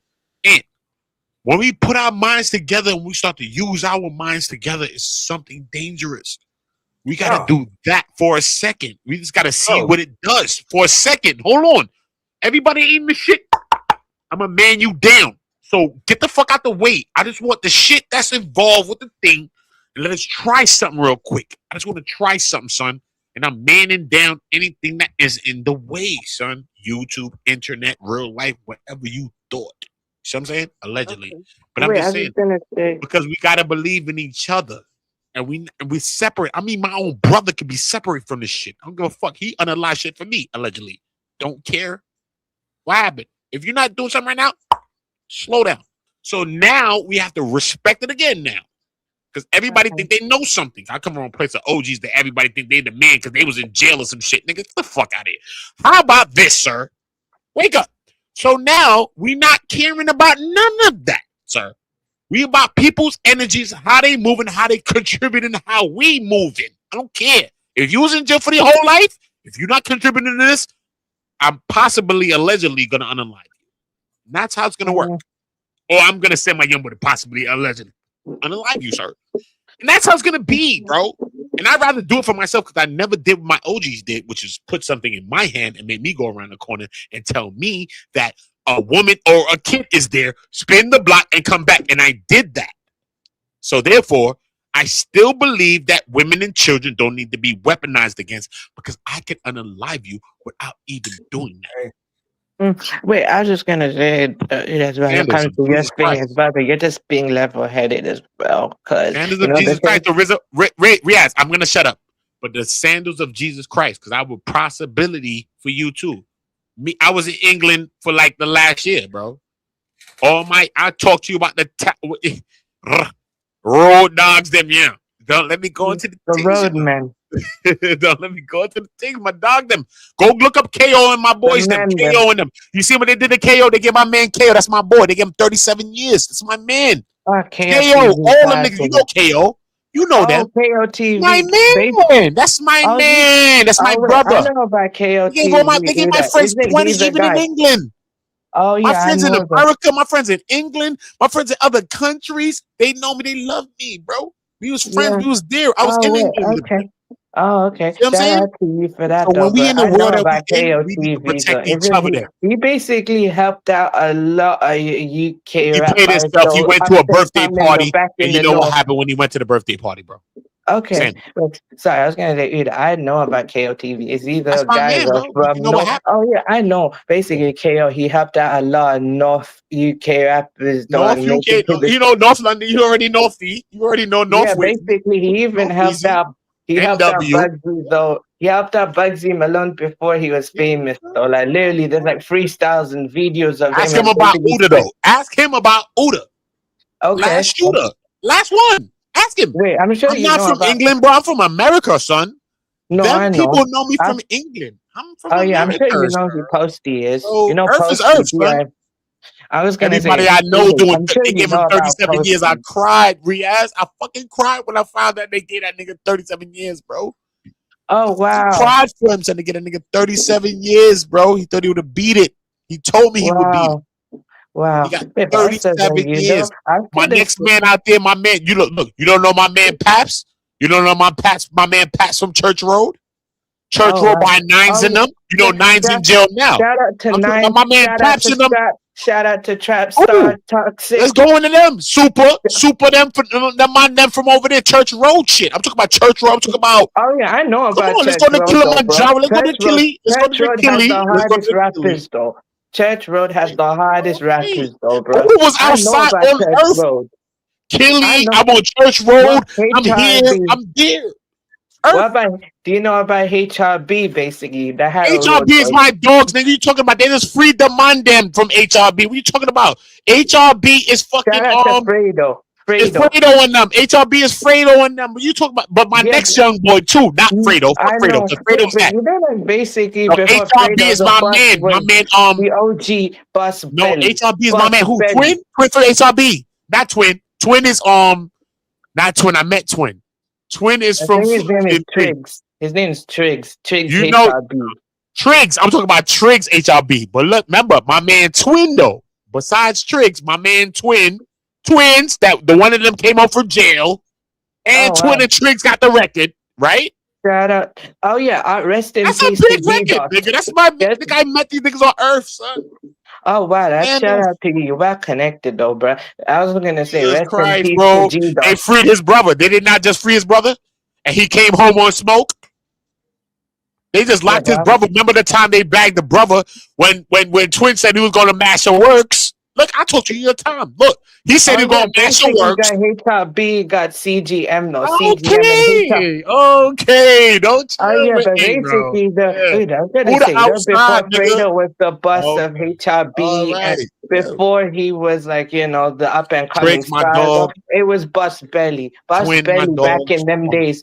Bust Belly back in them days. He was the up and coming star though. It's just that basically in-house stuff and he got sent to jail, and then basically the Fredo came out the bust. And then basically, there was a Fredo had to go on the run though. Fredo had to go on the run. Fredo had to go on the run, right? Like beef with each other, Bust Belly and Like literally, Boss Belly, shout out to him, no, bro. Nigga just came home. All of that, bro. I was in England, bro. I lived out that shit for a couple of years, nigga. I'm telling you. Oh yeah, okay, cool. I was yeah, outside, nigga. I know literally. about Boss Belly changing his ways, though. He's Outside, Muslim nigga. now. He's got his Scrub, business, everything. and What sometimes he does his music, though. But you know, you rarely see Boss Belly, though. You know, around though. I kind of wish, though, I get to see more, and he'd make new music, though. Basically, I kind of miss him. But Rizzo, but you look, you wouldn't even think that I know that. You wouldn't think that I know them people. I met these niggas. Like literally, I was in England by myself every time, nigga. I got bad bitches around me. But I was in that shit by myself. I fuck with my shorty at the time that I fucked with. Shout out to her. But I'm telling you, I really moved around and met people on earth in the country. I want to tell you something. Based on my shorty, I'm connected to. I'm actually connected to Sneakbo. Actually, me and Sneakbo, I follow him on TikTok. Basically, you know, on TikTok, me and Sneakbo, he follow me. Basically, I make content about him. Though, I was at the trial with this weird nigga. But I'm telling you though, I was out there in England. Shout out to Cat though. Cat was a killer like Udi. Shout out to Tef though. My favorite, the most respectable one though is Tef. Tef though, when it comes to Tef, shout out to young Tef though. Basically. Oh yeah, but I was gonna say though, you know, young Teflon and stuff like that, youngs and stuff like that with Tef. You know that I would never play myself on Jesus Christ, bro. Yeah, but shout out to you though. You heard me, Ant. You know the vibe that I'm telling you, Ant. Because Ant see me in England. I hit Ant panels in England. You can go back in this channel and see me in England. On Ant's channel. Yeah. Sandals. Fuck all this other shit. I'm on his channel in England. So okay. That's cool though. Wait, but I'm saying no, bro. I'm making my impact in the scene as well, though, in some kind of way. Like literally, you know, when I'm in the comment section of the videos and stuff, literally some of them music videos, they heart me, or the artists themselves literally respond to me, bro. But we ain't got to be mad with nothing, Raz. Look, guess what? You don't even have to do too much because so many people love you and respect you because of who you are and who your heart is, that you don't know how many people actually support you, right? Yeah. It's deep, son. It's not about what people think. It's not about, that's why only thing I tell you ever is this: slow down your words to make sure, because sometimes you talk fast and I talk fast, but sometimes you talk fast. So when you talk fast and I think that like that, because I walk fast and talk fast, because I don't seem like a tourist, nigga. When I'm moving through earth, I'm moving like I belong and shit. You know what I mean? So by the time I stop, I'm about to do something. You know what I mean? So I just like move like a normal person. So I don't like to ever move like a tourist, talk like a tourist. I like to just be regular. You know what I mean? And make sure everything's regular, no matter what country I'm in. I just like to make sure it's regular, even though they don't understand the language, right? Okay, that's interesting. So I just always want you to take your time when you speak your mind, right? Right, Riaz? Okay. Yeah, of course. Take your time and you slow it down. You make sure you slow it down and you speak your mind. I told you this the last time. You make sure you slow it down and speak your mind. Okay, of course. I remember. Because you say so much bars that is going to be missed. So when you slow it down, you're actually going to give a chance for the fruit to plant. You're going to get them the jewels. You know what I'm saying? They can hear the jewels. You know what I'm saying? So you got to make sure you think like that. You know what Udi said? Slow it down. Let me slow it down and catch a body. You know what I'm saying? The King Von something. Okay, that's cool. Let's go to that. Okay, but yeah, I got you. You know, basically, I was born in the same town as Kano. Actually, I'm from the same hood as Kano from fucking Southie, nigga. They from Southie, bro. That's where my man Ashley Walters, bro. That's my man's in them. You talking about he over there by the beach, nigga? He by fucking what's the name of the beach? You know, like East Ham. He by the seaside. He by fucking England, nigga. I went to this nigga crib, son. I was telling you, I was in England for a year and change, bro. He's a dangerous guy, bro. Okay, that's cool, but I was gonna I said the fuck out of here. I was dangerous, bro. I said the fuck are you talking about, bro? I'm from America. You think they've hired me? Lie. You think they hired me? Stop. You're lying. Okay. No, I believe you though, bro. But I was just trying to tell you though that I'm from the same hood as him, but I'm from a different postcode though. I'm from like E12 though. East Ham E12. What postcode you from, son? What postcode? East Ham E12. You from E where? Where? E12. Harold? We from Harold? You from fucking? You know where you from? Hold up, you ain't from Harold. E12. You from Harold. Who my man that told me? He said he's from Edmonton. You from Edmonton? You from Edmonton? Stop playing me. You from Edmonton? I ain't from no Edmonton. I'm so from where you at, East son? Ham. Where you at? East Nigga, I was in London. Edmonton too, bro. I was all through East there, bro. London, though. I'm from Who the East fuck London. East 12. Who East does Ham. a whole one You of know, them? like I basically. swear to God, I was everywhere, bro. No, Where's East London? Where? I was in there. What? Where? What Ham, did you? though. I said East. Listen, bro. Listen. I said East Ham. You know, next to West Ham. I'm from East Ham, though. Basically, like E12. Oh, you from East Ham? Oh, you from Yeah. East to the Easy? Yeah, basically. You by the river? Yeah, basically. Stop playing me, boy. I was over there, bro. I went to King Cross, all them things, bro. I was outside with the Ooders. With the Ooders. I'm the only American. They're gonna tell you, Ooders the only American. They call me Yankee. I'm the only one. They say, "What are you doing here?" They said, "Who you with?" I said, "I'm by myself." Nobody understood this shit. They said, "You're crazy," you know.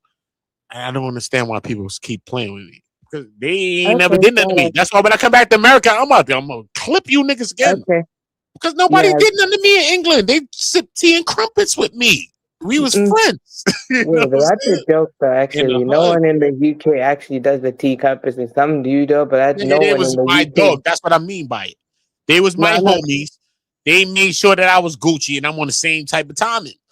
I don't know what happened. Shout out to you, though. You know what I'm saying? I don't Okay, know look, I believe you, though, bro. I believe you. I must I say, will show you, nigga. I would tell you that I got friends in Wormwood Scrubs right now. Them niggas a message you right now. Uda, last one. Yeah, I'm sure you have a lot of friends, though. Where you want to tell me? I know what? Ellsbury. Where you want to think? I know all the jails there. Ellsbury, everything. Angeltown. The place and the jails and everything that they told me. I understand in my brain, bro. That's why y'all know I got love for y'all, right? But I survived in England, bro. I survived in England. No, but he didn't understand this shit. I literally survived in England, being who I am. Fuck up out of here, man. I gotta get some goddamn sleep. I do want to finish the last of this video. It's only a few minutes left of it. But yeah, I got love for you, but I'm approaching 7 hours. Okay, yeah, we gotta do some shit to him. When we chop it up and put our minds together into, we gonna put that. We gonna. Hey, and you know that, bro. All of this shit. We gotta get to a bag, bro. We want to get to a bag, homie. That's what I'm on. All that shit was inspired by you, and you see how you my dog. You know we gonna get to a bag, nigga. You know I won't forget you nowhere. I take ideas to the next level, but at the same time, hey, just like Willa was. I love you to death, bro, and I fuck with you for real. There's not too many people from this part of the world that I really fuck with like that. I'm gonna tell you for real shit, and you one of those people. You know what I mean? A couple of people like that, like my ex, you know what I mean? You know that's my doggy. You know what I mean? Certain energies, you know that. I could name a bunch of people, you know what I mean? Beachy, my dog, you know what I mean? Certain energies, you know what I'm saying? Regardless of the energies that go expand. But we gonna do what we gonna do, and we gonna eat, and we gonna win. You know what I'm saying? No, I'm going to eat. My skinny ass gotta eat, bro. We have to win together. That's how we gonna eat, because everybody can't be everything. So when Uda's Uda, right? Cause my name, I'm Uda. I'm gonna be me now. I got 26. I'm still me. You know what I'm saying?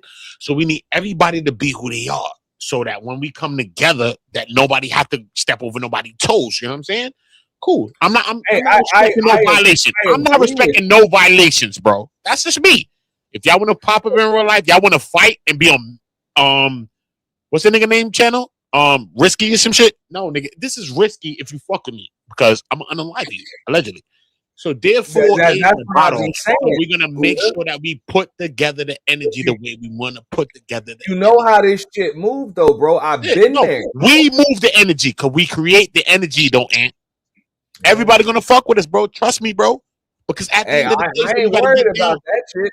Everybody fucks with me at some point, but we gotta fuck with each other first, bro. It's like everybody fucks with us. That's it. You already know. If you don't fuck with us, then y'all fucked up. That's it. I tell my people the same thing.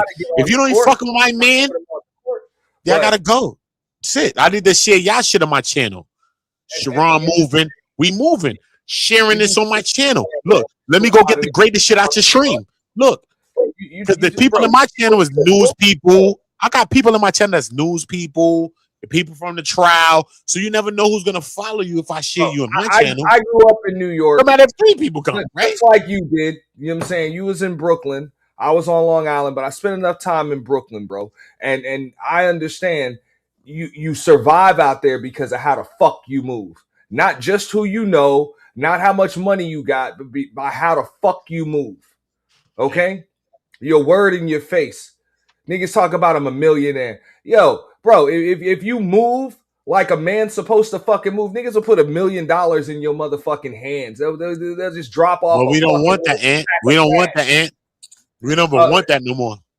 But you know what I'm saying. Cause we're gonna unalive him for it. I'm gonna unalive this nigga for it. Because guess what? I don't want. Because guess what? When I study ancient history, look, Ant. When I study ancient history, everybody unalived everybody in ancient history. The only way you can come up on bread is to kiss some ass, bro.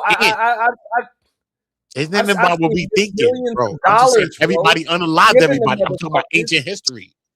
They all killed them. That's what they did in strip clubs. They had a tea party. No, they had a tea party. Poker table. No, they had a tea party. The ancient, the Miles, anybody, bro. I show you books, bro. I got so many books, bro. I've read over 2,000, 3,000 books, bro. I dropped out of school as a kid, bro. That was the dumbest shit I did, but I've read so much shit, bro. That I've learned so much shit that I think God taught me this shit. I don't even know if I could have read all this shit. So this shit's insane, bro. Right? All right. Like I said, we have to work together, Anton is a devil. Simple. He can change though. If a man think that Anton can't change, he's a devil. He can change if he chooses to change. And we have to accept him for changing, bro. If Anton changes today, we gotta accept him, bro. We have to accept him if he changes. I'm not saying the dude can't change. I mean, gotta accept this nigga, but I can be against this nigga. But if this nigga changed some shit, I gotta respect him. I have to, bro. Right? It's a damn Isn't it also though is his own character though, right? The only way that they can change, because look, I don't know what the hell you've gone through as far as that. I know what it is. And I ain't go through nothing. I'm the only person that was a part of Anton changing. No, I'm just put pressure on this nigga. He changed. He apologized on Earth. We watched him apologize on the same stream I'm on, cursing him out. He apologized on the same stream, nigga. That's the only time you ever see this nigga apologize. Not Mika, not nobody. I was a part of it, nigga, 7 years ago. Don't give a fuck. That's the only video that I ever thought about this nigga. That's not my video. Niggas like that, in order to change, have to lose. That was my homegirl, though. What happened? But you're not gonna violate my homegirl, act like you fucked her, act like you got receipts on her. You're not gonna do that. Okay, cool. You're not gonna do that, sir. Listen to me for a second. Niggas like this, and you know this shit, bro, because you grew up in these shits and you survived in them, bro. Niggas like this, the only way that they fucking change for the better is they have to lose everything. And to be honest, I don't want him to though. I don't want Anton to lose everything to learn. I don't want most of. I don't want him to lose everything to learn that. Lose everything. I just want him to learn that. Like him could handle losing everything. I think you know what I'm saying. Like everybody. I'll be on his bunker, but I don't want that nigga to do that. Wait, can I just say this? Wait, sorry, I just want to say this. Basically, answer. I get you on that. What you're trying to say, though, bro, as well. Though, like basically, though. You know, the same people on the way up is on the way down. And when he go down, he's going to see them same people. You know, the way he bent them bridges, though, the way he did that thing, though, basically, that's what he's going to actually have to learn to actually deal with, though. Because, look, I don't put no one down for, I'm just observing how he is, though, man. If he continues to do what he's doing, though, then it's just going to happen. I'm not saying, you know what I mean, though? Because that's how it is, though. He put that energy out there, and and when he gets to that point, he's a devil, bro. He's a devil. So what the fuck? I just run down and unalive him. So what the fuck? It doesn't matter. What does that change? I could run down on the nigga and unalive a nigga. Because when I'm from a place, right? If we thought the things we thought, I just go run down and unalive him, or I just go send a nigga unalive him. That's where I'm from, right? But what did that change? Did that change the thing that the man was? What the fuck is going on, right? So I think that Anton got more good shit than he got some bad shit. He want to be the devil, nigga. But he got mad points that be mad good and mad real, nigga. And the shit makes sense, nigga. So and so does therefore, the devil. stick to What the does things that that make but sense and he's stop still the dumb wrong. shit. He's Nigga. still wrong though. He's wrong. I'm never gonna side with this nigga. I'm telling you, I cursed him out. He knows that. But at the same time, I'm not gonna say this nigga's all wrong because when that nigga's saying certain shit, that shit be right too. But your intention is what I'm looking at. Feel me? Fuck the facts now, because you could be just pearly to me. Now you just pearly. Facts, bitch. Fuck off. When you went to lead attorney shit, you didn't have the same facts. So I could get the. So I don't want to get to the getter. So let me just respect everybody on the respect shit. You know what I'm saying? Fuck all of that, right? Hey, and let's just keep it real, bro. That should be mad fake, and that should be mad weird, bro. There'd be some placating shit, like you trying to placate to some white people, like you on some Sambo shit. And that's what that nigga need to stop doing. And that's why niggas playing with your fucking kid. And now you talking about some fucking colorism shit and trying to make it something else that it wasn't. When this nigga violated your kid and I never jacked this nigga. And I said, fuck Corey for violating your kid, nigga. But you're going to make it a colorism thing. But you want to think that you could believe that you could weaponize against the black woman and then come back to the black woman. Because the black man is a fake ass nigga. He never loved nobody, never respect nobody. I could be in jail right now and the nigga say he playing full court basketball, suck my dick, nigga. When I come home, I'ma unalive any one of you niggas. Sandals, I'll be on 6 or 7, not 4 or 5. Anytime you fuck niggas act with me, because that's all I know. Men ain't men, sir. Stop, nigga. Real bitches is real bitches. Fuck the fake bitches you fucking with, but real niggas ain't that. OGs ain't even that. I'm running down the OGs. Stop, nigga. I'm allegedly damn near about to an OG, nigga. That nigga raised me, nigga. So what you telling me, nigga? You telling me a story, nigga? YouTube is a devil, nigga. Okay? So anybody ever beefed on YouTube, son, I would never do it again. And I'll chase you fuck ass niggas offline, bro. I'll never do it again. But I'm going to tell you that we're going to respect ours. Until we respect ours, no one's going to respect us. We're going to create something small that's the biggest thing on earth. Fuck BLM. You know about BLM? BLM a baby, nigga. I birth babies. So I birth babies. BLM is a baby. We gotta respect each other now. I think it's fun. I think it's hilarious. And, I'm just saying, like a lot of the people that's talking never did besides nothing. that, I ain't got no problem with nobody. Why can't you stop? No, man. Please let this hood rat keep I just want y'all to understand when I say find a good. Why can't she stop? Let this Do hood rat not, keep talking. stepfather, stay away from this. This is a problem. Pause, 1 second. Let me just shut up. And pause. Why? What do you mean? Why can't she stop? Where the men at that's gonna talk to a bitch ass nigga and say, "Nigga, you violating right now, homeboy." No cloud chase, no none of it. I'm just talking about real shit. I've never been a cloud chaser my whole life, son. So I'm gonna tell you, bro. Even with my 26,000, I'm here with regular people that got 1,000 subscribers every day. And I'm not with the people that I know that got 100,000. You know I know them. I'm with the people that I know, nigga. Because I believe in real life, nigga. I don't care about nobody. Everybody switched. I know it, nigga. My brother switched. Everybody switched, nigga. Dumb. So therefore, we understand what's going on, and don't forget. Don't forget. I'm going to make the people remember that. You respected women every single day, nigga. I'm going to make sure they respect even Daryl Long, nigga. They going to remember that this nigga did it. Their niggas don't even like Daryl. They're going to remember that shit, son. Because when I told Daryl what I told Daryl, he ain't arguing me, bro. A lot of fuck niggas argue me about a lot of fuck shit. That nigga ain't argue me when he was going through that shit with that nigga. I ain't never seen a nigga go answer in my life, nigga, since Jesus, nigga. You hear me? You hear me? But when I spoke to this nigga, he ain't argue me. He say, "Oda, you bugging. You from New York. I'm from Detroit. I'm from Allah. I'm from Lansing. This nigga from fucking another part of Michigan, whatever the fuck." Because Anton's not from Detroit. He's from another part. That's what Daryl always told me. Good. He could say it, nigga. But when I told that nigga, he ain't say, "Nigga, fuck out of here." He's like, "You know, Oda, all right, son, I'm gonna chill." But if the nigga get crazy, I'm like, "Yo, chill, nigga." And he chilled, son. And I'm gonna always respect that, son. Because if he could do that for that nigga, he'll do that for me. Straight. I asked him, son, and that nigga did that shit. That nigga chilled. Darryl never chilled. Straight. I knew Darryl before any of you people, bro. Spoke to Darryl every day. Darryl know it. Even if y'all don't, sometimes Darryl would go to the craziest place, bro. And I just never wanted Darryl to go to I don't want to talk about no motherfucking Daryl Long. Fuck, man. That's my dog. Stay away from here. Don't do it. Me and Darryl went to too, though. Me and Darryl went to a beef. But nah, though. No, somebody I'ma else still take care of remember your kids, shooter so you shit, better- though. He still was a killer with the shooter shit, though. Because when I hollered at the nigga, that nigga was like this. I was like, yo, son, leave that nigga. I said, leave Rita. That nigga left it. He was at E Black Koofy, nigga. I said, yo, son, leave E Black wife, nigga, on my mother, nigga. On my mother, nigga. He did it, nigga. He chilled. He didn't tell me fuck you. He say fuck nothing. He said stop. I'm talking about that nigga, man. That nigga stopped, nigga. And I respected that on earth, nigga. I wish I could have stopped niggas on my life that could have stopped, son. The niggas, they would have never killed my best friends. My friends killed each other, bro. If I could have got them to think of something, to see something different, maybe my friend wouldn't be dead right now.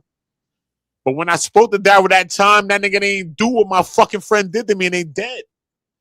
Darryl ain't do that shit, bro. And that's why I'm respecting that, bro. My friends is dead, bro. They ain't gonna come back, bro. They ain't listening to me. They said, fuck out of here. That's what they did, son. On my mother. Son, on my mother. I give you the sound effects of what happened in my life, bro. He ain't tell me a story. Darryl ain't tell me a story, nigga. He just talked to me at that time, nigga. And I'm gonna respect that nigga on that shit, on that. Fuck all that shit. Remember, I was gone for 2-3 years. It went different with Darryl and all that. But Uda gonna be one of the only niggas gonna mention Darryl because he know the vibe, son. You know what I mean? And Darryl could come back, bro. Darryl could be that real nigga again, nigga. I'ma jack that. Nigga, Darryl chill again, nigga. He'll chill again, nigga. He's a killer. I fuck with killers. You know what I'm saying? Killers and chill, son. That was real, nigga. They are not no YouTube nigga. That was real. Nigga. I don't know about YouTube niggas. That was dead serious. Straight nigga. Christ. Be glad for stepfathers because you ain't there. You better shut your ass up. What are you talking about? No, hold I'm on. a stepfather. What are you talking about? You heard me. Nigga, I'm a stepfather. What are you talking about? You sound stupid as fuck.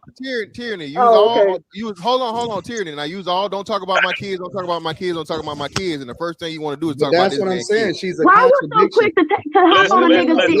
I'm just saying, stepfather, this right here, I'm not approving of. I'm not approving of this. Mind your business. I'm not approving of this one. Fantastic. You know the beautiful thing about this Oh, conversation, nigga can't tell the truth. is They that can't tell the truth. The more you let her talk, the more she sounds like a victim, and then B, a walking contradiction. Because the same thing that she advocated for people not to talk about, because she literally just said, "Yo, don't talk about my kids, leave my kids out of it." The first thing that she said to Trucker Yale was about his kids. What did he say? I said stepfather, stay away. That's what I said. He never said. I'm not approving of this. He never mentioned. Nope. Because that's for me. The rules of engagement is you keep family out of it.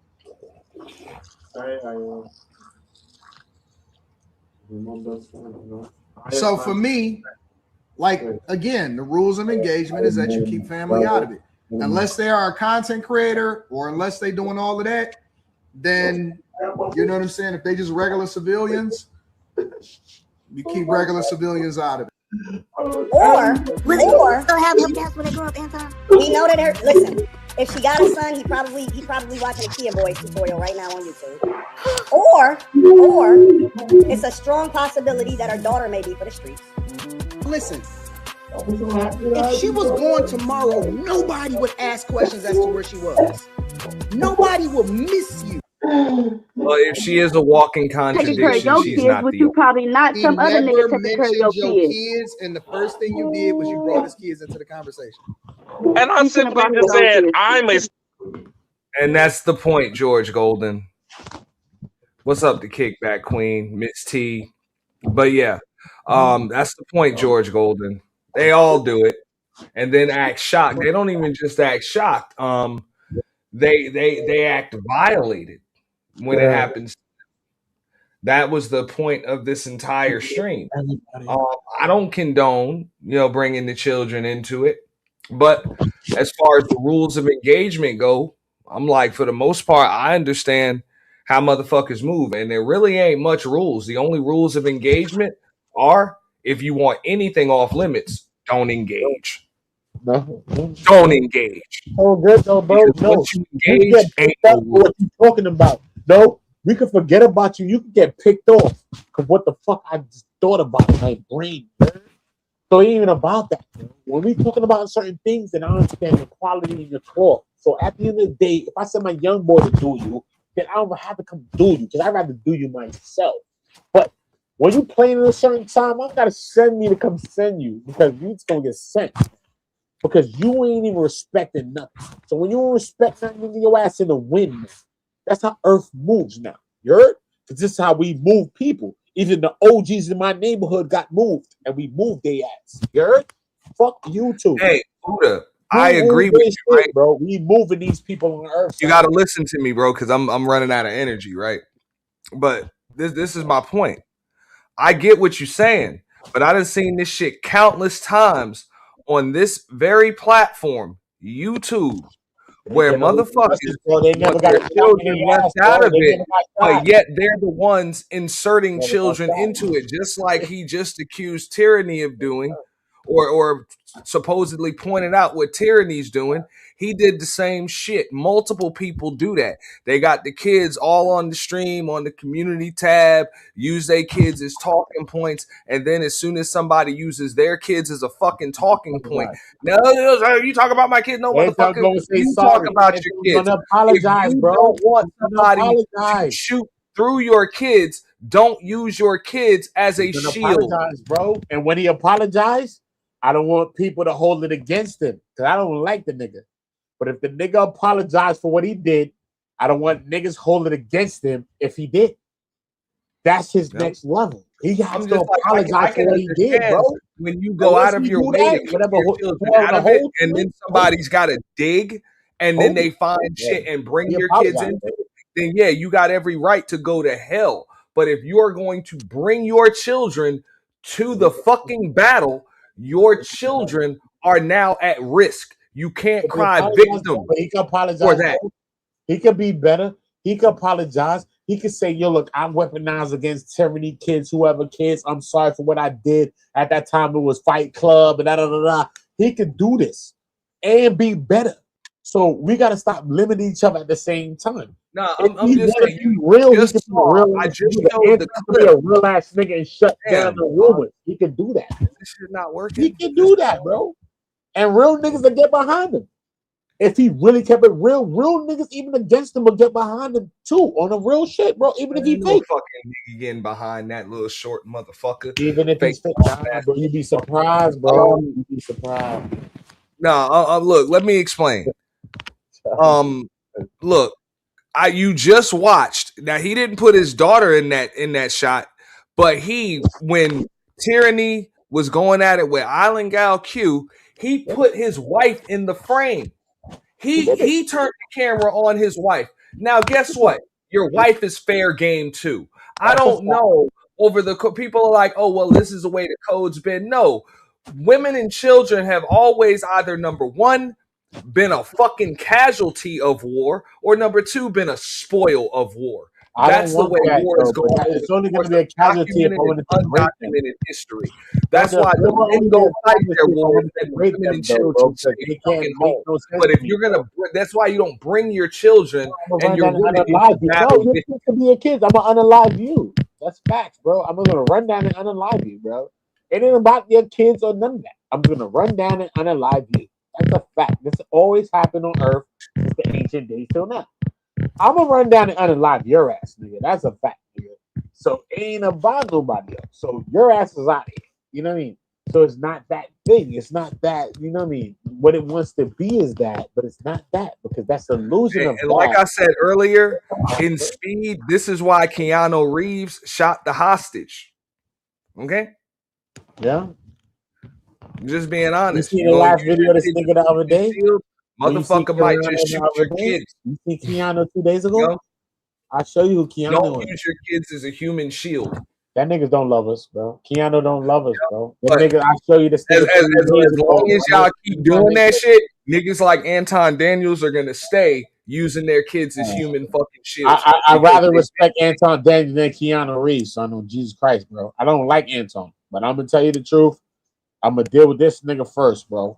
You know what I mean? I'm gonna deal with this nigga first before Keanu Reeves, bro. My mother. You know what I'm saying? That nigga's too far. So we gotta understand Anton didn't get too far yet. If he got too far, when they know you won't shoot the hostage, he talks the way he talks because he's in front of him. He's going against what he's saying. Wesley Snipes from New Jack City shit. Use that little girl as a fucking shield, bro. That's the type of niggas that you dealing with. You dealing with bitch-made motherfuckers. You know what I'm saying? Just to save their own ass, bro. They will use a fucking child as a goddamn shield. You know? Possibility, but I ain't seen no men like popping out on Anton. Like the last time I saw that, it was King.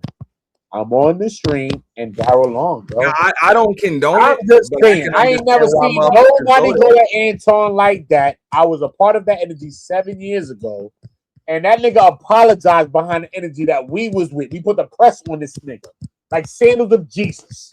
I came for selling cocaine crack, nigga.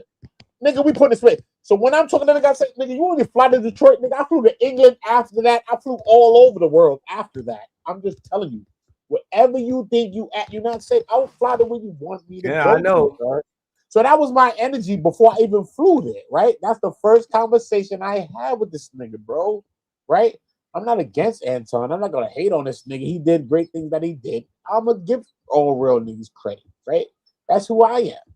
But at the same time, you're not gonna be violating chicks. You're not gonna be violating this and this and that, and you violating kids, and which I was against. And now your kid is weaponized against, and I'm cursing that nigga out and you behind what y'all did and that nigga did. So I'm not justifying that nigga violate your kids either. Bro, you know that nigga told that woman, you just heard him tell Tyranny that he wanted her kids making license plates. Told her kids ain't gonna be shit, all of that. And now, and he actually said that her kids were gonna be on a t-shirt, but it's really his wife and daughter on a fucking t-shirt. There you go. There you go. There you go. But you know what I mean? At the end of the day, because he want to be foolish, that's not me though, right? Because at the same time, Daryl Long would tell you, I came to Daryl Long and I told him that's my man at the time, and we was against this nigga. And I told Daryl Long at that time. What does this have to do with Daryl Long? Nigga, I'm just saying, nigga, when I told him, nigga, because I never seen nobody cook that nigga like Daryl Long.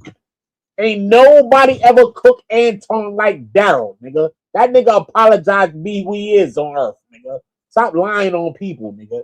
King Rolexes, presidentials, that nigga couldn't talk to him.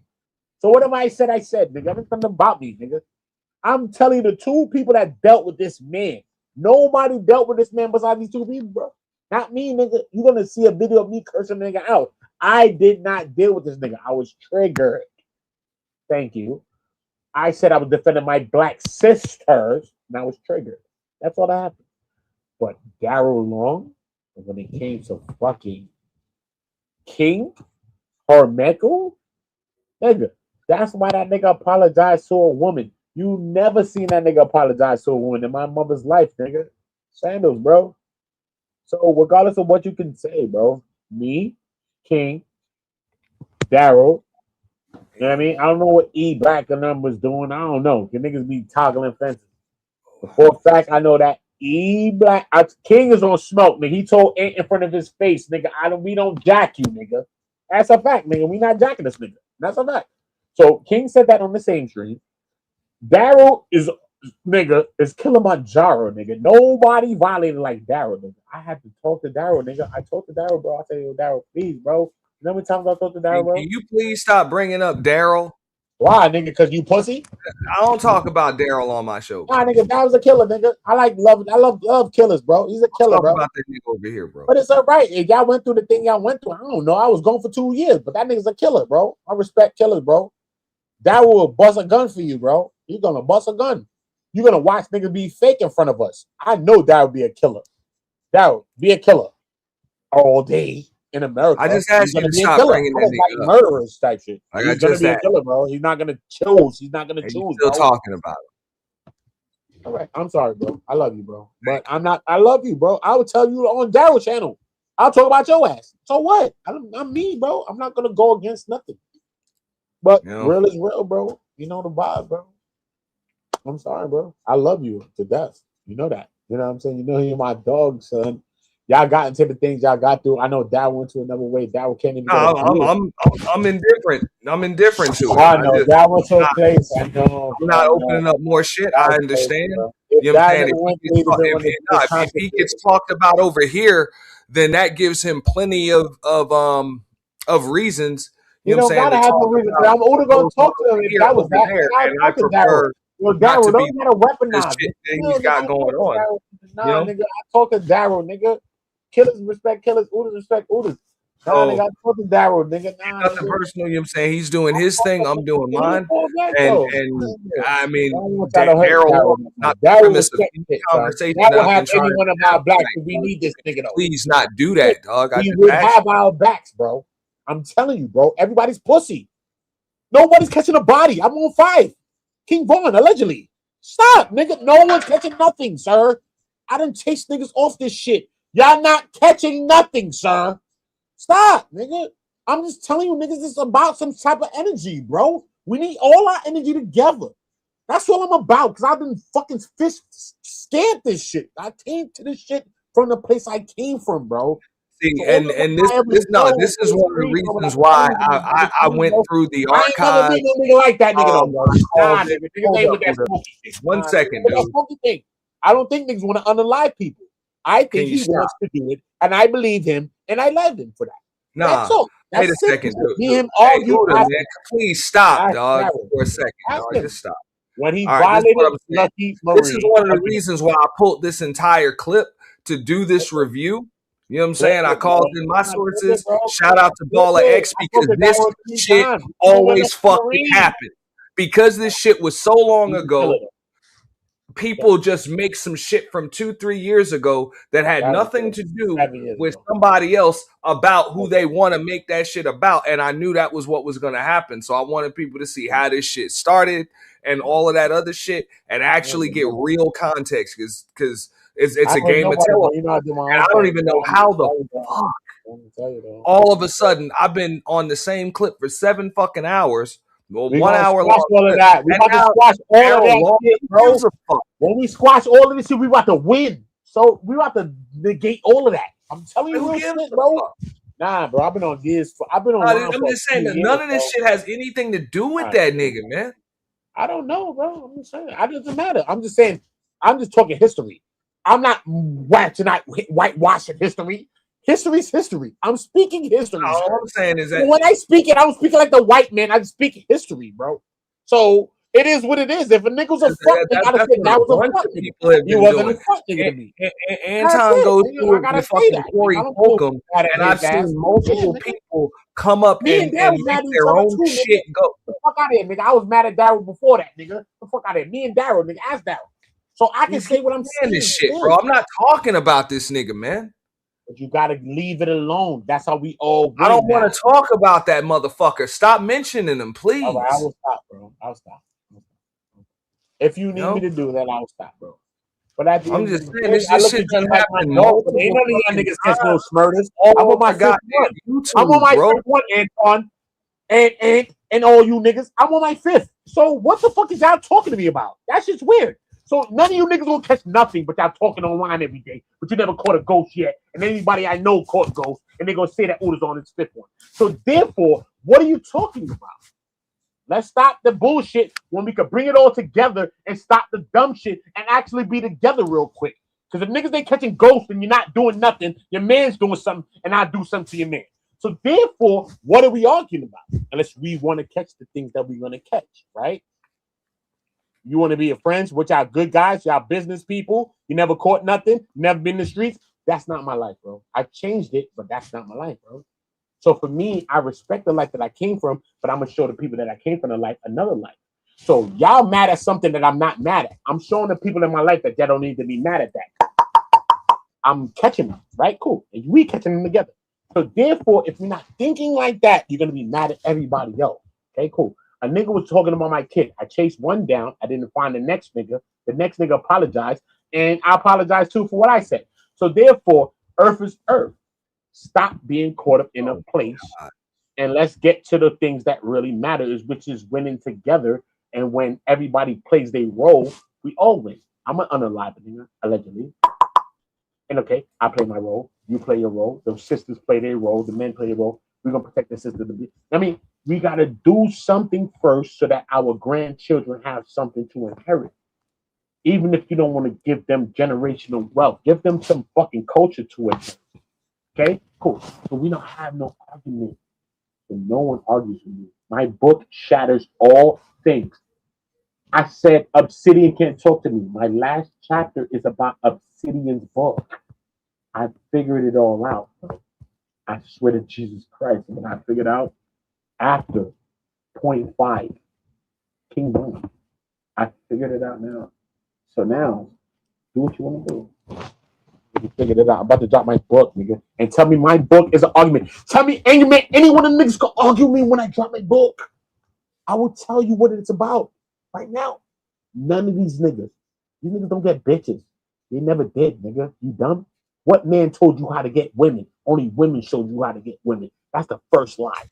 Uda, last one, sir. Who told you how to get a bitch? Nobody, huh? Your man showed you how to be a man, right? He never told you that. Only women showed you this shit, son. So therefore, when I start to pick apart the manosphere, when I start to pick apart all these things, bro, y'all can't even stop it, bro. Right? I'm gonna pop up in your city too if y'all like that, bro. I don't really think y'all like that, bro. My mother's like my grandmother's so I really don't think you like that, bro. Sandals, Jesus Christ. I really don't think that. So we're gonna respect our kids, we're gonna respect what it is. And the men that respect the women and the children, I respect the women and children. If not, nigga, you might be unalive, nigga. Sandals. Fuck what happens after that. You just might be unalive, son. Any one of you. And that's what we playing with now. That's it. And that's my everybody point. Understand what it is. That's what's going to change it. That's all that's going to change it. Movement change it, not talk. That nigga's able to put that type of fear in the people. Maybe it should. It's a fact, bro. It's a fact, bro. I knew it when I grew up. It's a fact, nigga. We about to do something to you, bro. Because if you wild on the chick around us, we jumped your ass. We violated you, bro. It happened, bro. It's going to happen, bro. You gotta just believe it's gonna happen, bro. Why y'all don't think nothing happened? What the fuck we on? But you're not an internet nigga. You're a nigga on the internet. There's a difference. Everything gotta understand is bro. It's repercussions for this shit, bro. Like I say, I know the difference between internet niggas and niggas on the internet. Yeah, you don't get unalive, son. If it's up to me, I'm gonna make sure you're on allegedly on Jesus Christ sandals. I'm gonna make sure of it. I swear, son. I won't have no feelings about it. Straight, nigga. You looking at Epstein, nigga. I will watch you unalive, nigga. I watch that shit. My friends died, nigga, in front of me. I will watch you do the same thing. So for me, it's like, what are you about? And my dad never protected my mom. So what are y'all talking about? And I talk to that nigga, not talking. Nigga, don't even put yourself by this nozzle, nigga. I think I'll send you to Pluto if you want to go. Sandals. You can get it, sir. You can get that, sir. That's a fact on earth, bro.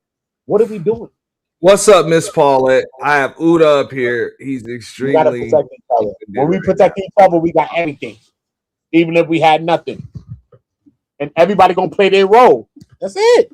I've been risked my life, so I'm gonna do it again. So it's whatever it is. That's all I ever know. So for me, all my friends dead, they know the vibe. So for me, it's different. For guys, it's like different. Women has never been a problem to me or anybody I know. You know, they was always great to us and good to us and always showed me love and shit. You know what I mean? I always was less. I was cheating. I was doing a bunch of shit. That was me. I never argued with that shit. You know, we're gonna protect our own, and when we have our own, nobody's gonna be able to violate us. Yeah. And anybody ain't with that, nigga, we gonna scream you out of here, bro. Sandals, bro.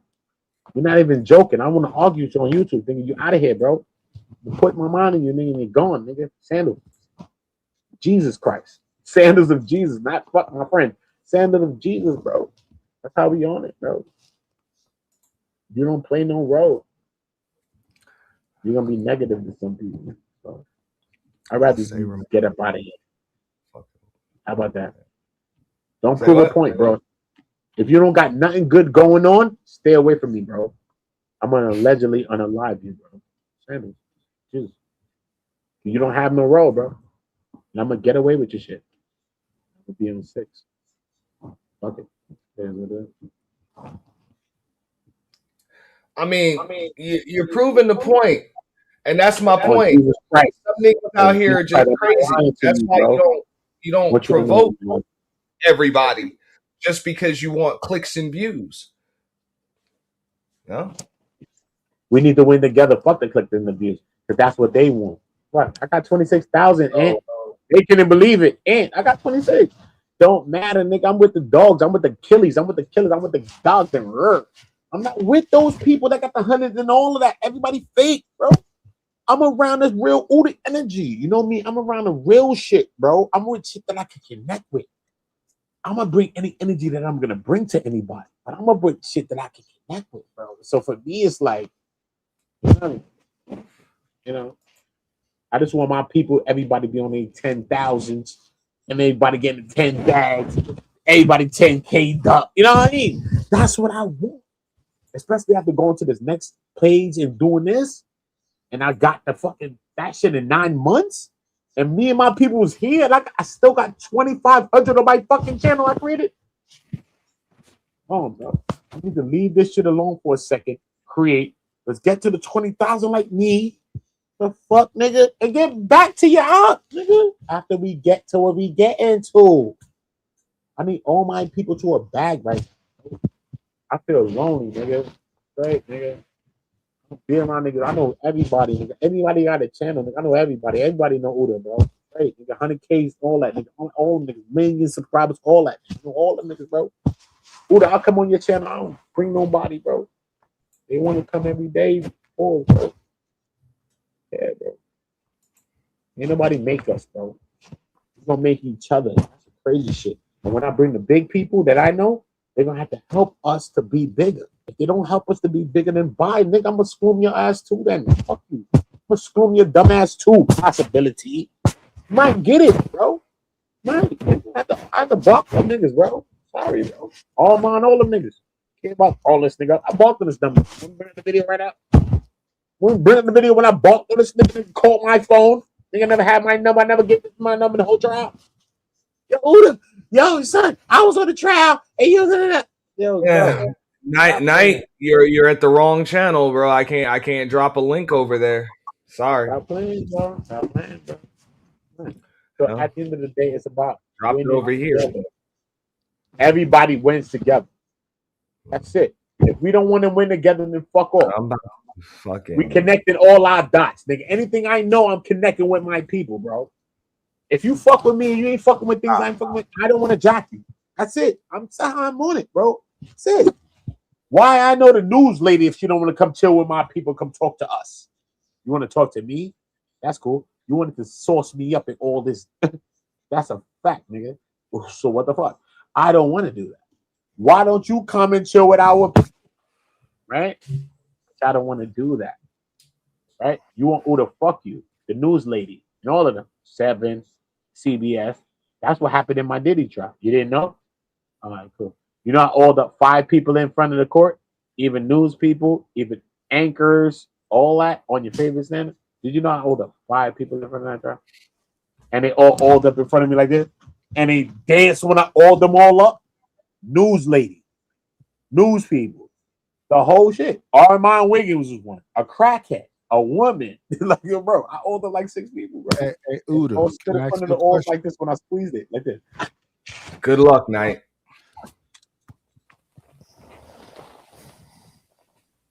Uda, can I ask you a question? Yeah. Whatever that is you on, can I have just a little bit? Because I be falling asleep. Murder? That's what you want. You want murder, bro. That's what I'm on. I'm on murder. I'm on murder, man. That's what I'm not on drugs. I never took drugs in my life, man. I sold drugs. The day I quit selling drugs, I went to YouTube. Can you send me That's what happened in my life. I bring up the video right now, son. I'm gonna share a video to you now, Knight. Look, my first video on YouTube after I start selling cocaine and busting my gun on Jesus Christ. The fuck? I'll show you the video. Y'all niggas should stop this, bro. Don't joke with me, bro. I'm gonna catch a murder, sir. Leave me alone. I'm not the guy, bro. I balked on Anton before y'all niggas balked on him. I never went to fucking Fight Club. I balked on this nigga. My name is me. I've always been me, sir. I defended the black woman all day, every day. From my first day, when Israel said that was my first day on YouTube. Nigga, hold up, sir. I defended the black woman my first times on YouTube, nigga. Nothing, nigga. And I got monetized 3 weeks. Then I'm finna see Uda. For 3 weeks, sir. Uda, I was monetized in 3 weeks, sir. So when Izzy says that, I don't receive this. Receive this. Receive this. Receive this to Uda. Receive this. Receive this. Receive this. Receive this. I've had more summers pass me than I'm gonna see. I'm the last one. Night. I'm the last one left. Night. I've had more. Listen, Night. I'm the last one left. Did you hear what I said? Did you hear what I said? I respect you. You're my big brother. You're my OG. Did you hear what I said, though? Did you hear what I said? Yeah, I heard you, OG. You're my OG. I've had more summers pass me than I'm going to see. Bro. I'm not going to go against that Night. You're my OG. Bro. Right. So I need. I need. No, I respect you. No, shut up. I'll chill. No, I respect you too, but I'm saying whatever it is, whatever blood transfusion, whatever it is, whatever it is, I need that. Whatever you need, bro. Whatever. Nah, son. Son. Night. I'm telling you, what I quit, bro. I can't quit. Okay. I'm telling the things that I did. I don't think you. What you need to do. Pick your lazy ass up, go to the store, and get hot Cheetos, and buy like 6 of these, and just drink the fuck out of it. I drink like 5 of these, and this is my last one. This is 6, and I eat these 6 plus. I'll eat this motherfucker in the damn thing. Damn, that shit good. So you need to. You smoke crack, don't you? Look at me, boy. Don't you smoke crack? What? Uda, where you go? Oh. I don't know. He just he calmed down and dropped down. I don't know.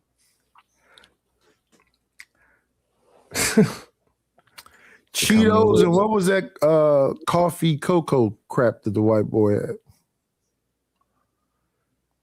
Say what?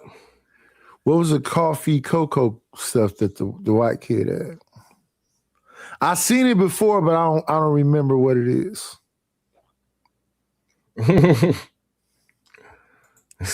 Hot Cheetos and cocoa coffee, whatever that was. Chicago, are you woke? I don't know, but feel free to chime in real quick before I get out of here, because I've been way over, he said, on Jesus' soul. Shout out to Uda. You know, he's just on 1 or 2 or 3. But you were actually on this panel, and then you left. So I don't know if you fell asleep. Maybe you remember it from about 3 years ago. It was just too much going on.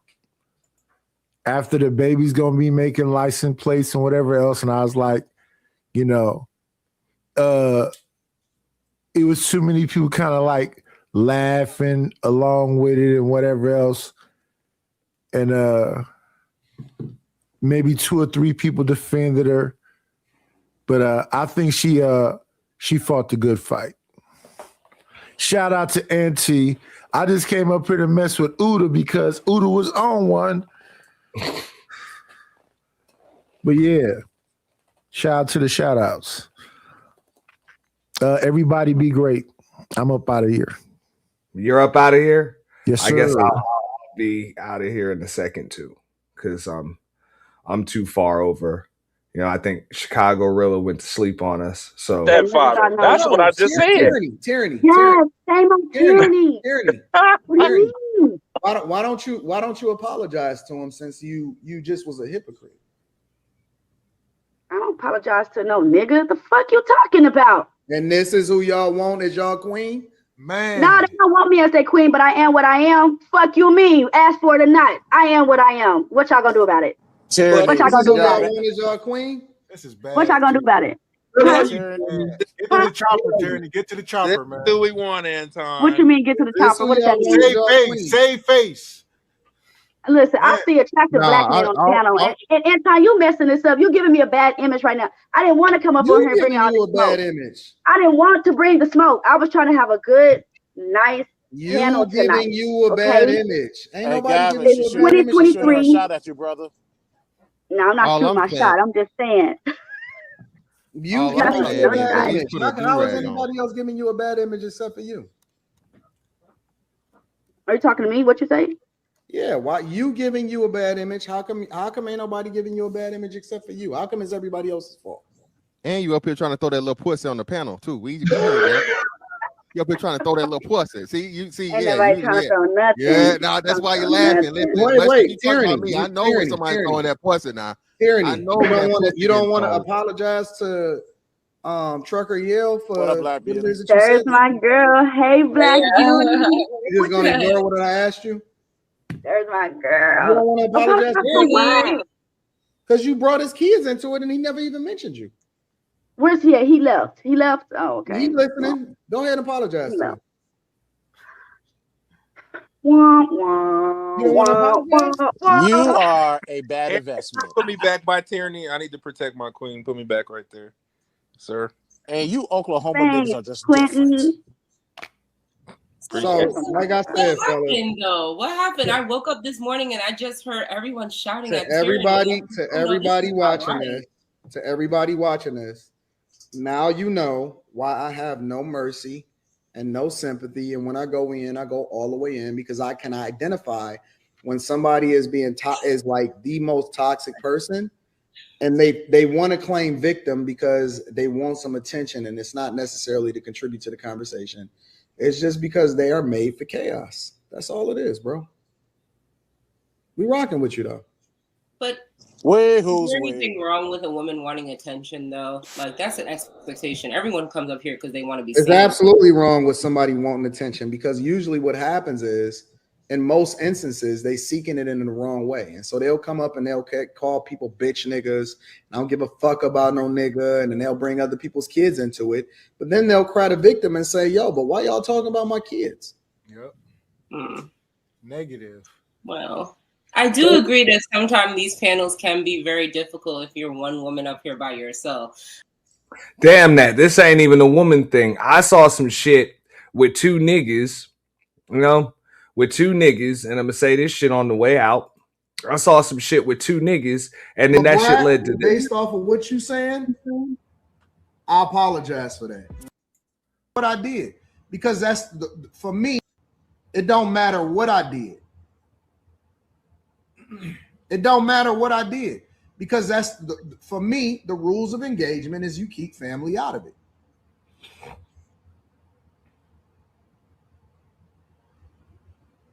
So for me, like, again, the rules of engagement is that you keep family out of it.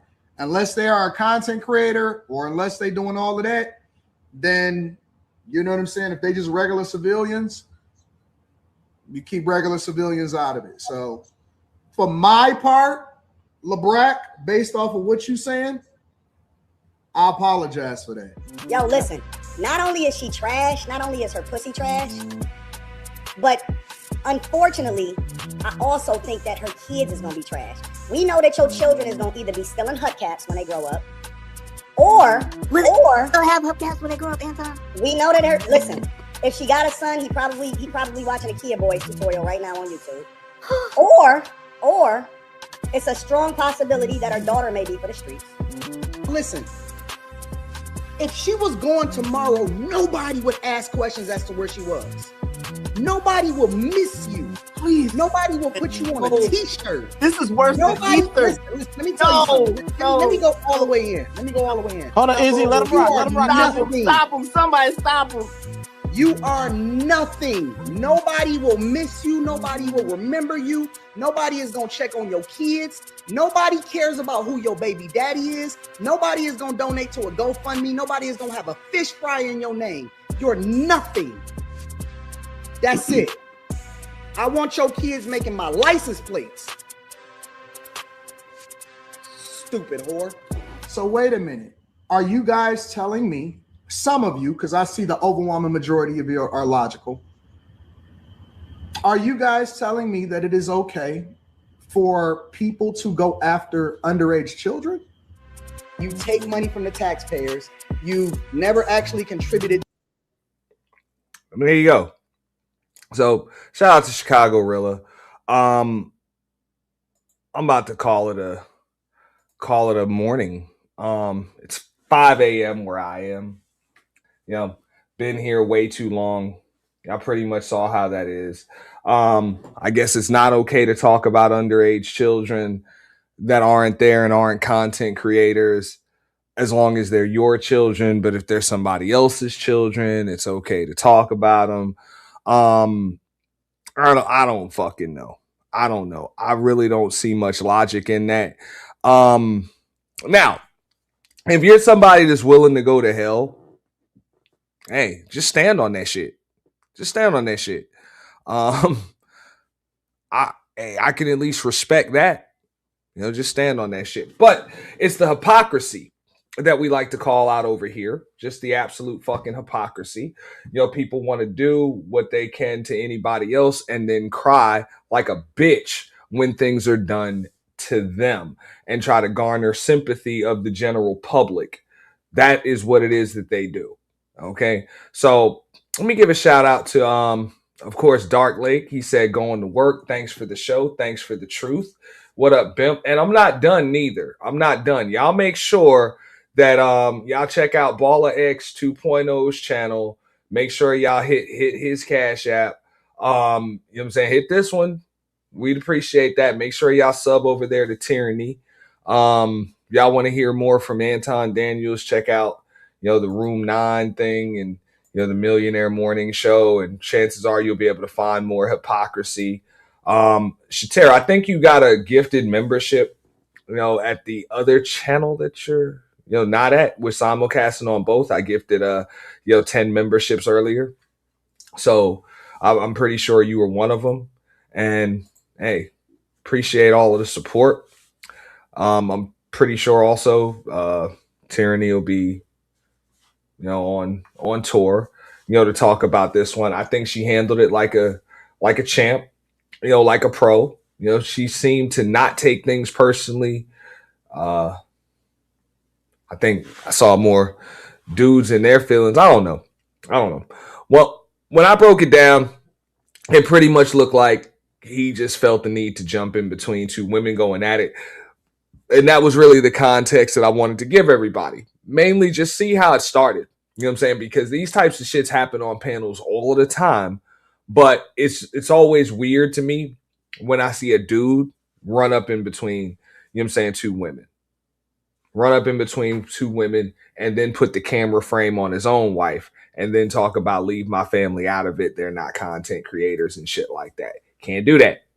You know, you can't do that. So, you know, just more hypocrisy. But on that note, man, I got to get up out of here. Make sure you guys like, share, subscribe, the notification bell. Cash App's available even if I'm asleep. Super thanks should be available if you are catching the replay. Shout out to Trinity Time Travels too.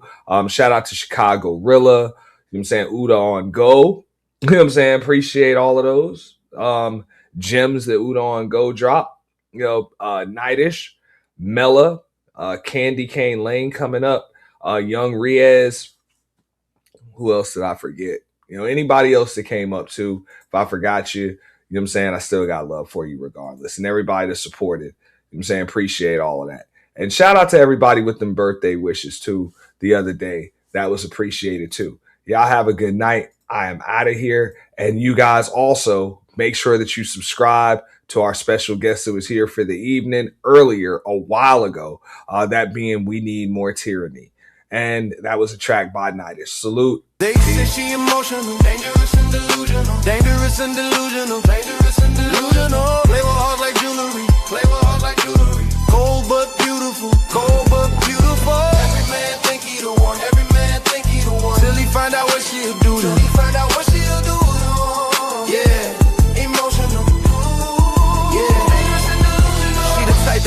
curse your name.